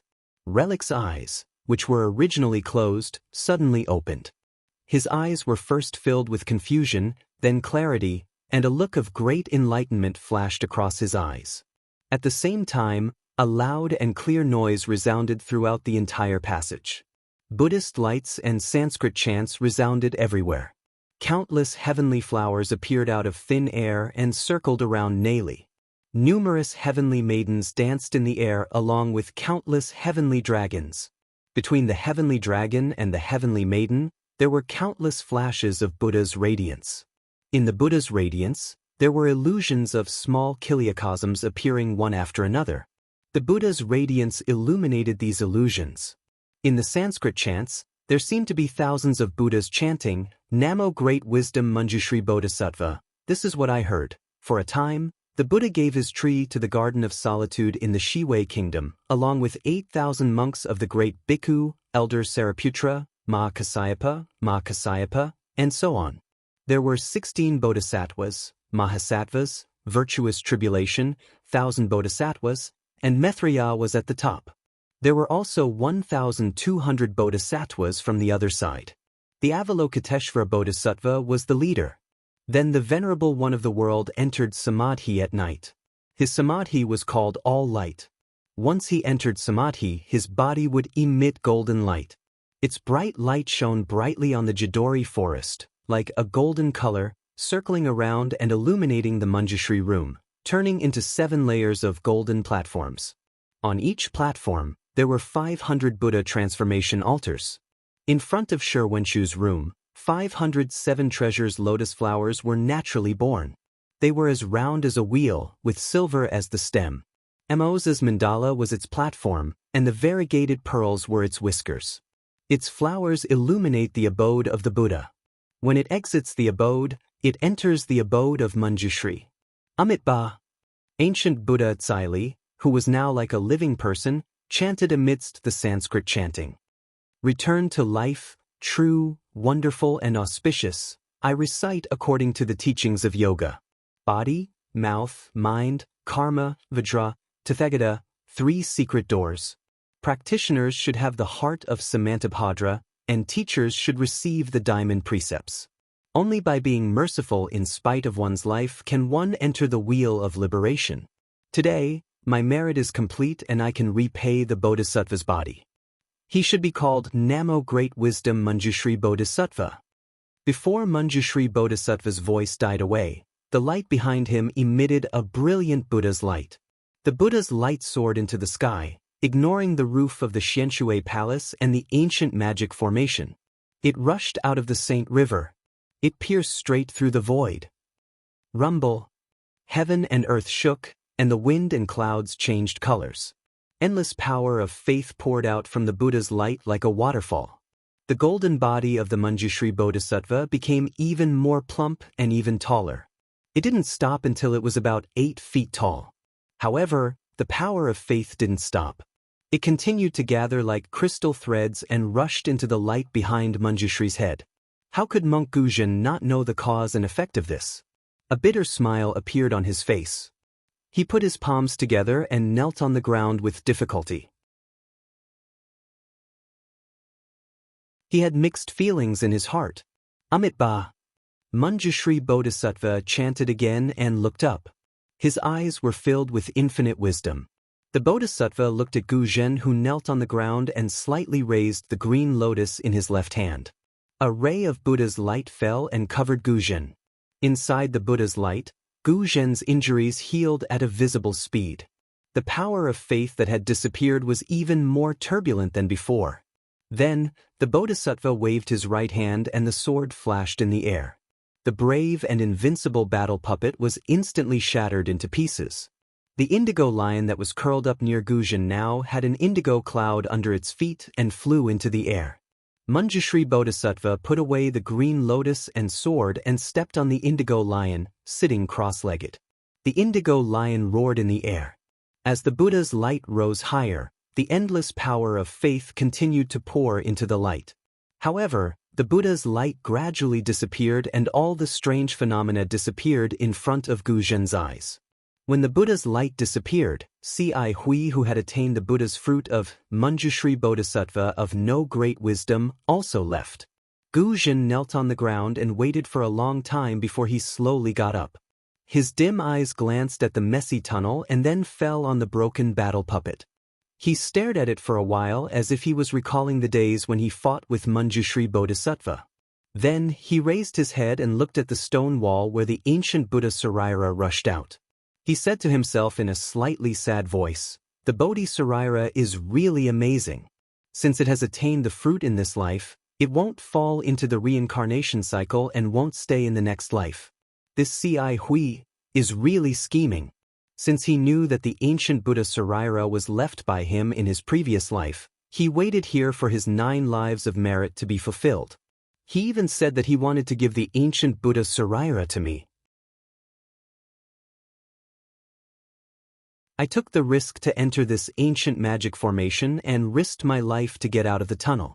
It turns out that I've made a wedding dress for someone else.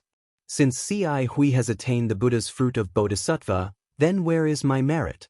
Could it be that because I'm a Buddhist protector, I don't deserve Ci Hui's merit? The more Guzhen thought about it, the more puzzled he became. His face showed a trace of ferocity. He had forgotten that Ci Hui had been good to him. Ci Hui had sensed the origin of the ancient Buddha Saraira and wanted to fulfill his wish by leading him to this place again and again. Ci Hui even sacrificed his body at the last moment and used the secret technique of Xiang sect to save him. Ci Hui wanted to help Guzhen become a protector. However, Buddha's fate was Buddha's fate. The ancient Buddha Saraira was similar to the Daoist sect's Ningxi treasure. If it was Ci Hui's, it was Ci Hui's. If it wasn't Guzhen's, even if Guzhen encountered it, he wouldn't be able to obtain it. If it was fate, they would meet even if they were thousands of miles apart. If it wasn't fate, then so be it. In particular, Ci Hui gave up her physical body and secretly followed the Buddhist principles. She combined her spiritual wisdom and the Saraira into one. Finally, she achieved success in this life with a single thought. Unfortunately, such a living fruit of a thought and Ci Hui's mercy didn't wake Guzhen up. Instead, it aroused the hostility in his heart and poked at his sore spot, causing him to be endlessly agitated. The hole in the stone wall that the ancient Buddha Saraira rushed out of was huge. Inside, there was a faint Buddha's light flashing. Guzhen looked at it for a moment and pondered for a moment. Then he urged the cloud to enter the hole. Behind the stone wall was an even bigger hall. The hall was empty. Other than a tall stone pillar in the center of the hall and a huge oil lamp floating on top of the pillar, there was nothing else. Guzhen flew to the top of the stone pillar and looked around. His eyes flashed with astonishment. This was an oval-shaped hall. The surrounding stone walls and the dome above were the same as the stone walls in the tunnel. They were all made of huge green stones. However, what was different was that these green stones didn't glow with the same aqua-blue brilliance as the tunnel. Instead, a layer of Buddha's light overflowed from them. Under the Buddha's light, there were many scenes of the Buddha kingdom engraved on the green stones. In the gaps of the Buddha scenes, there were also many densely packed Sanskrit characters. They were like bats and also like incantations that connected these Buddha pictures together. Looking at the dome, there was another 10,000 Buddhas painting. However, although the Buddhas in this 10,000 Buddhas painting had different images and postures, each Buddha's face was filled with a kind of solemnity and benevolence. It was far from the solemn and stirring 10,000 Buddhas painting in the Buddhist ruins of the Dawn Rain mainland. In the center of the 10,000 Buddhas painting, there was another image of an ancient temple. Sitting cross-legged in the ancient temple was the Namo Master Shakyamuni Buddha. To the left and right of the Buddha were the Namo Master Shakyamuni Buddha and the Namo Dipankara Archaic Buddha. Under the 3 Buddhas of the future, present, and past stood countless bodhisattvas and arhats. Around the ancient temple, flowers bloomed, heavenly dragons roamed, and heavenly maidens danced. It was truly a solemn scene. Guzhen's gaze swept past the 10,000 Buddhas painting and the ancient temple's Buddha scenes. Finally, his gaze landed on a bodhisattva in front of the Buddha. This bodhisattva was the Namo Great Wisdom Manjushri Bodhisattva, who had the same appearance as the golden body in the tunnel. Ha! Guzhen laughed inexplicably. He laughed so hard that tears flowed from the corners of his eyes. After he stopped laughing, he cried out in sorrow, I, Guzhen, have followed the Buddha for more than 200 years. Every day I've racked my brains. Although I've never chanted any scriptures or worshipped Buddha, I've always disregarded my own life. In my eyes, all devils and heretics deserve to be killed. I'm a Buddhist who exterminates devils and protects Buddha. Why do I have Buddha in my heart but no path beneath my feet? Thinking of this, Guzhen prostrated himself on the stone pillar and kowtowed hard.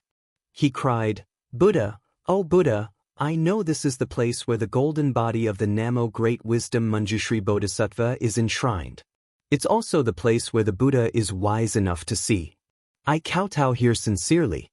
I hope the Buddha will show me the path under my feet. How can I attain fruition? How can I?" At this moment, before Guzhen could finish speaking, an old voice rang out from the oil lamp above his head. "Little monk, do you want to become a Buddha?" Guzhen's body stiffened. He almost blurted it out, but then panic appeared on his face. He hurriedly kowtowed again and cried, "Buddha, please forgive me." However, before he could finish his words, he jumped up from the stone pillar again. He formed a seal with both hands and stared at the oil lamp suspended in the air above his head. This oil lamp was different from the usual ones. It was a round plate a few feet in size. There was no wick on the plate, only a faint layer of bright yellow flame burning on it. The brilliance was very uniform. It shone on the ceiling of the hall, illuminating the Million Buddhas picture and the ancient temple. Guzhen knew this was a longevity lamp. It was used to enshrine the golden body of the Namo Great Wisdom Manjushri Bodhisattva. He had some grudges against Manjushri Bodhisattva before, so he didn't look at it carefully. Now he had to look at it again. The longevity lamp was sky blue. The bottom was still engraved with the golden body of the Namo Great Wisdom Manjushri Bodhisattva. However, Manjushri Bodhisattva wasn't holding a sword or a green lotus, nor was he riding on an indigo lion. Instead, he formed a seal with both hands and walked in the void.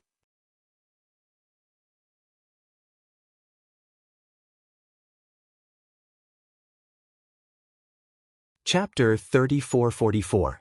What puzzled Guzhen the most was that there were no Sanskrit words anywhere else on the longevity lamp. There were also no images of heavenly maidens or heavenly dragons. Instead, there were layers upon layers of jade, which looked like thousands of tiny clouds.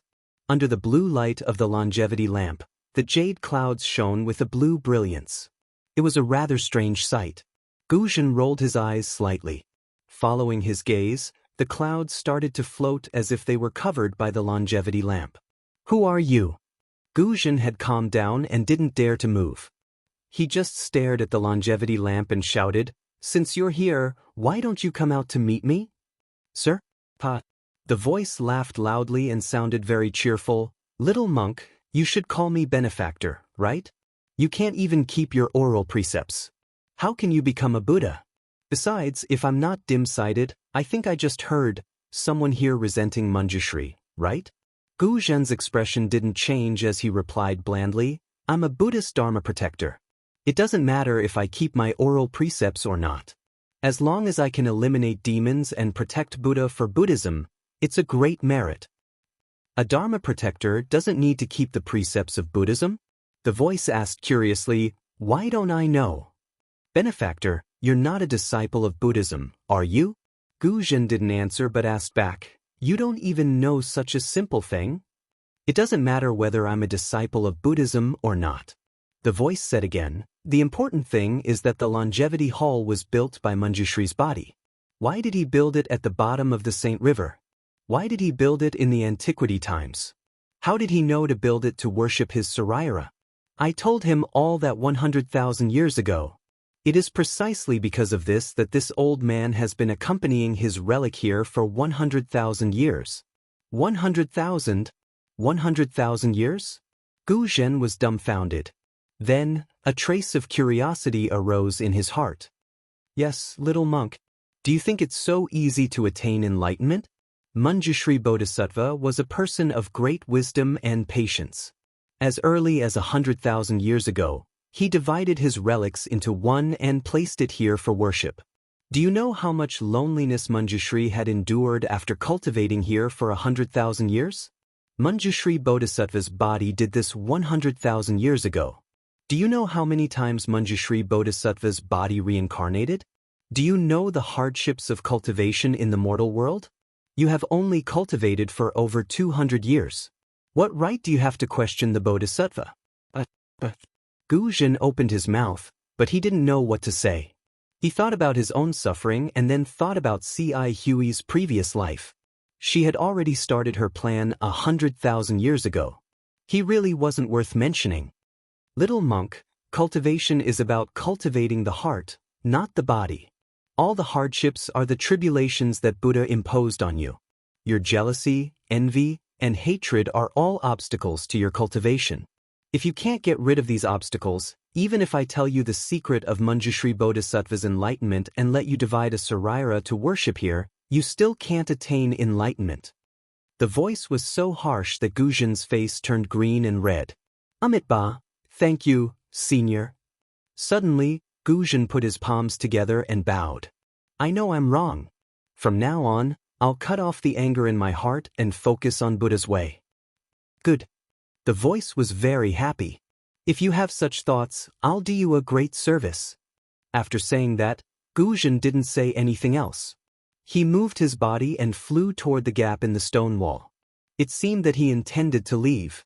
When Guzhen came to the edge of the gap, the longevity lamp was still burning. There was no flickering light. It seemed that the lamp didn't care about Guzhen's departure. Guzhen stepped out of the gap. After a moment of hesitation, he retracted his foot, lowered his head, and flew back. When he landed on the stone pillar, he said in a low voice, Senior, I have a question, but I don't know if I should ask it. Guzhen's voice didn't come out for a long time. It was as if it had never appeared. Guzhen panicked. He spoke again, but there was no response from the longevity lamp. With a plop, Guzhen fell to the ground and kowtowed. Senior, I know you're a senior of my Buddhism sect. It was all my fault. I thought this place was the most dangerous place of the mysterious water palace. Senior, your identity is unknown, so I don't dare to believe your words. I left just to test you. Please forgive me. With that, Guzhen kowtowed a few more times with a proper attitude. Alas, forget it. The voice seemed to be helpless. Get up, Puma. Fly up and see for yourself. If you weren't the first bodhisattva to come here in tens of thousands of years, I wouldn't have helped you. Yes, yes. Hearing the voice, Guzhen finally felt relieved. However, he still didn't dare to fly up. He smiled and said, Since I know my mistake, I don't know who you are. Senior has accompanied Manjushri Bodhisattva for more than 100,000 years. How can you not be a senior of my Buddhism sect? Even if you haven't shaved your head, you're still a senior in my heart. Shave my head? Ha. The voice laughed faintly. I want to shave my head, but other than the Buddhist Lord, who can shave my head? Senior? Guzhen was shocked. He didn't understand what the voice meant. Little monk, come up and see for yourself. The voice said faintly. Guzhen hesitated. He wanted to see the true face of the voice, but he was also afraid that he would be disappointed. Just as he was thinking, the voice said, Little monk, you're truly detestable. Why are you so calculative in your heart? Since you want to get the cultivation method of the Saraira from me, why don't you believe me? Now, I'm giving you a chance to see my true face. Why are you afraid that I'll harm you? I don't dare, I don't dare.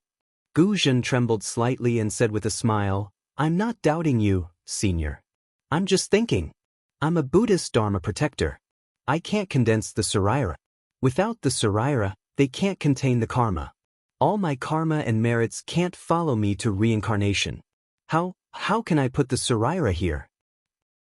When did the Buddhist Dharma protector have such a drawback? The voice was surprised. As far as I know, Manjushri was a Buddhist Dharma protector. How can he worship the Saraira here? How can it be? Guzhen was shocked and said hurriedly, How can Manjushri be a Buddhist Dharma protector? Little monk, if your heart is blind, could it be that your eyes are also blind? Didn't you see Manjushri's right hand? The voice seemed to be disappointed and asked, What's the use of the sword in Manjushri's hand? Isn't it used to kill demons and protect Buddha? Oh yes, I didn't think of that. Thinking of Manjushri's thunderous means before he left, Guzhen was shocked again and became more joyful. Little monk, look at the million Buddha painting in the longevity hall. The voice laughed, not to mention the bodhisattvas, Even the Buddha lords who achieved Buddhahood have swords in their hands. They all have the experience of being Buddhist Dharma protectors. Since they can achieve Buddhahood, why can't you? Really? Guzhen was so happy that his voice trembled. Senior, do you really know this kind of secret skill? Of course, many bodhisattvas achieved Buddhahood in front of me. The voice laughed. When these bodhisattvas achieved Buddhahood, I can see all their experiences and secret skills. Do you think I know that? Senior, Tori. Guzhen was shocked and asked while staring at the longevity lamp. Little monk, I asked you to come up and have a look. Why don't you come up? Do you want me to invite you? Yes, I'll go over right now. Guzhen didn't dare to delay and hurriedly urged the cloud to fly up. However, when his respectful gaze landed on the longevity lamp, he was stunned again. Inside the longevity lamp, there was only a jade-green flame with a golden flame burning on it. He did not know what the jade-green flame was, but it was as clear as water. He could see through it with a single glance, but there was nothing inside. Senior? Guzhen looked at the longevity lamp and then looked around. He even looked at the million Buddha painting above his head. I'm here. As the old voice spoke again, a ripple appeared within the green light. The ripple gradually increased in size, creating circular ripples within the longevity lamp. In the end, the ripples rotated, causing the flame to move as well. As Guzhen stared, a dark green heavenly dragon flew out from the longevity lamp, spinning in the air. Although Guzhen had already thought of many possibilities, she still couldn't help but cry out in surprise when she saw the heavenly dragon that was exactly the same as the one that flew out when Ci Hui proved the fruit. The heavenly dragon flew out of the longevity lamp, its body burning with golden flames. It circled around the entire palace before landing back into the longevity lamp. The palm-sized dragon head peeked out of the oil lamp, sending flames everywhere. A familiar voice came from the dragon's mouth. How is it? Little monk, did this old man scare you? Say, Senior. Guzhen stuttered. I was indeed surprised. I didn't expect you to look like this. Guzhen then probed, Senior, are you really the heavenly dragon of the Buddhist kingdom? Of course I'm the heavenly dragon. The dragon sighed. His ferocious face made Guzhen feel sorrowful. If we trace back to our roots, I'm the same as you. We're both protectors of the Buddhist kingdom. No wonder you said you've seen many bodhisattvas attain fruition. Guzhen was enlightened. So you're a protector for these bodhisattvas.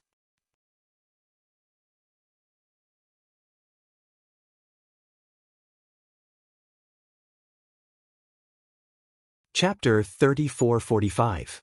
Little monk, you're right. Sky dragons had floated out of the oil lamp, and his body wandered in the green. Then, why did you come here? Why did you build this immortal palace for Manjushri? Guzhen probed carefully. Alas, Manjushri asked me the same question when he was still a little monk. Sky Dragon laughed bitterly, his voice bitter to the extreme.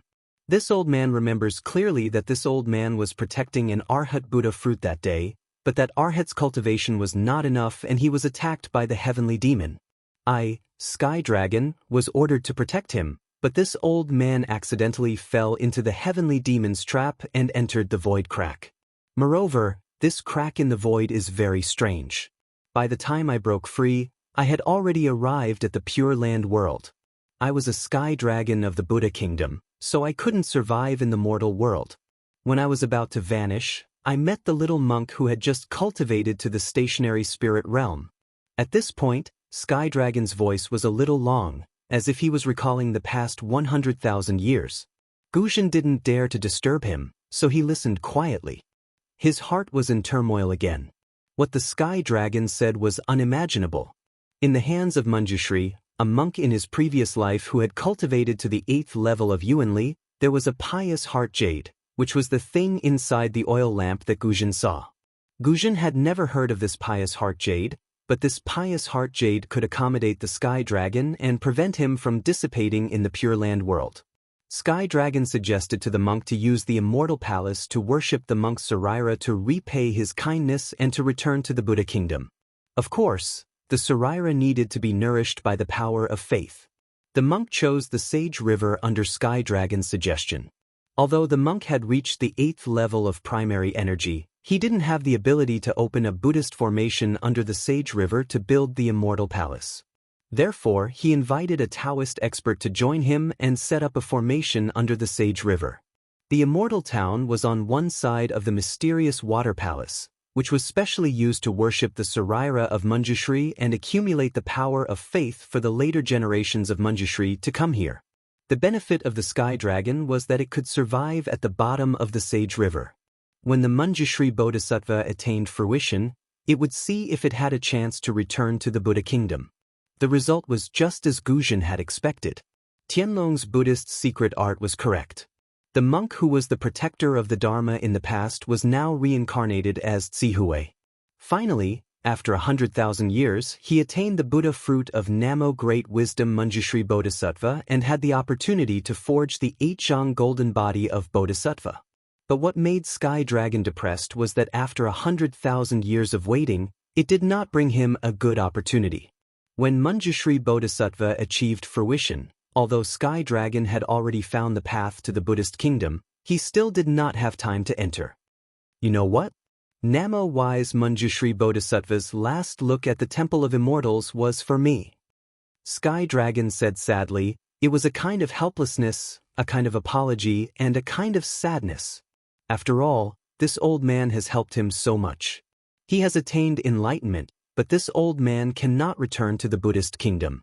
He feels that he owes this old man a lot. However, he is now a Manjushri Bodhisattva.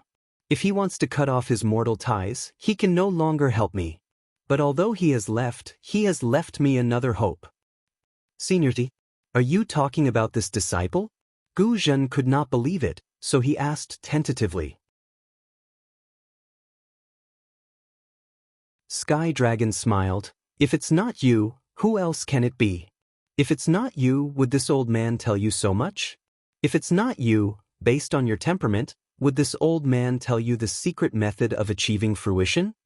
For a moment, Guzhen felt that the lights in the Temple of Immortals were so bright, and the Buddhas in the Million Buddha painting were so amiable.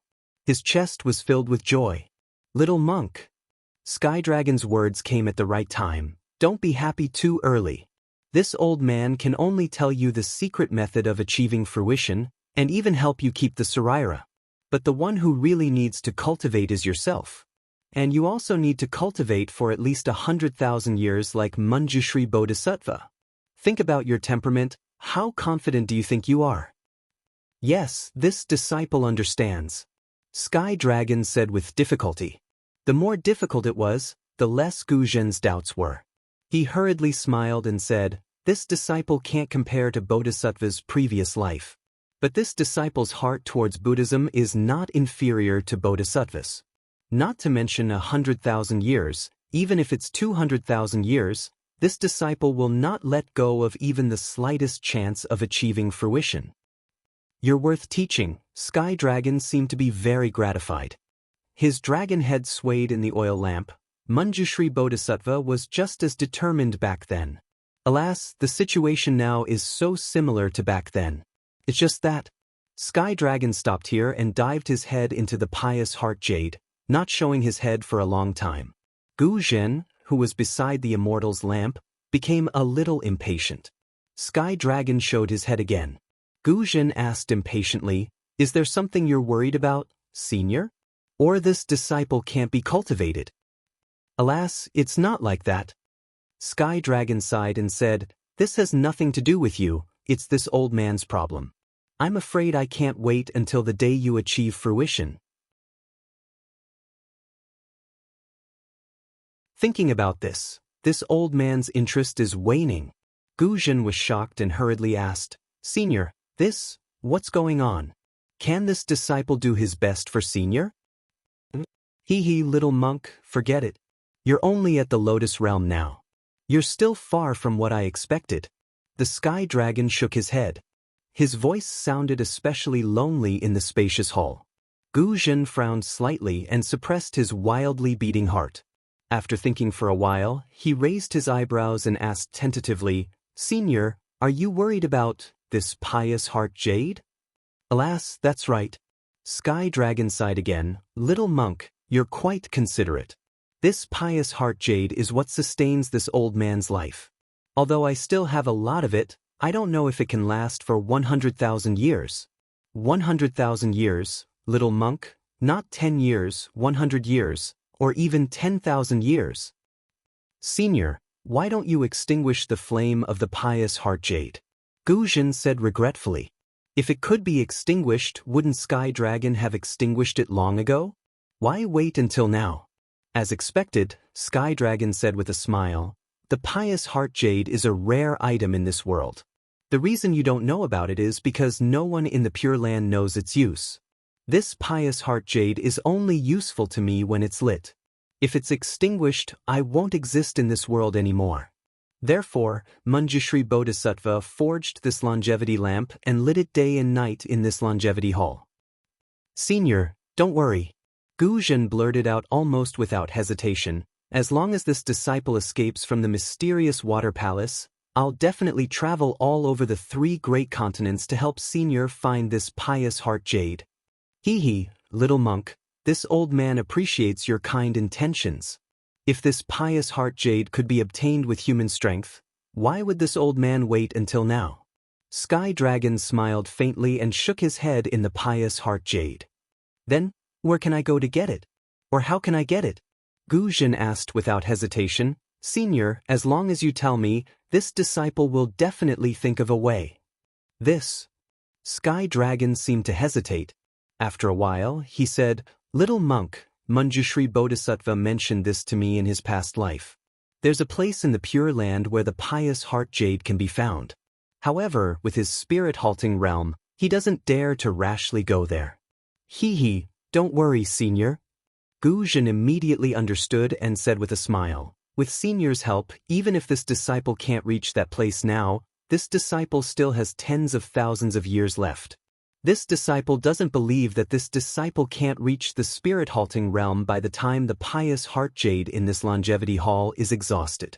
At that time, this disciple will definitely go there and help Senior find it. Amitba, I'll be happy. Sky Dragon's entire body trembled, and the green in the longevity lamp shook violently. Little monk, with your words, this old man can rest assured.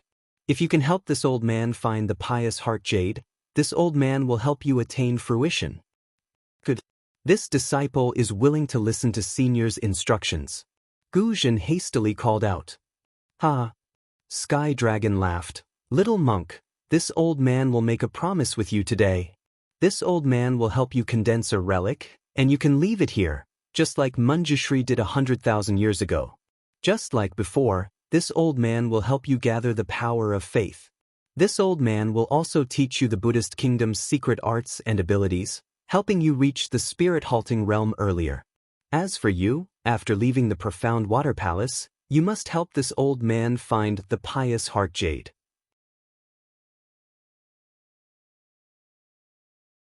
Especially, when you attain fruition, you must help this old man find a way to return to the Buddhist kingdom. As Senior said, this disciple swore a Buddhist oath before the Buddha that this disciple will do his best to find the pious heart jade for Senior. Once I reach the spirit-halting realm, I must enter it. At this point, Gu Zhen asked in a low voice, May I know where Senior wants this disciple to go? Ha, that's enough. Sky Dragon laughed. As for the specific location, this old man will first help you condense the relic and arrange the Buddhist formation to gather the power of faith. Gu Zhen was overjoyed when he heard this. He put his palms together and bowed. Amitba, this disciple thanks Senior for his kindness. No need to be so polite. Sky Dragon smiled. This plan for you is also for this old man. I only hope that you won't forget this in the future. In the Longevity Palace in the Sage River, there is still a Sky Dragon at death's door protecting you. This disciple doesn't wish to say any more superfluous words. This disciple sincerely hopes that Senior can escape. Even if this disciple can't attain fruition, this disciple will still help Senior out. Gu Zhen hastily said. Sky Dragon shouted, You must attain fruition.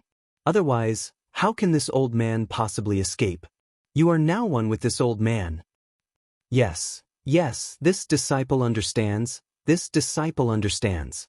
At this moment, Gu Zhen had already forgotten that Ci Hui had taken the initiative and nodded his head like a chick pecking at rice. Sky Dragon paused for a moment, then smiled. By the way, little monk, you have been talking to this old man for so long. What is your Buddhist name?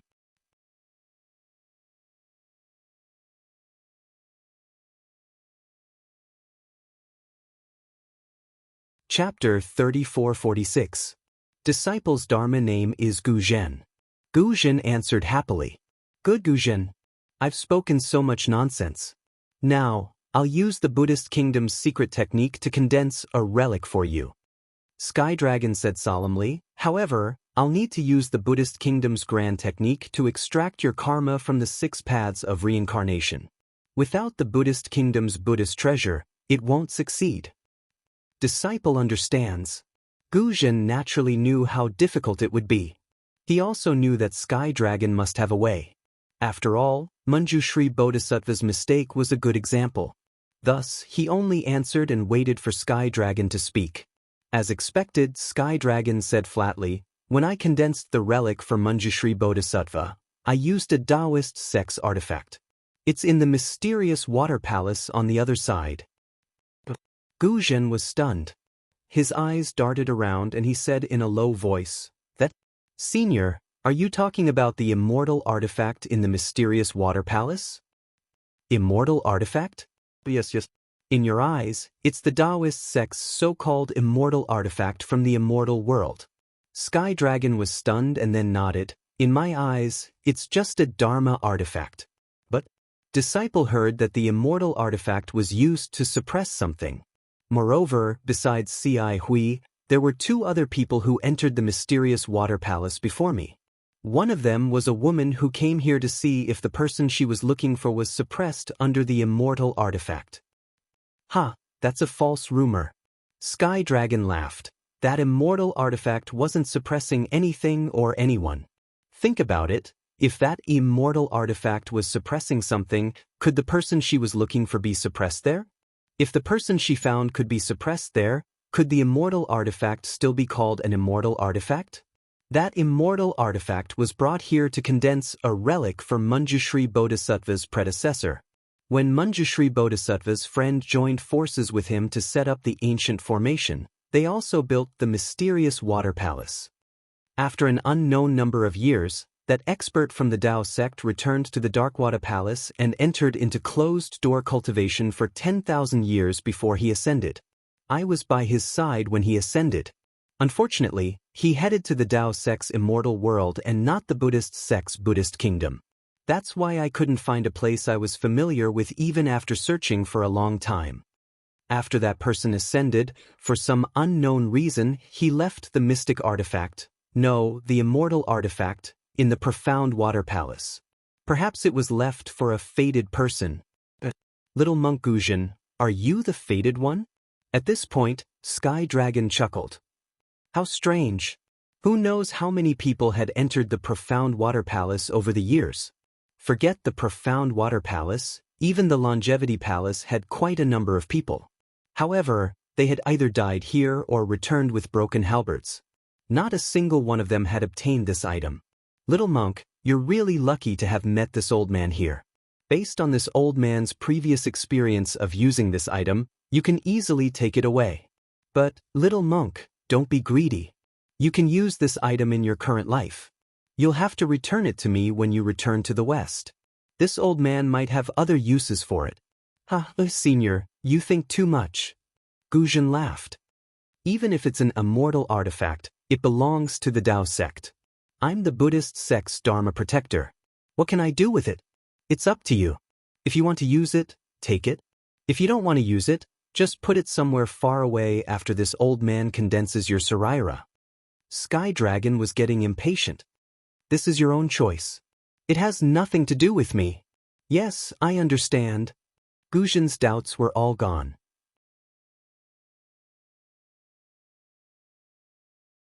Sky Dragon opened his mouth again and a thumb-sized jade pearl flew out.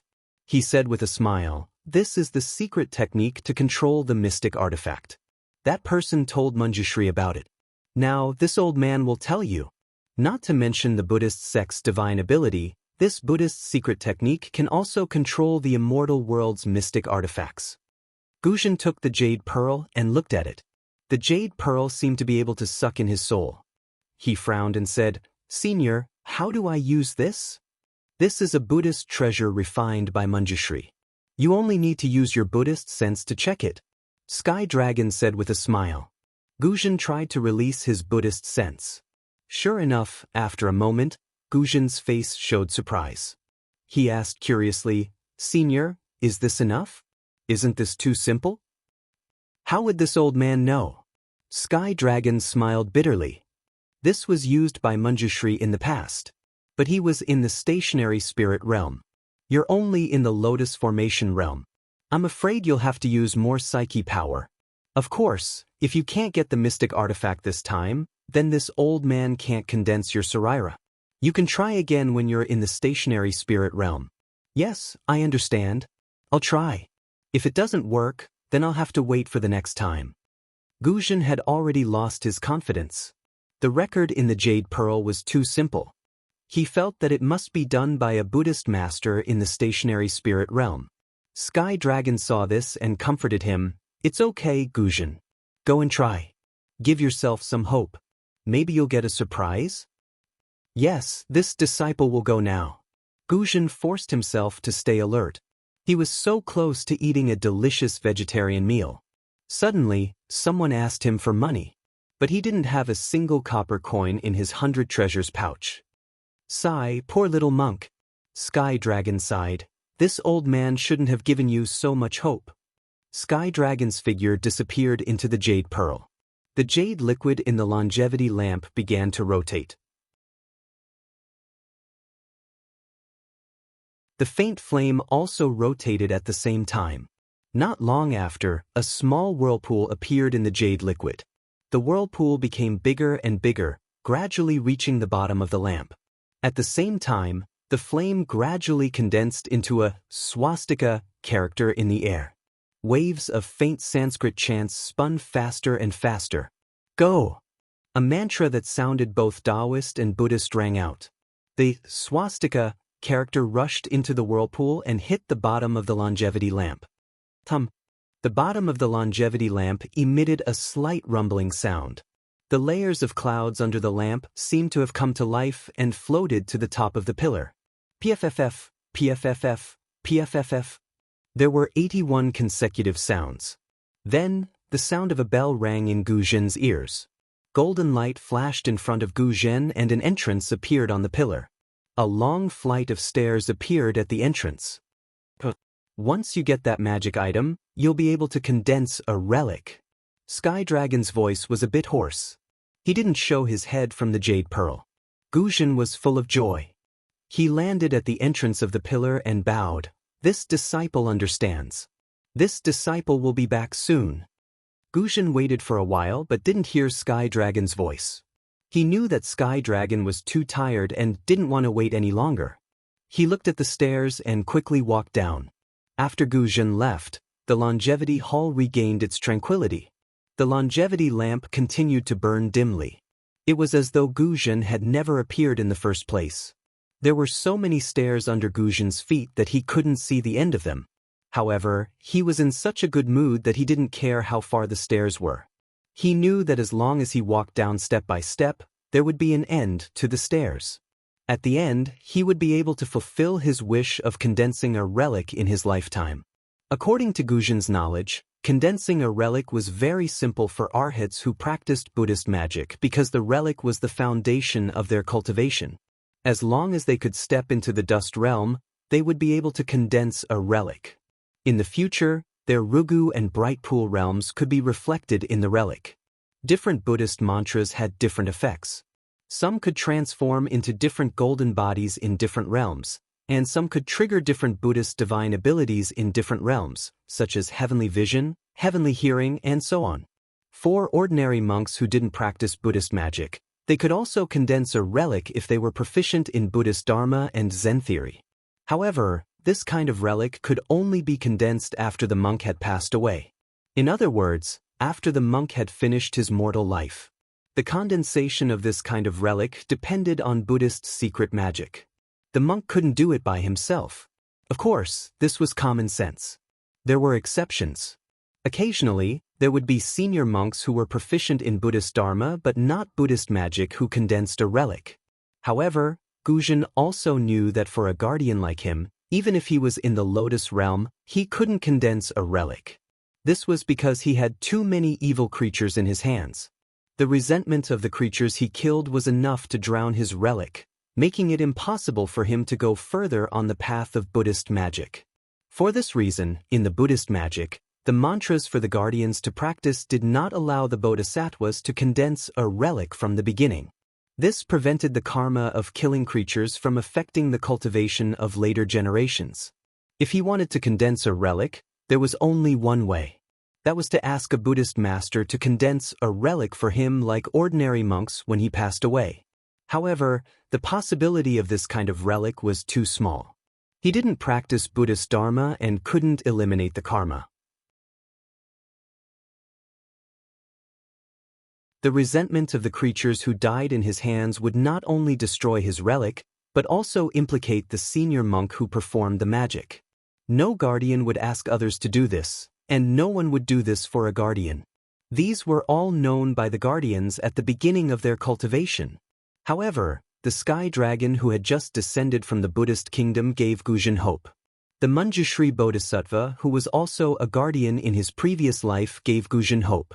The sky dragon used a Daoist fairy weapon to condense a relic for Guzhen when he was alive. Then, he used a Buddhist formation to gather the power of faith to eliminate the karma of the relic and increase the psyche power. This eliminated the drawbacks of the guardians who couldn't condense a relic from several aspects. To Guzhen, this was reasonable. Moreover, this method would not affect Guzhen's current cultivation. Even if Sky Dragon made a mistake, this mistake would affect the future. It was not like Guzhen who couldn't bring the cultivation of this life to the samsara as a guardian. Therefore, Guzhen didn't doubt the possibility of the Sky Dragon's incredible secret magic.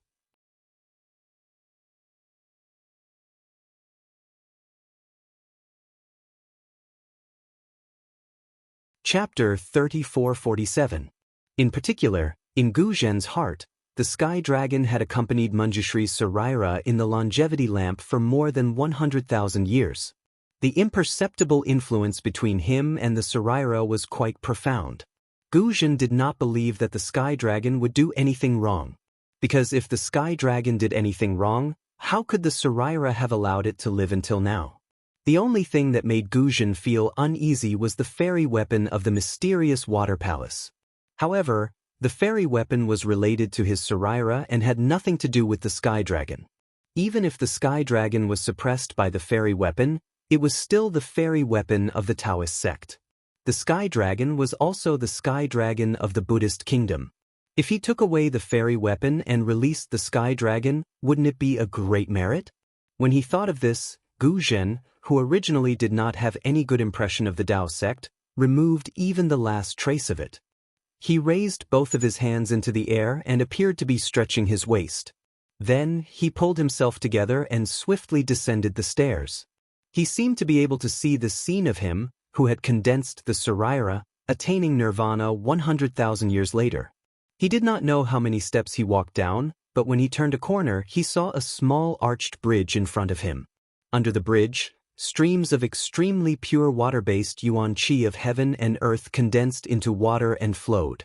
The other end of the bridge was hidden in a blue halo, which Guzhen could not see with his naked eyes. Even his Buddhist consciousness could not leave his body. However, Guzhen knew that this place must be the real mysterious water palace. He felt an inexplicable excitement in his heart. He reached out and pinched the jade bead in his tattered monk robe. He quickened his pace and walked across the bridge. Guzhen's figure easily passed through the blue halo. His eyes flickered slightly. When he saw the scene in front of him clearly, he could not help but be shocked. As Xiaohua's consciousness emerged from the space, he had the intention of trying to use the technique that Xiaohua had comprehended. However, he also knew that he couldn't risk his own safety in the perilous Profound Water Palace. Even if he managed to escape from the Profound Water Palace, he couldn't risk the collapse of his nascent soul to try such a powerful technique with his nascent soul cultivation base at the early nascent soul stage. He could only wait for his nascent soul to fuse with his physical body and reach the body integration stage before he could try. Due to these misgivings, Xiaohua resentfully stopped and helplessly urged Xiaoguo to take all the spirit fruits and spirit grasses into his space. Only then was he able to slightly alleviate the regret in his heart. Unfortunately, Xiaohua had only just reached the nascent soul realm. How could he know that his physical body was that of a demigod? Moreover, it was formed from the flesh and blood of a demonic phoenix. His nascent soul was a Daoist spiritual nascent soul. The two were completely unrelated, and they were even two different paths of cultivation. How could they possibly fuse together? How could he have reached the body integration stage? If Xiaohua knew about it now, he would probably move the entire Profound Water Palace away to comfort his wounded heart. "Little monk, come quickly, come quickly." Just when Xiaohua was trying to take advantage of the situation, Xianxia's surprised voice came from afar, as if she had discovered something special. "Alas, benefactress." Xiaohua raised his head from the spirit grasses and didn't know whether to laugh or cry. "Can you not be so loud? This little monk still hasn't finished his business here. What you saw, this little monk will see it sooner or later. It won't make a difference in a little bit of time. Little monk, are you coming or not? If you don't leave, then I'll leave by myself. If you can't leave in a while, then don't blame me." Xian sneered and didn't say anything else. "Io, Xiaoguo, you have to work harder here. Wait until you find a way out, Xiao. This little monk will immediately call you over." Xiaohua saw that there were still a lot of spirit grasses that he hadn't plundered yet. He was reluctant to part with them and hastily ran in the direction of Xian's voice. When Xiaohua could see Xian clearly, he naturally saw the things in front of her. When he saw these things clearly, Xiaohua couldn't help but be shocked. Because in front of Xian was a huge pile of 10 zhang tall bluestone. These bluestones seemed to be a whole piece, but if one looked carefully, there were some faint cracks in it. Moreover, these cracks were very strange. They weren't particularly neat and were even extremely distorted. When these distortions fell into Xiaohua's eyes, they gave him a very familiar feeling. "This is..." Xiaohua slightly narrowed his eyes. Suddenly, a kind of unimaginable feeling emerged from the bottom of his heart. This is the Daoist rune." That's right, the lines on the pile of bluestone were actually the runes commonly used by the Dao sect. What kind of formation is this big bluestone pile? Xiaohua pulled his gaze away from the lines on the bluestone. He looked up and down, then looked left and right. The bluestone pile wasn't just in front of Xiaohua, there were also piles on the left and right. Moreover, it seemed that there were more in the distance, even endless. As for Xian, she seemed to have just come out from the pile of bluestone. She was looking at Xiaohua with a smile. He didn't know what she was thinking. "What kind of formation is this? Is it what you're looking for?" Xiaohua probed. Xian slightly shook her head. There was some disappointment on her face as she replied, "This isn't what I'm looking for. However, as for what it is, I can't be sure." "Why don't you take a look? Do you know what it is? What can this little monk know? Aren't you teasing this little monk?" Xiaohua slightly frowned. He knew that Xian was testing him again, so he immediately shirked his responsibility. "Little monk, you take a look first. I'll go look elsewhere." Xian saw Xiaohua frown, but she smiled and said, "If you have any clues, call me back." But Xiaohua didn't understand the meaning of Xian's words. Xiaoguo was still busy at the back. Wasn't he lacking time right now? Therefore, he casually agreed. After Xian left, Xiaohua quickly walked back to the place where Xian came out. Sure enough, behind the bluestone pile, there were still some bluestone piles. These bluestone piles were taller and bigger than the bluestone piles behind Xiaohua. Looking at the huge bluestone formation in front of him, Xiaohua scratched his head. Right now, he couldn't release his divine sense, so how could he see the entire bluestone formation? Could it be that Xianxia, that little girl, can use the so-called golden pupils? Xiao Hua secretly pondered. However, when his gaze once again fell on the bluestone piles, Xiao Hua subconsciously raised his head and knocked it on his head. Damn it, being a cultivator is too stupid. Without divine sense, I can't fly. Don't I still have martial arts? Wouldn't it be fine if I just climb up the bluestone piles? Hee Xianxia. Seems like she also has a unique skill. Immediately, Xiao Hua quickly walked into the bluestone formation. Only when he came across a bluestone pile that was dozens of feet high did he stop. He used his hands and feet to climb up the bluestone pile. Hiss, when Xiao Hua reached the top of the bluestone pile, he looked around and subconsciously sucked in a breath of cold air. This bluestone formation was different from the one outside. It didn't have the kind of restriction that could block people's vision. Xiao Hua's gaze could actually see the entire bluestone formation. This bluestone formation was really too big, so big that it exceeded Xiao Hua's imagination. With just a glance, Xiao Hua already knew that this bluestone formation was at least several mu in size. The bluestone piles, big and small, high and low, were innumerable. The bluestone piles seemed to be scattered without any pattern. However, when Xiao Hua's gaze swept across the bluestone piles, he could see that the entire bluestone formation was a whole. It was very obvious that this was a huge formation. What kind of formation is this? Xiao Hua looked at the familiar runes and an indescribable feeling appeared in his heart. It was as if he had been studying this formation all this time. However, for a moment he actually couldn't remember what it was. I can't see it, but how could Xianxia see it? Xiao Hua was somewhat bewildered. This little girl actually said she wanted to leave? A transmission formation. This is a great transmission formation. How could there be such a big transmission formation here? Thinking of this, Xiao Hua suddenly understood. This was the transmission formation hidden in the Grand Cosmos teleportation token. The reason why Xiao Hua didn't recognize it before was that the transmission formations he had seen before were not big. The largest transmission formation should be the one he saw in the Sky Patrol City. That transmission formation was only a few hundred feet long. How could it be compared to the several mu in size? Any random bluestone pile was probably bigger than that transmission formation, right? In an instant, Xiao Hua's eyes lit up. He was even more excited than when he saw the large pile of spiritual herbs. Compared to this huge transmission formation, those spiritual herbs were, naturally still spiritual herbs. Fellow Daoist. Xiao Hua called out almost casually. However, as soon as he said that, he realized that this wasn't his space. How could the green-robed Xiao Hua come out? Immediately, Xiao Hua sat down cross-legged and closed his eyes. The information about the transmission formation flowed through his mind little by little. After a cup of tea's time, Xiao Hua opened his eyes. At this time, there was a trace of clarity in his eyes. Almost without hesitation, he entered the space with his mind. With a wave of his hand, the Cosmos teleportation token appeared in his hand. Then he smiled and said, "Where is fellow Daoist?"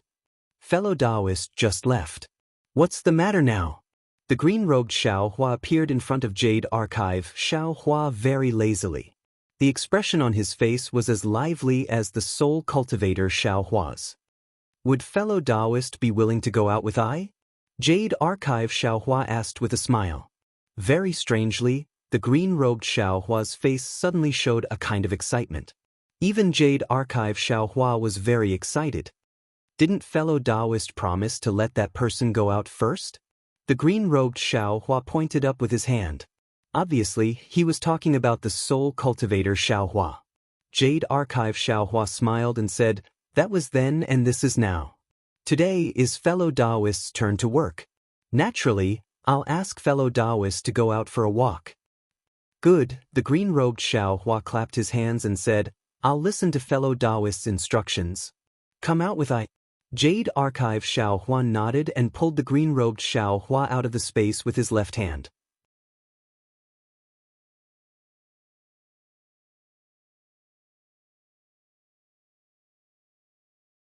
Chapter 3448. When Xiaohua opened his eyes again, the nascent soul in his lower dantian had already crawled out from the top of his head. To Xiaohua's surprise, although he could sense the nascent soul's existence, he couldn't see it with his naked eyes. In other words, his nascent soul was the same as the golden core in his lower dantian. It couldn't be sensed by others and could only be sensed by himself. However, when the invisible nascent soul emerged from the top of Xiaohua's head, its eyes were far less agile than when it was in the void. Even its limbs were stiff. Its small head turned left and right in a daze, just like an ordinary child's doll. Fellow Daoist. Xiaohua could naturally sense the situation. He asked with a smile, "Are you not used to it?" "I'll let you know." The nascent soul said softly, "Indeed. This body is like a prison, making I feel very uncomfortable. I don't have the freedom I had before." "Actually," Xiaohua said with a smile, "the ancients have a good saying. The people in the city look at the beautiful scenery outside the city and think of all kinds of ways to get out. The people outside the city look at the prosperous life in the city and think of all kinds of ways to get in. This city gate is the clash of two different ideas. Fellow Daoist, you have a good life inside. The world is vast, and you can do whatever you want. But here, although there is a lot of vitality, there are also many restrictions. Fellow Daoist, you can't do whatever you want. Fellow Daoist, you have a good life now. This nascent soul is condensed from the spiritual energy of heaven and earth, and I's body is far inferior to it. In the future, you don't have to envy I's freedom anymore." Of course, I know this." The nascent soul grinned and stretched its limbs. "I will go and see what's so special about this teleportation array." "Don't." Xiaohua turned pale with fright and hurriedly shouted, "Fellow Daoist, you must not act rashly. Not to mention that this nascent soul has just condensed and can't withstand your torment. Even if you can ride the clouds, you can't just walk around. This is a dangerous place in the profound water palace. Who knows what dangers lie inside? If something swallows this nascent soul, or if it is damaged, you and I will cry but have no tears." "All right," the nascent soul said resentfully, "if I can't fly freely, why did fellow Daoist call I out? Isn't it the same as you looking at it?" "Fellow Daoist, I'm doing all this for you. You've been working hard to refine artifacts, concoct pills, and comprehend cultivation methods. Now that you have a chance to come out for a breather, I thought of you first." "Forget it." The nascent soul waved his hand. "Do you think I don't know what you're thinking? You just want me to see how to set up a teleportation array, and you want me to refine the materials for the array for you. At the very least, I can help you activate the teleportation array." Fellow Daoist is wise. When Xiaohua hears that the nascent soul didn't call himself I, but I, instead, he knows that this guy isn't unhappy. He giggles and jumps down from the pile of blue stones. Using a lightness technique, he rushes towards the teleportation formation. Not long after Xiaohua's figure disappeared, on another pile of blue stones, Xianxia's not very graceful figure quietly appeared. Xianxia's vigorous figure was actually not much inferior to Xiaohua's. Looking at Xiaohua's back that was like a pellet, Xianxia's face revealed a very surprised expression. She muttered to herself in an embarrassed and angry voice, "This? Which family does this little monk belong to? Why haven't I seen him before? I don't think I've seen this kind of lightness technique before either." After speaking, Xianxia no longer chased after Xiaohua. Instead, like a butterfly fluttering in the wind, she descended from the pile of blue stones and headed in another direction. Fellow Daoist. Xiaohua didn't see Xianxia, but the nascent soul above his head did. He reminded in a low voice, "Your little tail was peeping at you from behind just now. Be careful." "And whatever." Xiaohua slightly tilted his head. It's unknown whether he saw or not, but he said with a smile, "After leaving this profound water palace, I will return to the hidden immortal continent. I will no longer be some little monk Tipu. Who cares who she is? She can do whatever she wants." "AI, you should know that women are very troublesome." The nascent soul sighed in a very mature and prudent manner. Xiao Hua was dumbfounded. He probed, "Fellow Daoist, how did you know?" "Ah." The nascent soul laughed loudly. He used his hand to hit Xiao Hua's head and shouted, "You know. I naturally know." Xiao Hua heard this and his face immediately turned green. "Fellow Daoist is angry?" The nascent soul laughed. "Fellow Daoist is I is fellow Daoist. How can it be the same?" Xiao Hua muttered. However, he had to admit that the nascent soul was right. Fellow Daoist."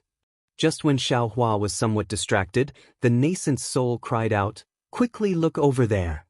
Following the nascent soul's voice, Xiao Hua naturally looked to his right in front of him without the nascent soul's finger. The empty space, which was about 1,000 feet in size, was in a complete mess.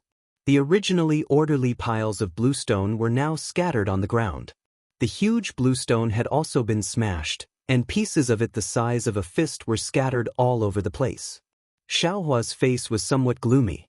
He only took a rough look and asked, "How long will it take to refine these materials?" The nascent soul didn't answer Xiao Hua's question. Instead, he asked, "Fellow Daoist, even if this place is intact and the entire teleportation formation is intact, are you sure you can activate it?" "Why not?" Xiao Hua asked curiously. "Don't tell me you really don't know?"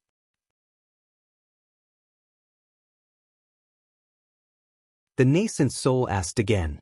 Xiao Hua patted his head and bitterly smiled. "I forgot. I don't have enough spirit stones." Of course, activating such a large teleportation formation not only required Xiao Hua's magic power, but also spirit stones. Xiao Hua frequently bid at the auction in the Copper Pillar Nation, looking rather arrogant. However, he relied on spirit herbs.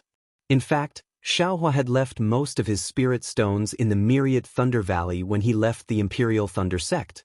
He didn't have many spirit stones on hand. However, when he arrived at the Profound Water Palace, he could only rely on spirit stones. He didn't have any spirit herbs left. "Does that little girl have any spirit stones?" The nascent soul asked. "Let's take a look first." Xiao Hua said dejectedly, "If you and I can repair this teleportation formation, it won't be too late to find her." The nascent soul didn't say anything else.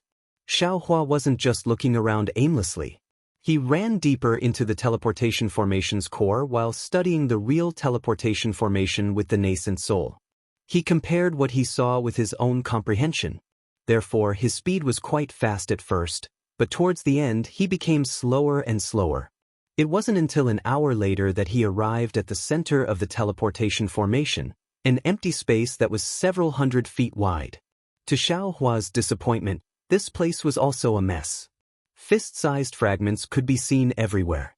Obviously, this teleportation formation couldn't be used at all. "Fellow Daoist, you and I can now lay down the teleportation formation. We can also refine the materials used for the teleportation formation. How long do you think it will take to repair this formation?" Xiao Hua looked at the ground and asked in a low voice. The nascent soul smiled. "Do you still need I to answer? You already have the answer in your heart." "Forget it," Xiao Hua almost cried. He waved his hand and said, "Looks like our luck isn't good. Not to mention that we don't have any spirit stones. Just repairing this teleportation formation is far away. Let's go and ask Benefactor Xian if she has any spirit stones. If she doesn't, we have to find another way out." After saying that, Xiao Hua turned around and was about to leave. "Don't go." The nascent soul was anxious. Although these materials are already broken, they are all rare materials. As long as we refine them a little, they can be used again. How can you ignore them? That's true. Xiao Hua laughed. His nascent soul was the same as him, greedy for money. When it saw a little bit of advantage, it would take advantage of it. Moreover, was the advantage in front of him small? Xiao Hua released his mind and stored these fragments into the space. The nascent soul above his head suggested again, "Fellow Daoist, in my opinion, you should go and ask Benefactor Xian. If she doesn't have any spirit stones, we can just move the entire teleportation formation away." Xiao Hua's eyes lit up. He clapped his hands and said, "That's exactly what I want. It's decided then." After saying that, Xiaohua hurriedly went to find Xen. The nascent soul had been outside for a long time and was also very tired. The green-robed Xiaohua had no choice but to return to the space early. Little monk, did you find anything? Xian had already returned to the blue stone of the teleportation formation. Seeing Xiaohua using his lightness skill, her expression didn't change at all, as if she didn't see him at all. Xiaohua flew into the sky and also landed on the blue stone. He shook his head and said, I found something, but I'm afraid Benefactor will be disappointed. What did you find? Xian asked with interest. Xiaohua didn't have the patience to beat around the bush with her and asked directly, let's not talk about what we found first. Benefactor, do you have any top-grade spirit stones in your Qiankuan bag? Xian nodded. How many? Xiaohua was delighted and hurriedly asked. There should be more than 1,000. Xian said in a low voice. Then she looked in front and asked, could this be a Daoist sex teleportation formation? It needs spirit stones to activate? Sigh. Xiaohua sighed and nodded. Benefactor Xen is right. This is a Daoist sex teleportation formation. If there are no accidents, it should lead to the outside of the profound water palace. However, this teleportation formation is now damaged. Moreover, you and I don't have enough spirit stones, so this teleportation formation is no different from not existing. Little monk, you have good eyesight. You actually know about teleportation formations. Xen mocked. The teleportation formations of the 3 continents were destroyed long ago. I really didn't expect that a little monk from the tantric sect would know about it. I don't know what to say. Xiaohua rolled his eyes and ignored her mockery. Instead, he asked, Benefactor, did you find anything else? Yes, Xen snorted and pointed in the distance. There's an entrance to a hall there. It might be the real profound water palace.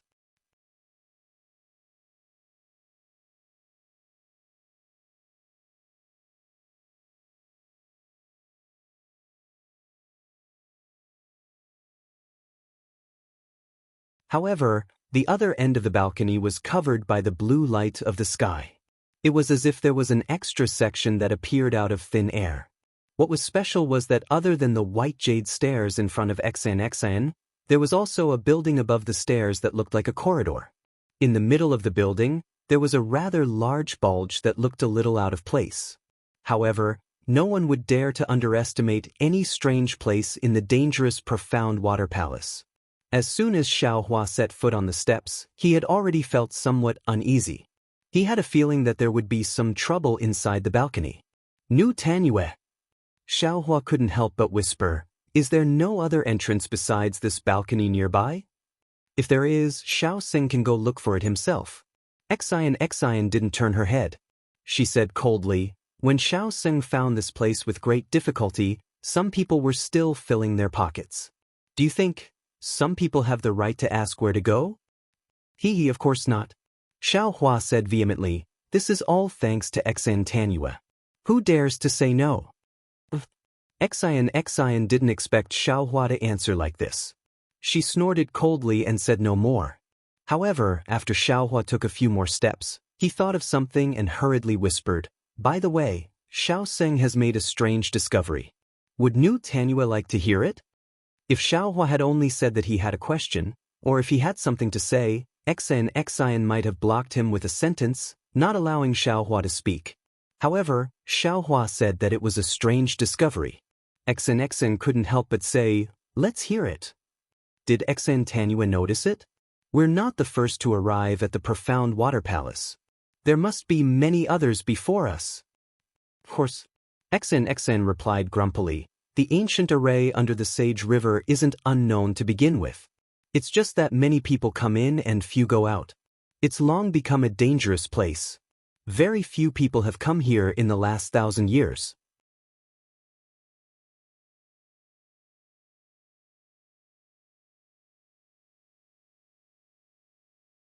It wasn't until they were almost out of the dome that he opened his mouth and said, Nu Tanyue, it's better to go out and look at the stars. There's no moon here, and there's no one to accompany you. How boring. AI, that's right. Every day, I see thousands of stars surging endlessly. Every star is like a lively person. I envy them very much. Their life is different every day. It's as colorful as their starlight. How I want to be like them, free and unrestrained. XNXN let out a long sigh and said softly. Rather than saying it to Xiaohua, it was better to say it was her own self-pity. AI, pitiful child. Xiaohua naturally knew that XNXN, a woman born in the world of Confucian cultivators, had always been restrained. This kind of sadness of admiring flowers and playing with the moon was natural. He only curled his lips and expressed a bit of sympathy.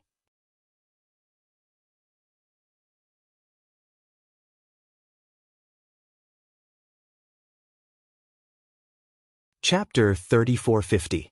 XNXIN's eyes were a little blurred. She vaguely felt that the stars were moving slowly, but she did not care. However, after a while, XNXN suddenly woke up and hurriedly looked again. Sure enough, the thousands of silver dots were moving. XNXN was stunned for a moment, but the faces of the silver dots were vaguely visible. They were strange insects flashing with silver brilliance. The strange insect was the size of a fist, and its whole body was flat like a gourd. The front half was a head, and the back half was a body. The head was the same size as the body, and there were two 2-inch long wings on the body. On the head of the strange insect, there were long fangs, and the fangs were shining with a pale golden brilliance. The two big eyes that took up half of the head did not have pupils, and were like black skin. On the back of the strange insect, there were many small silver spots, which looked very beautiful. As the strange insect flew closer, the loud buzzing sound was also heard. XNXIN's eyes flashed with a golden light, and she immediately cried out, "Little monk, let's retreat quickly. This is the elemental devouring insect." Xiaohua naturally also heard the strange insect's buzzing sound. His heart trembled, and he hastily retreated to XNXIN's side. In the span of a few breaths, the so-called elemental eating insect had already landed about 30 meters above XNXIN's head. Spirit devouring insect? Xiaohua's gaze swept over, and he immediately understood. Although the shape of the spirit devouring insect had changed in the Pure Land world, its original appearance had not changed. How could Xiaohua not recognize it? This is the rare elemental devouring insect in the 3 continents. It likes to devour Pneuma. No matter what Buddhist treasure or imperial weapon it is, it will be eaten by them. XNXIN's figure also hurriedly retreated to the entrance of the pavilion, and she explained, even for us cultivators, whether it is the Buddha or the Confucian cultivator, the Saraira and genuine Qi are the elemental devouring insect's favorite. Although Xiaohua had not seen the spirit-devouring bugs with his own eyes, he had heard Fairy Hong Xia and Li Zongbao talk about the power of the spirit-devouring sword formation in the Dawn Rain continent. Just a few hundred spirit-devouring bugs could defeat hundreds of thousands of Dao sect cultivators. The power of the spirit-devouring bugs was evident. At this time, thousands of elemental devouring insects appeared in the passage. Regardless of whether these elemental devouring insects were spirit-swallowing insects or not, XNXN, who had always been calm, was a little flustered. How could Xiaohua not know that he had hit a nail on the head? Xiaohua hurriedly retreated and followed behind XNXN. The passage was too narrow, it was hard to dodge. Xiaohua was afraid that he would only be able to make it to the open space outside the passage. When did the entrance to the passage close? XNXN ran madly for a while and suddenly found that the entrance had turned into a dark green stone wall. She was very anxious. However, now that the stone wall had become a hole, even XNXN herself did not know where the entrance was. Get out of the way! Xiaohua stole a glance at the spirit-devouring bugs flying behind him and said anxiously, "Let me see what's going on." XNXN was a little bit scratching her ears and cheeks. She did not know where to start, so she could only get out of the way. Xiaohua walked in front of XNXN and made a seal with both hands. With a loud shout, the Buddha's seal fell on his forehead and the delusion breaker Dharma eye slowly opened. Heaven's eye? XNXIN's eyes were a little straight. She had always doubted Xiao Hua's identity, but she did not expect Xiao Hua to be proficient in the heaven's eye of the six senses of Buddhism.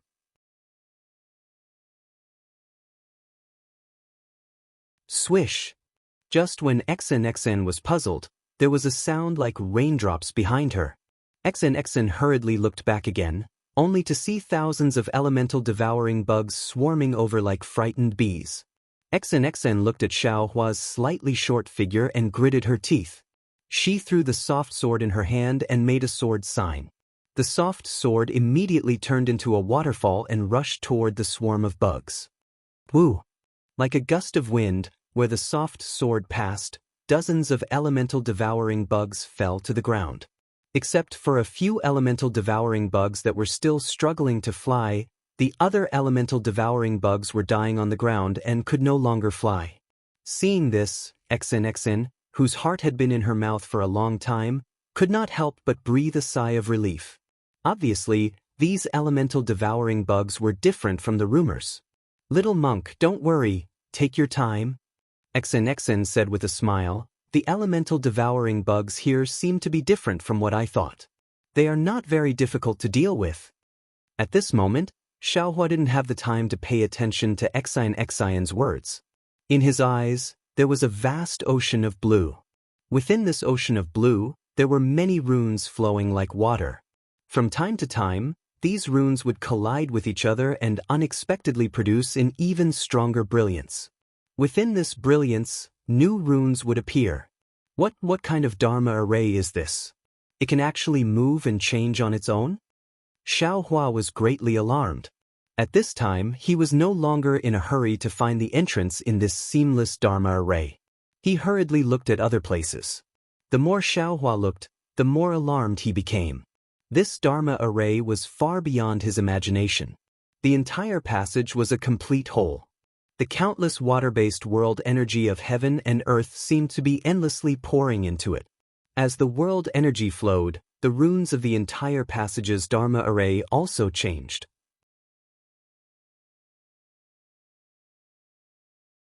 Xiao Hua's previous method of inserting the jade talisman into the Dharma array to break the Dharma array could not be used here. Moreover, when faced with such a strange Dharma array, Xiao Hua had no confidence in finding the flaw of the Dharma array. Damn it, it really is an ancient Dharma array. Xiao Hua was completely convinced. He now understood what it meant by, "There is always someone better than you" meant. This profound water palace was built under the Saint River. The world energy of heaven and earth in the entire Saint River can be used by the profound water palace.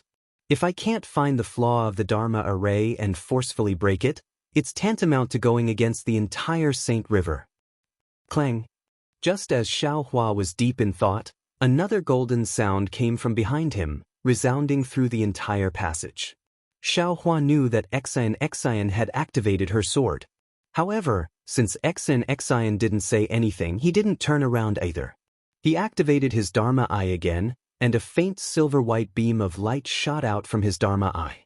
It shot straight into the jade-green light. Since XNXN did not speak, Xiao Hua thought that she was fine and could resist the spirit-swallowing bugs. However, at this time, XNXN really had an unspeakable suffering. In just one wave, XNXN's flexible sword had cut down dozens of elemental devouring insects. However, when she waved the flexible sword a second time, although the ribbon had swept away many elemental devouring insects, it was also surrounded by elemental devouring insects. Just as the legends said, elemental devouring insects loved to control weapons and Buddhist weapons. Hundreds of elemental devouring insects swarmed onto the ribbon. Waves of rustling sounds like silkworms swallowing mulberry leaves could be heard. The golden brilliance on the flexible sword became increasingly faint. XNXN didn't dare to be negligent and hurriedly urged her true chi. Thousands of sword lights appeared on the ribbon, and although these sword lights killed many of the elemental-eating insects, it also attracted even more elemental-eating insects. Without waiting for XNXN to urge her true chi again, the brilliance of the ribbon was destroyed, and a tattered, broken soft sword appeared in the air. Even though it was so tattered, many elemental-eating bugs still fell on it. These elemental eating bugs seemed to have seen delicious food. They even disregarded their lives and ate it bite by bite. Seeing this, Xianxia did not dare to be careless. She hurriedly cut off her connection with the soft sword and quickly retracted her genuine chi. Pada! The soft sword fell to the ground. Many elemental eating bugs also swarmed down. Ah? Xianxia's gaze was somewhat regretful as she looked at the soft sword. This soft sword had been with her for many years.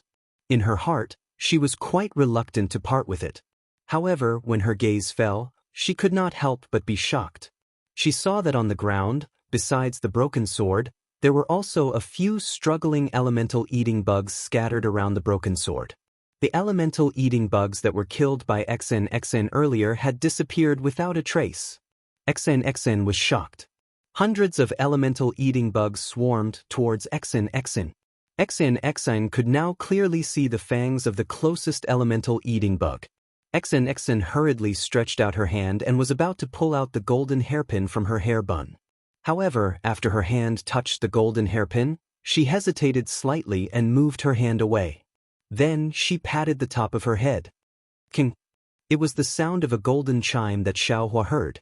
A mouthful of golden genuine qi spurted out from the top of Xianxia's head. That golden genuine qi was like the flying phoenix's golden sword.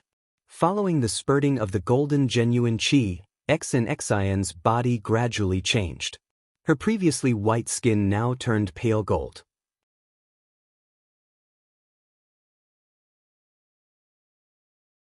A thumb-sized imprint of a flying sword appeared between her eyebrows. Xianxia's face showed unswerving determination. The golden color in her eyes became more and more intense. Her hand formed a sword sign and she shouted, "Go!"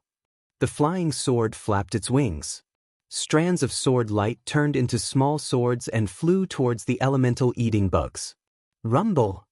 Contrary to Xianxia's expectations, when the flying sword rushed into the swarm of bugs, it actually sounded like rolling thunder. The entire passageway shook along with it. However, looking at the elemental eating bugs' corpses that were denser than raindrops, Xianxia's heart couldn't relax no matter what. Because this huge rumbling sound was clearly her contending against the entire passageway's restriction. It wasn't just the elemental eating bugs. Right at this moment, Xiaohua also discovered the abnormality of the passageway's restriction. All the talisman characters in his transcendence were like a rising tide rushing towards one place. This surge even set off waves of talisman characters.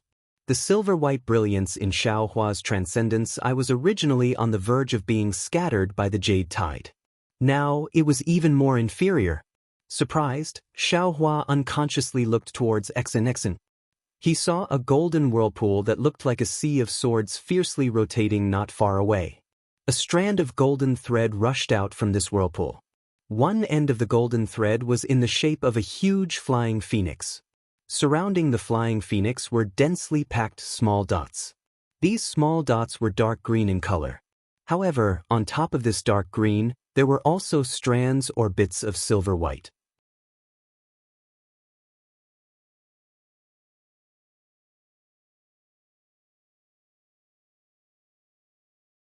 Chapter 3451.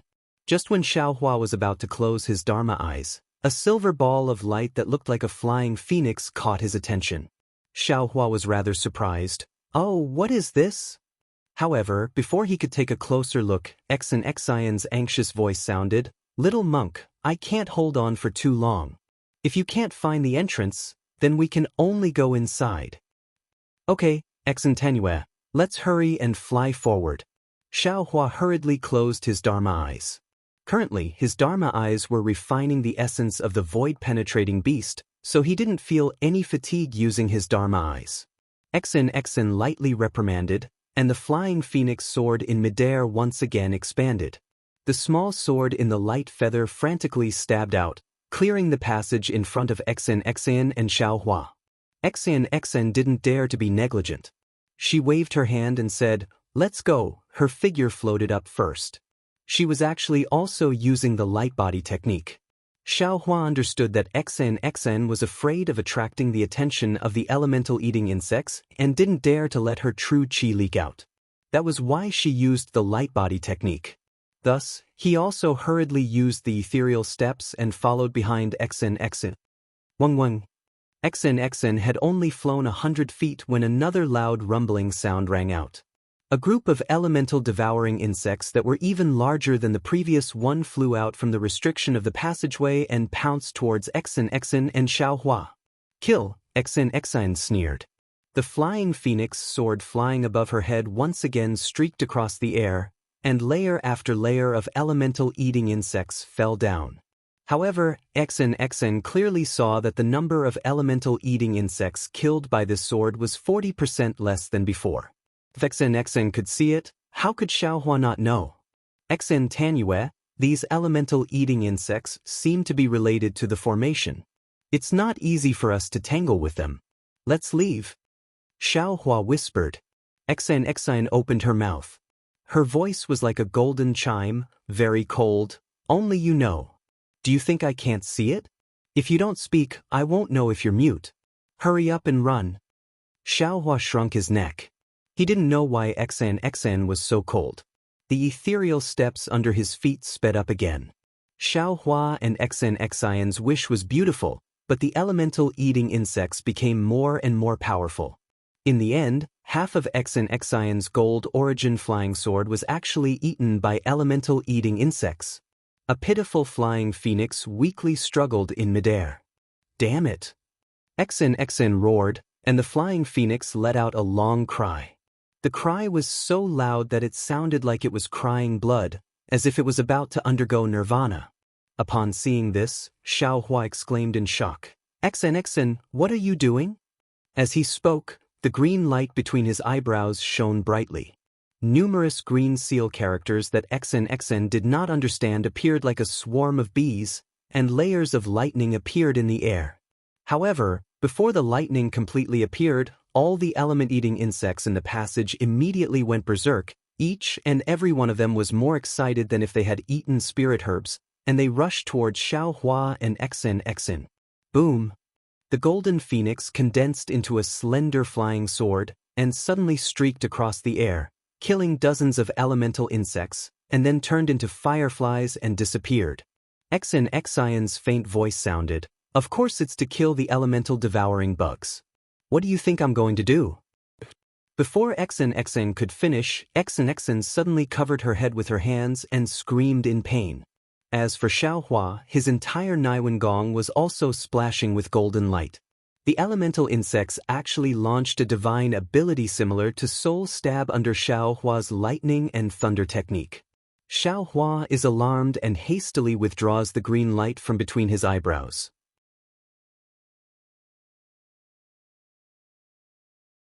Sure enough, the green light disappears and the lightning disappears. The group of elemental-eating insects return to their orderly state. XN's expression also relaxes. Life is really full of surprises. Xiaohua looked at XN frowning and wanted to blame himself, but when he opened his mouth, he did not say anything. He could not help but smile bitterly and thought to himself, these elemental insects are somewhat similar to the strange insects I saw in the spatial vein. I originally wanted to use lightning and thunder technique to kill them, but I did not expect these elemental insects to be able to attack my Naiwen Gong. Plus now, I am not alone here, and XN does not have any other means to defend her Naiwen Gong. This is really troublesome. Looks like I can only use the innate primordial water to protect myself. At this point, Xiaohua could only place his hopes on the innate primordial water. Looking at the elemental insects that were much bigger than a fist flapping their wings and flying towards him, Xiaohua formed a seal with both hands, and that pool of jade water flew out again. Unfortunately, the Tao of Heaven was probably joking with Xiaohua today. Just as the innate primordial water appeared, the entire passageway was filled with emerald green brilliance. The flowing runes that Xiaohua could only see with his transcendence vision suddenly surged on the walls, and those waves were exactly the same as the huge wolves in the West Sea. That steaming water vapor and surging turbulence immediately submerged Xiaohua's innate primordial water. damn it. This was not the first time Xiaohua's innate primordial water had been defeated, so Xiaohua was not surprised. His heart sank, and he immediately wanted to withdraw it. But contrary to his expectations, the innate primordial water did not have the slightest reaction, as if it had completely lost control.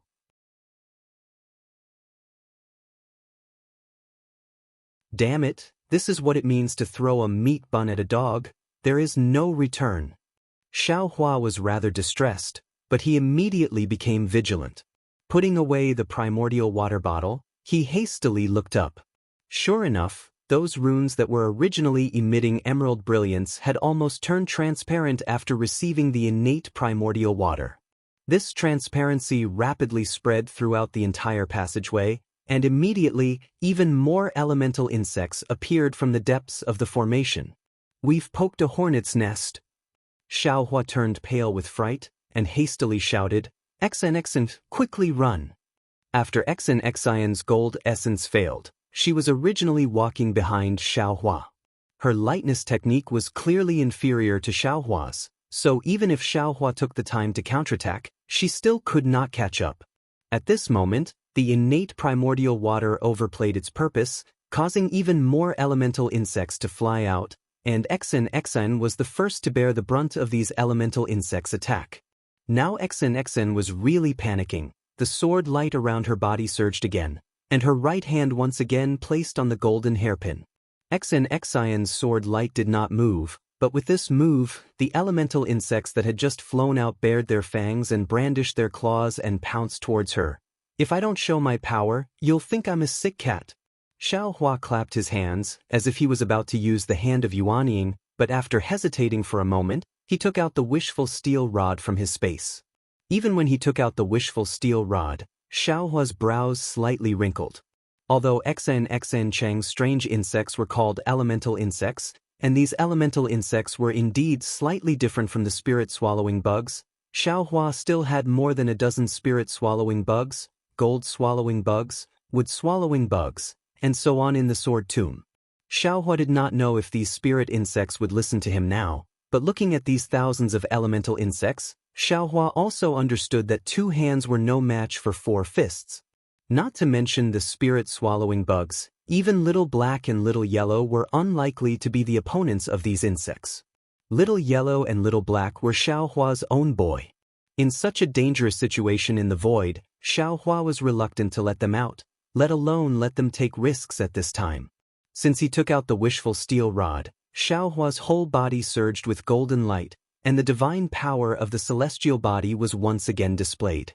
A transcendence golden body of more than 10 feet in size appeared in front of the elemental insects. "Little monk, do you want to die?" Seeing the appearance of Xiaohua's golden body, the elemental insects that were originally rushing towards Xian seemed to smell the fragrance of meat, and they all flapped their wings and rushed towards Xiaohua. Xian screamed, and the slightly dimmer flying phoenix also flew out of the top of her head. Xiaohua shook the wishful steel rod, and the rod became thick and long, waving in midair. When the elemental insects touched the wishful steel rod, they immediately burst, and the remains of the elemental insects fell to the ground and no longer disappeared. Xiaohua was overjoyed when he saw this. He knew that his secret method of breaking through with force had worked, and the wishful steel rod in his hand danced even harder. Xian's flying phoenix naturally could also succeed, but looking at Xiaohua's majestic transcendence golden body, Xian slightly gritted her teeth and let the flying sword hover near her left side to protect herself, fighting while retreating. In the time it took to drink a cup of tea, the previously not particularly long building had not yet reached the end. The elemental insects in the passage could now be described as covering the sky and the sun.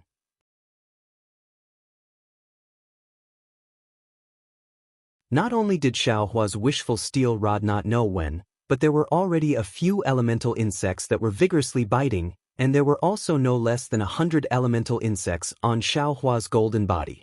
Bursts of soreness and itchiness came from Xiaohua's golden body, making Xiaohua almost want to hit himself a few times. Looking at Xian again, she was not much better than Xiaohua. She was also surrounded by more than a dozen elemental insects. While XN urged the flying sword to contend with the elemental insects, she also had no good way to deal with these elemental insects. However, her palace dress emitted a golden light, which was obviously a treasure. For a time, the elemental insects could not cause real harm to her. Woo! As Xiao Hua's wishful steel rod swept, a large number of elemental insects fell, and then more elemental insects rushed over. Xiao Hua clapped his hands and used the heaven and earth sleeve technique. Shua! A large number of elemental insects disappeared into thin air. Buddha's Great Sumru technique? XN had been staring at Xiao Hua. At this time, her eyes were slightly narrowed, and her heart was shocked again. However, without waiting for her thoughts to turn, Xiao Hua's transcendent's golden body hurriedly shook his arm, as if it was burned by fire. The elemental insects that had disappeared before appeared again, and even many of them were lying on his arm. Seeing Xiao Hua's embarrassed appearance, Xian actually smiled. This smile seemed to come from the heart, making her unremarkable face somewhat radiant. Damn it, fortunately I did not use the nascent soul hand. After Xiao Hua collected these elemental insects, he tried to use his mind to absorb them into the space. However, although these elemental insects were small, their resistance was not small. His mind could not control them, and they were still under Xiao Hua's control.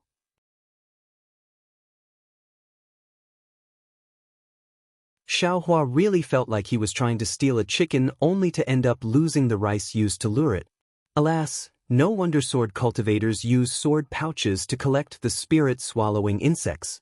Xiao Hua sighed. Seeing that force was not working, he could only use wisdom.